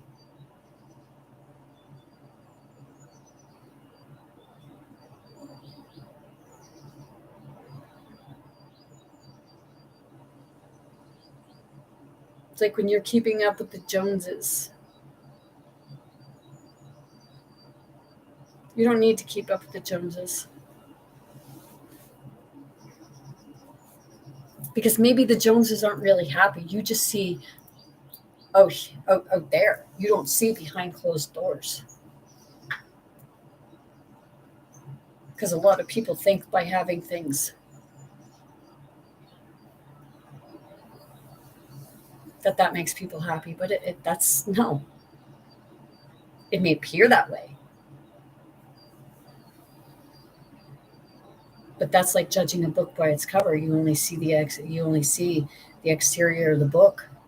You don't know what's inside of it until you read it or experience it.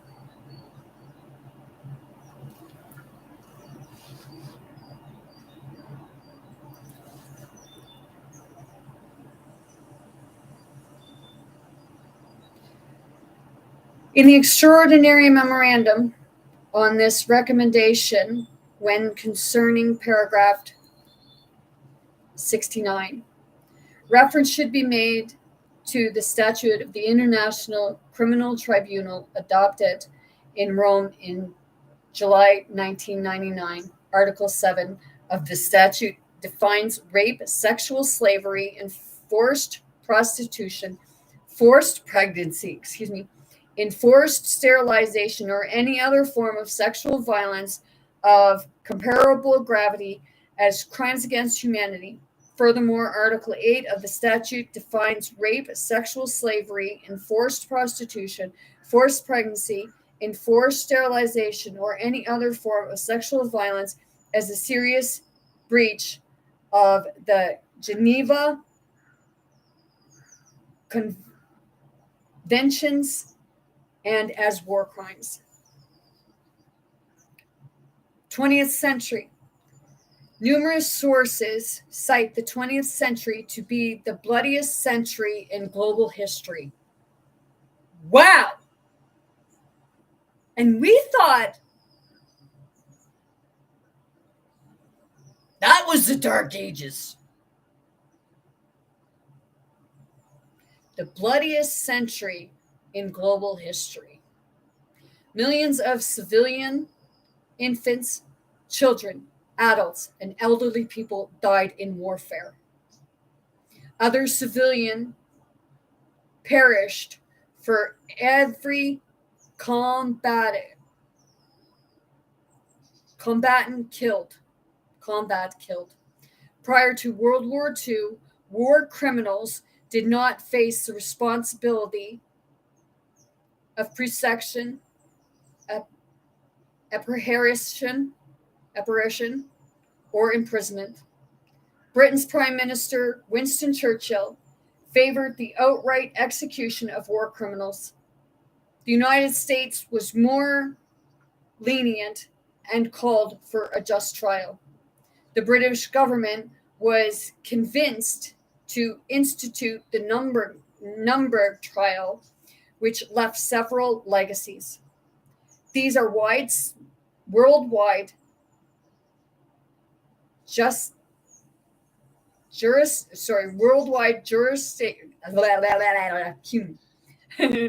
jurisdiction for several war crimes, creation of international war crime tribunals, judicial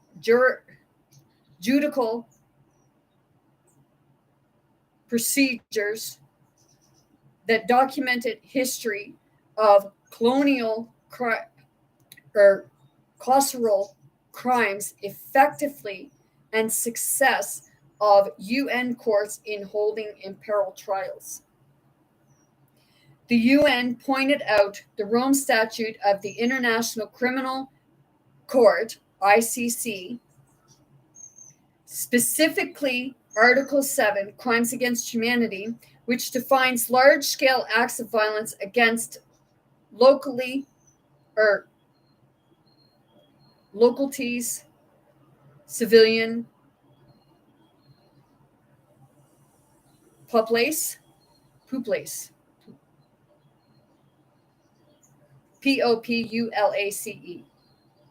These acts consist of murder, inhalation, enslavement, bondage, forced removal of population, imprisonment, and deprivation of physical liberty that violates international laws, maltreatment, forced prostitution and rape, discrimination and tyranny against certain groups, apartheid, racial discrimination and segregation, and other inhumane acts. A publication from the Trial International mentioned that crimes against humanity have been correlated starting in 1990. These were the 1993 Statute of International Criminal Tribunal for Yugoslavia, 1994 Statute of the Tribunal for Rwanda, and 1998 Rome Statute of International Criminal Court. The latter contains latest and most extensive list of detailed crimes against civilians. And that's saying the 20th century. The 21st century. A report on the 2008 to 2009 Gaza war by Richard Goldstein accused Israel and Hamas forces of possibly committing a crime against humanity. Yes,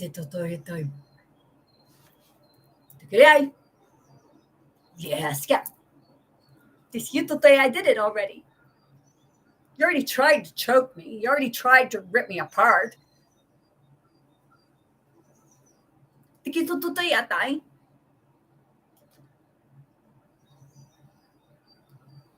I will explain it to others sometime, because that was part of my enlightenment. That was a part of me fighting for my soul.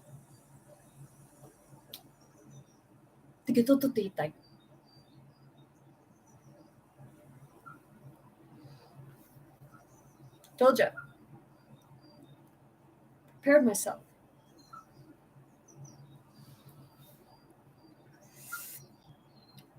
Okay. Accused Israel and Hamas forces possibly committing a crime against humanity. The report concluded that Israel had used disproportionate force, targeted Palestinian civilians, used them as human shields, and destroyed civilian infractions. Hamas was found to have deliberately targeted Israel civilians and Israel fracture by mounting indiscriminate rocket attacks. Both the Israel government and Hamas dismissed the findings of the report. See, nobody ever wants to look at what they're doing. They don't want people to see.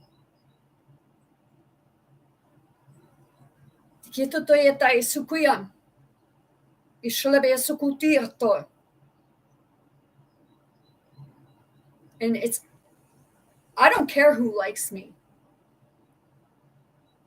and who don't.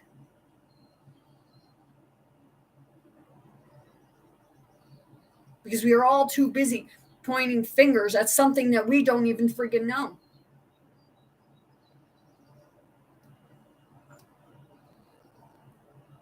Am I taking? No. Because there's no reason and no need for this to still be going on in the 21st century.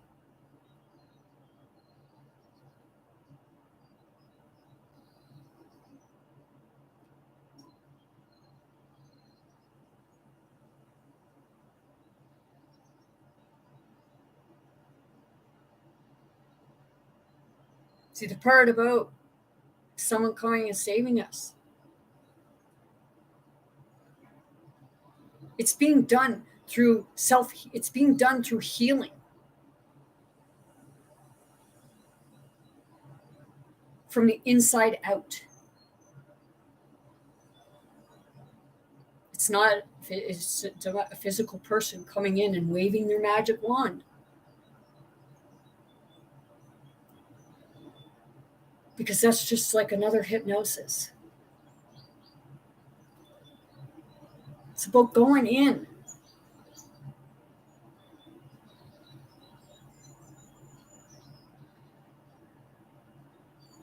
Just think people that it's about having faith.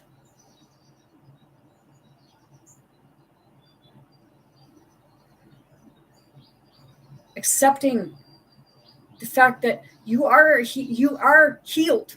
You are able to be healed, but you have to accept that.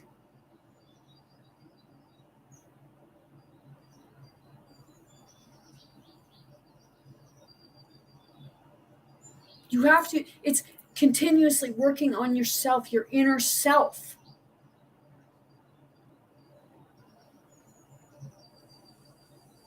But you're looking for a physical. You're looking for that physical person. Whether you want to believe it or not, you're that physical person. Because it's spirit.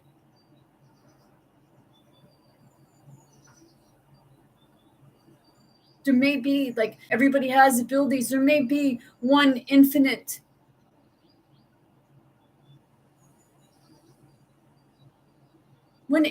healer that does it in a different way. That just laying their hand on, it's healing at that moment. But it's about hitting everybody at a mass. It's like a counselor to help others find themselves. Because when you find the love within yourself, that breaks that manipulative barrier.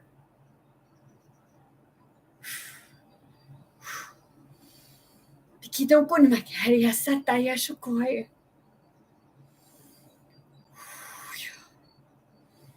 Bayan.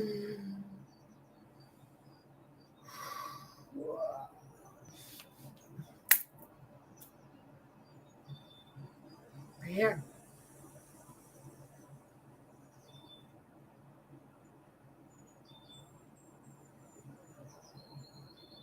Sige to eh.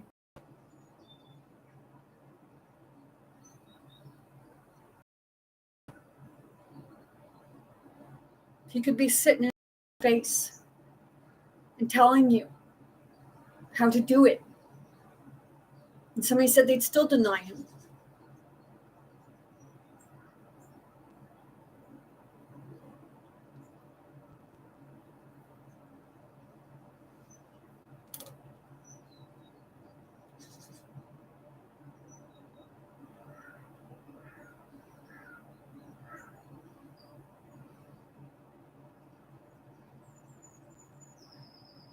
See, you can't stop something if the people's not willing to stop it themselves.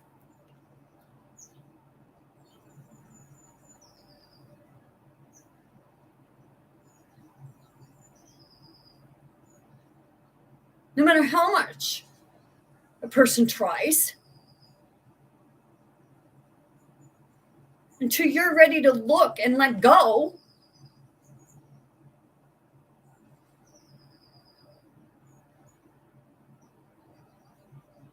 oh, we'll sign a peace treaty.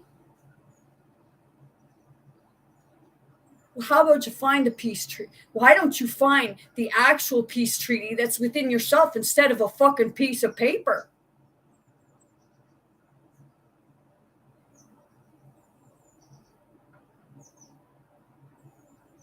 Seriously.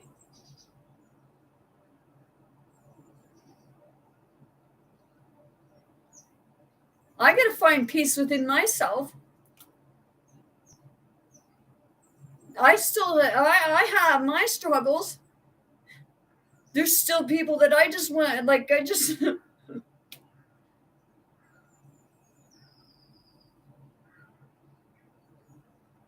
And I'm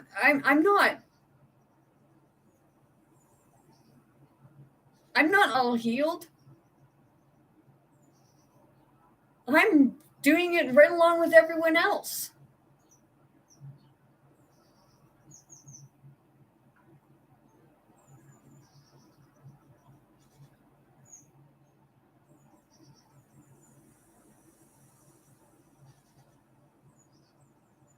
I could have just let it all go. And I actually did. And then I called it back because it was experiencing, it was learning how to heal myself so that I could teach others how. I didn't take a shortcut, but I could have. I'm not talking about like dying. I'm talking about it was like I got rid of it.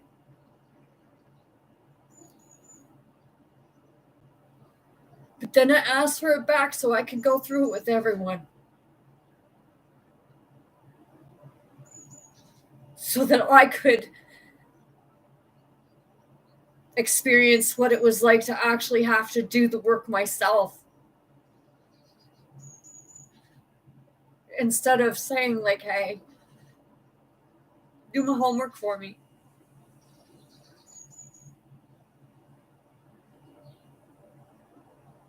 Because if you just have it taken away, you're not learning nothing from it. You just go back out and do it again. Oh, and that's why, like, people will go and say their sins and ask for forgiveness, and then they'll go out and do the same fucking thing over again. Really? Oh, well, yeah. Oh, well, I'll be forgiven.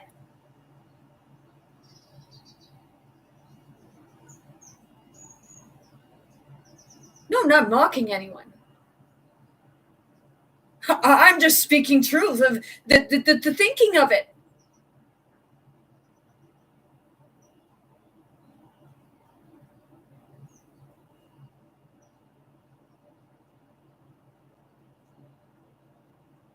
So you keep doing the same thing over and over again. And like I said, I don't care who likes me.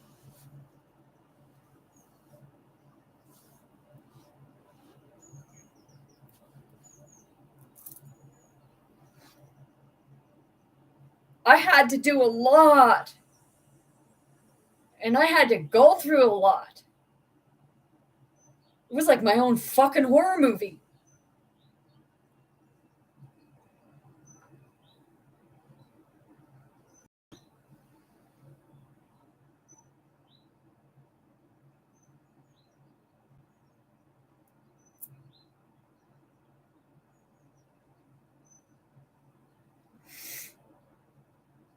In 2019, the United Nations investigators announced that Israel troops may have committed crimes against humanity.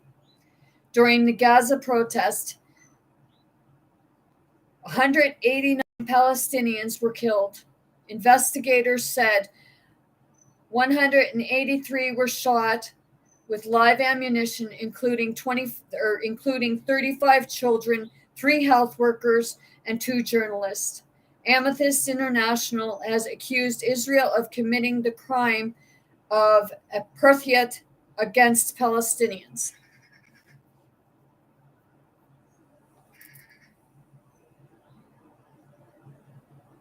Said, I'm not taking sides.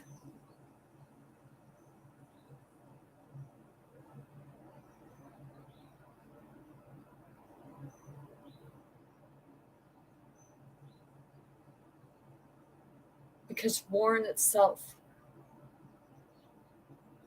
is crimes against humanity, and it doesn't matter which side is doing it.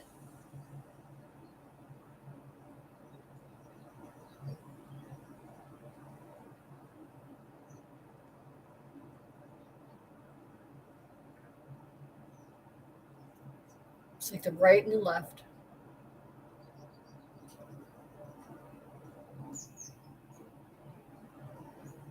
And the people are caught in the middle.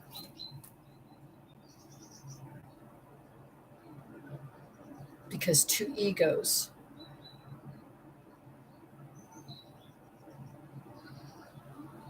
see, the people want peace, but the controllers want war.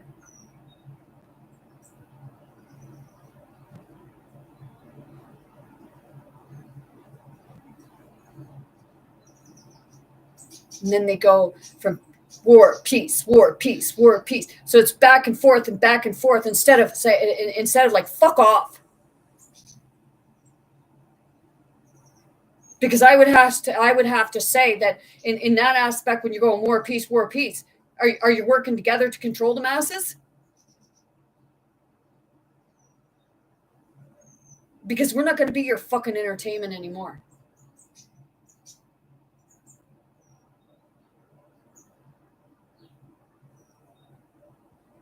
And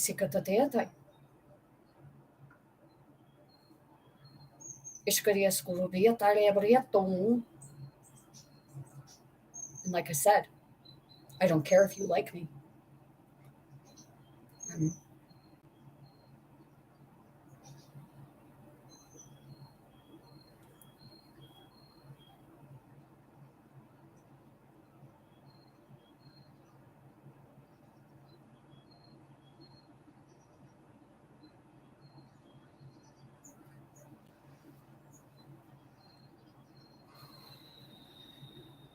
In 2022, the UN Human Rights Office assessment of human rights concerns in Xinjiang, Xinjiang,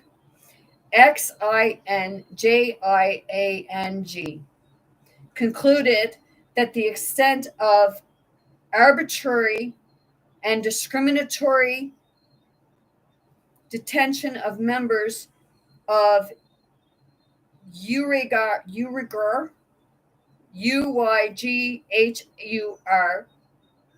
and other predominantly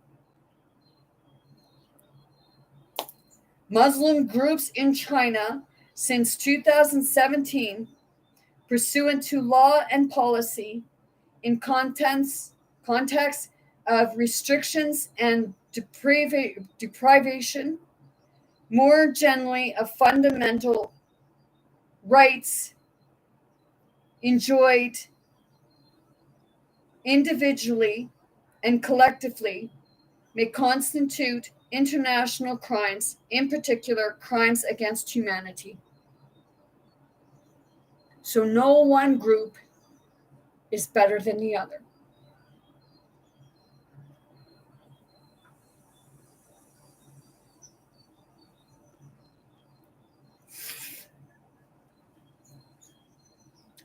I choose the people, not sides of war.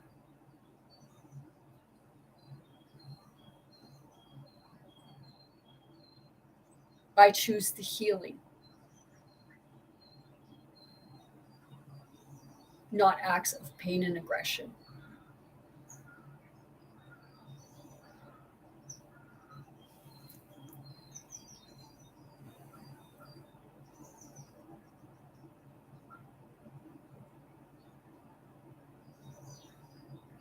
People may be wondering why I'm doing this. It's because I feel the attacks on me.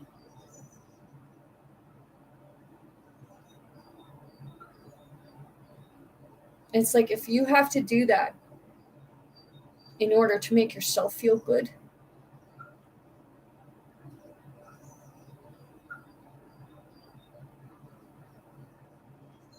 then I guess you're going to do it. But just remember, you hurt me, you're only hurting yourself.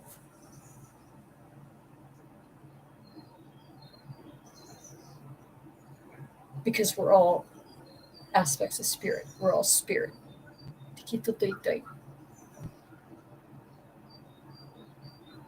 And it doesn't matter what aspect you believe in.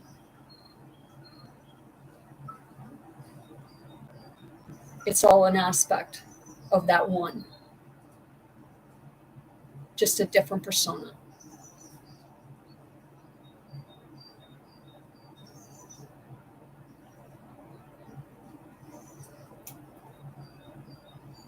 Because everyone has experienced both sides.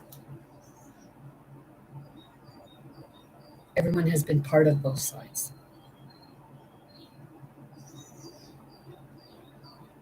And the awakening part is saying, hey,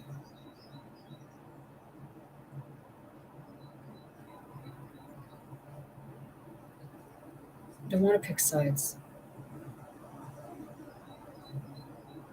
I want to be whole.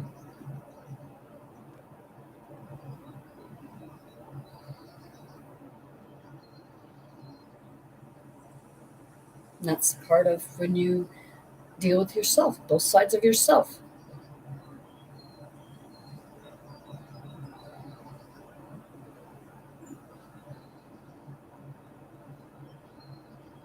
The masculine and feminine.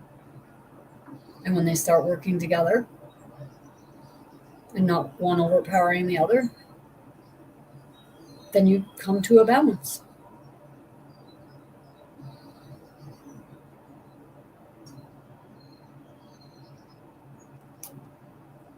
And then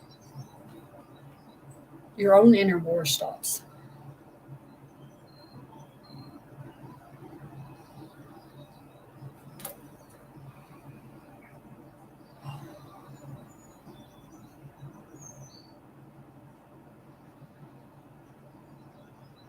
Like I said, if that helps you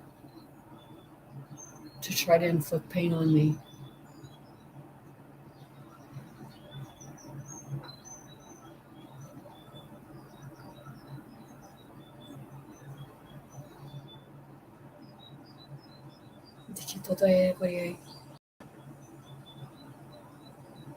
se me coiscaria escuta aí. Que tu tem?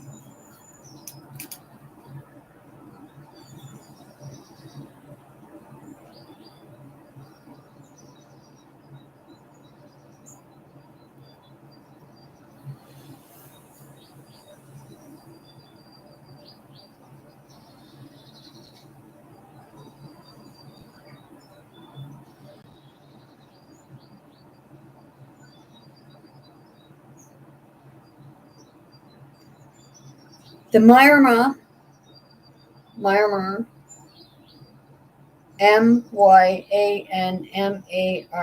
military's target of the Rohingya, sorry if I can't pronounce that, Rohingya Muslims, in which more than 25,000 have been killed and more than 18,000 women and girls have been systematically raped, have been labeled as crimes against humanity by the United Nations and Amnesty International. OHCHR, independent fact-finding mission, have found Tamatdaw, Tatmadaw, of committing crimes against humanity, genocide, and ethnic cleansing. See also Charter of the United Nations, crimes against humanity under communist regimes, crimes against humanity innovative, genocide convention, historical revisionism, negotiationism, hate crimes, honor killing, human rights, Inter-American Commissions on Human Rights, International Criminal Court, mass adequacy crimes, Rome Statute of the International Criminal Court, rule of law, Unit 731, Vienna Declaration and Program of Action, War Crimes, Universal Junction.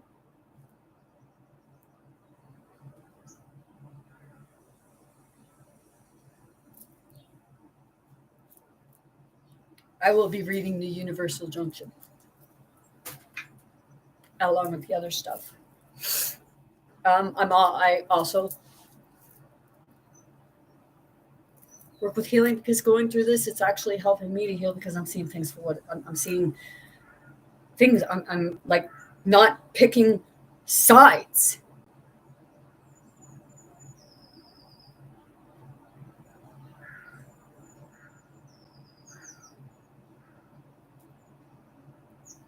And it is.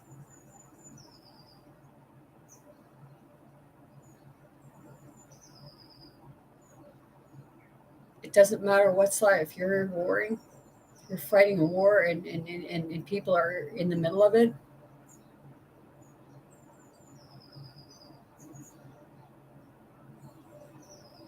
You're putting the people in the middle. The middle of your fight. If there's two people, because it starts with two people.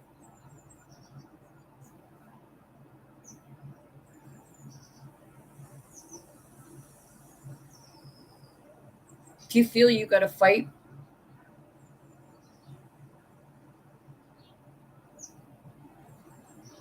don't put people in the middle of it.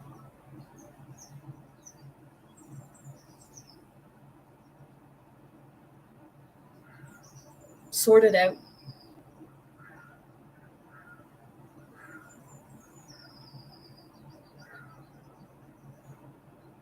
And ask yourself, why are you so bitter? Or why shouldn't we expect people to fight back?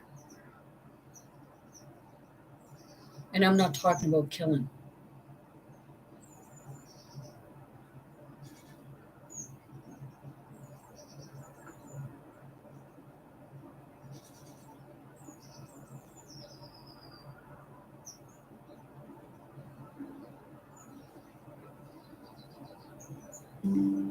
If people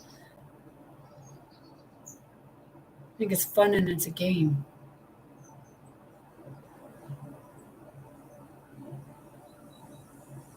it's like Spy Kids. Game over.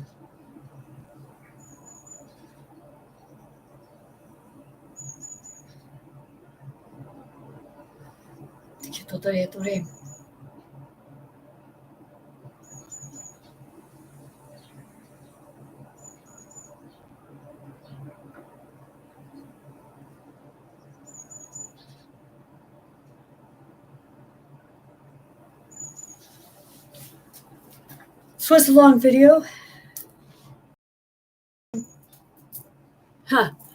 Right now the clock is, and I believe in angels. Believe in it all. I don't knock somebody else's stuff because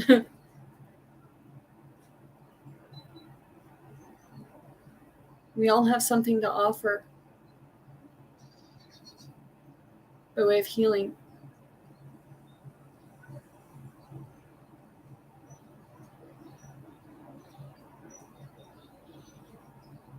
So I heal as many hearts as I can.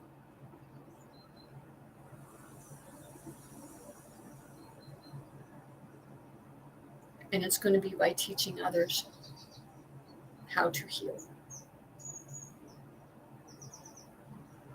It's a pay it forward. Someone showed me.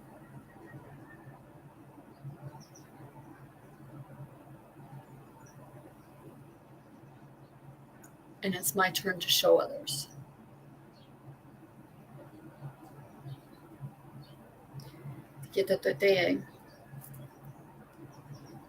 Angel number 444.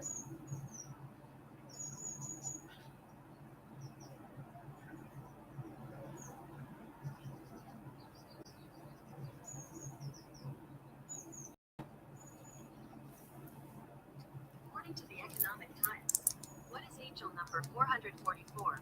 Angel number 444 conveys a message of love, support, and guidance from your angels. It serves as a reminder that you are on the right path, and your angels are by your side, offering their unwavering support. The number 4 symbolizes stability, security, and a strong foundation. That message just wasn't for me. That message went out to you all. There's no such thing as coincidences, just synchronicities. The healing starts, and it starts with you. Michael Jackson's song, Heal the World. I have to play it. And I don't care what others think of Michael Jackson. He had that part right. He had that message right. And Whitney Houston, greatest love of all, was saying that the children are our future, so teach them well and let them lead the way. And sometimes, like, you hear about what they say about, like, the new earth, okay? Gaia was birthed from chaos.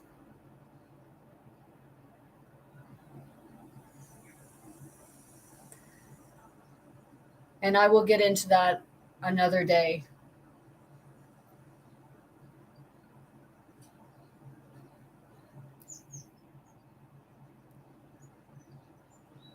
Because it's like chaos is a teacher.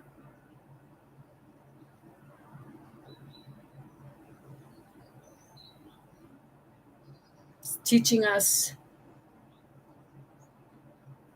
to see it and come together. Because I said it before, it's like fart. Thought he farted, but he really shit himself. Excuse my term. And it's like they produce a mental filing cabinet, and the mental filing cabinet implodes.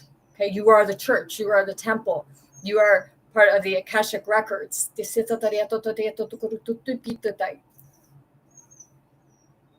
you have all your stuff within you.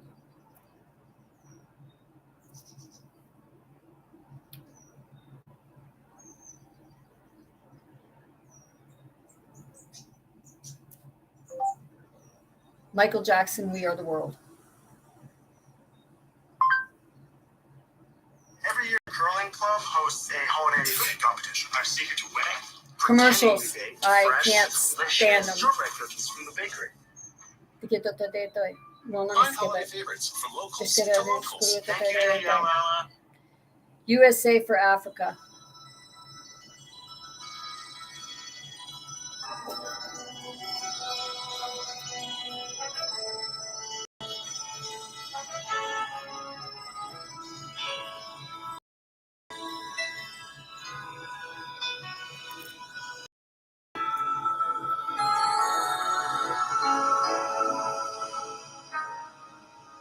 There comes a time when we heed a certain call, when the world must come together as one.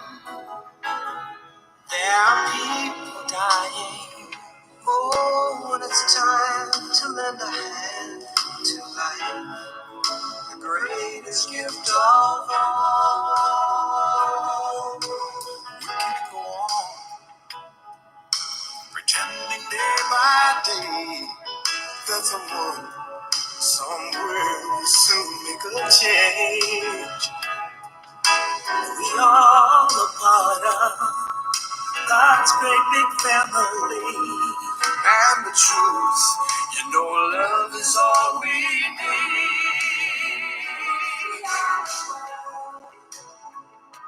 We are the children. We are the ones who make it brighter than ever. So let's start giving.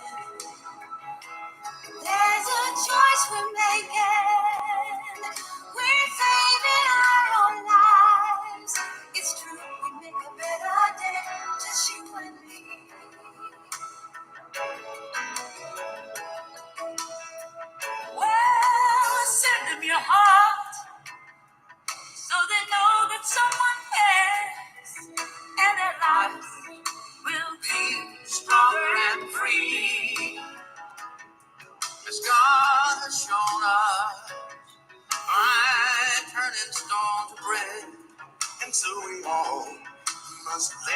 a helping hand. We are the world. We are the children. We are the one to make a brighter day. So let's start giving. Oh, there's a choice we're making. We're saving our lives. It's true, we make a better day. Just you and me. We get down and out, there seems no hope at all. But if you just believe, there's nowhere we can fall. So I will learn and realize, oh, that a change can only come when we stand together as one.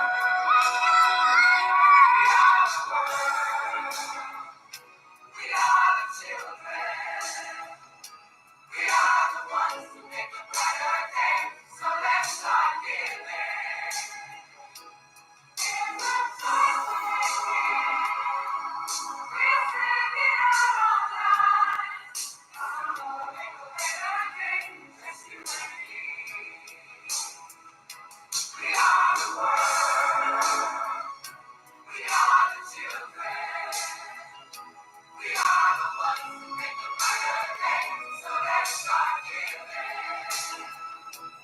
There's a choice we're making.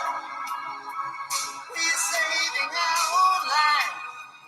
It's true, we make a better day. Just you and me.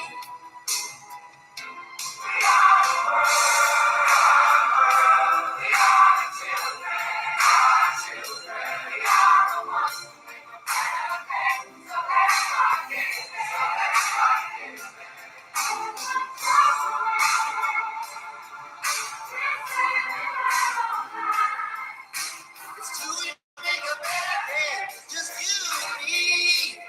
All right, let me hear you. We are the one. That we are the children.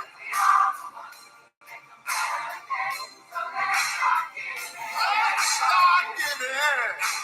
There's a choice we're making. We're saving our own lives. It's true, we make a brighter day. It's you and me. Come on now, let me hear you. We are the world. We are the world. We are the children. We are the children. We are the ones who make a brighter day. So let's start giving. So let's start giving. There's a choice we're making. We're saving our lives. It's true, we make a better day. Just you and me. Yeah, yeah. We are the world. We are the world. We are the children.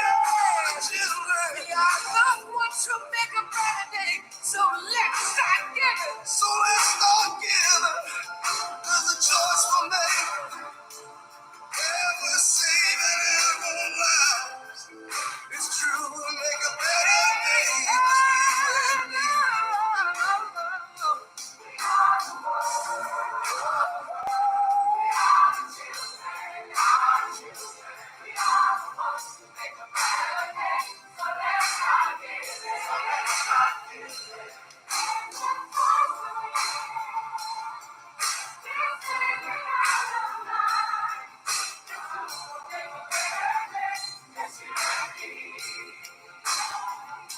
We are the world. We are the world. We are the children. Awesome.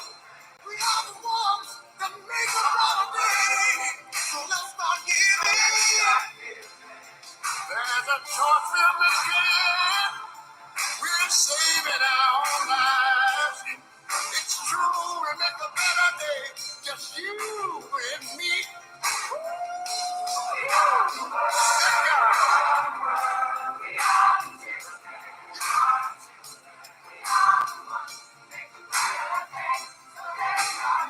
All right, did you hear what I said? There's a choice we're making. We're saving our own lives. It's true, we make a better day. Just you and me. All right, I'm gonna say it again.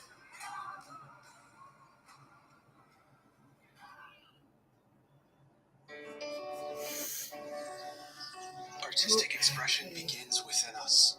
Yep. It inspires us and connects us to each other. Good message too. Music, theater. I just stopped it. You didn't like me for the. Oh, I just pressed something. Okay. I love that song because it's about everyone coming together. And that we're the children.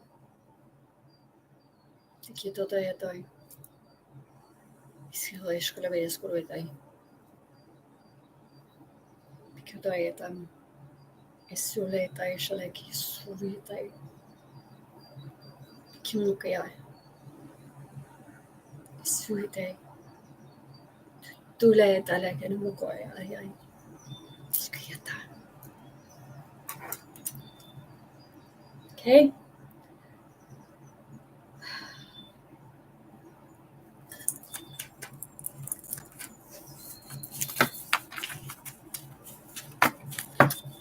So I'm going to leave it there. And another day I'm going to come on and I'm going to share my enlightenment experience. And I hope that it opens up others to feel that it's okay to share yours because others need to hear it so that they don't feel like they're alone. Because others are feeling it. Many are feeling it and not saying anything for fear of what others will think or say. And it doesn't matter.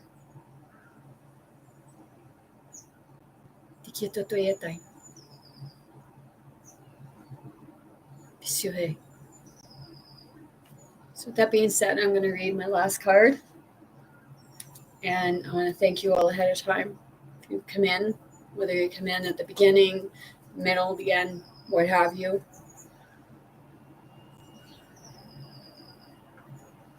And just know that I feel everyone here, whether people want to believe it or not, that's okay. Okay? So let's read the card. And I hope everyone's having a holiday. I know it's hard for some this time of year, and there's a lot of controversy, but everything will come to light, and it'll come from here.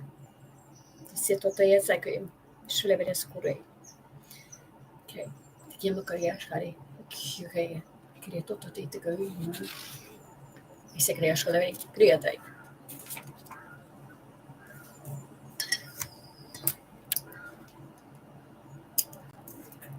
No such thing as coincidences.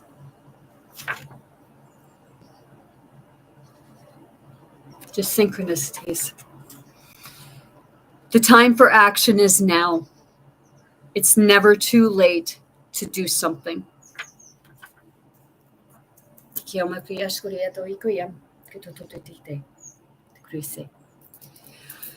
With that being said, I'm sending you all much love, light, many blessings. Most importantly, very good health to anyone and everyone wanting, willing, ready to receive and accept. I want you all to be big, bold, brave. Most importantly, be yourself. Be your authentic self. Be true to yourself. Don't try to be somebody that somebody says that you are or that you have to be.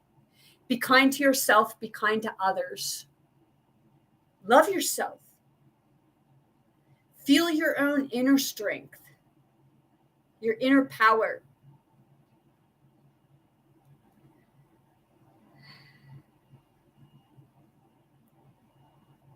Believe in you.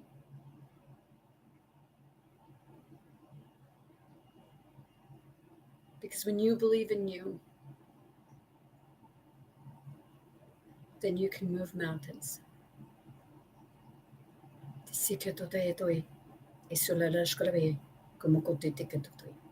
I love you all, and I'm wishing you all a very great evening. And I don't make wishes, so it's not really a wish. It's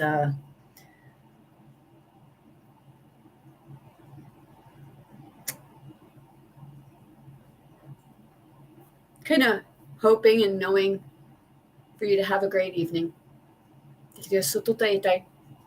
I love you all. Nuki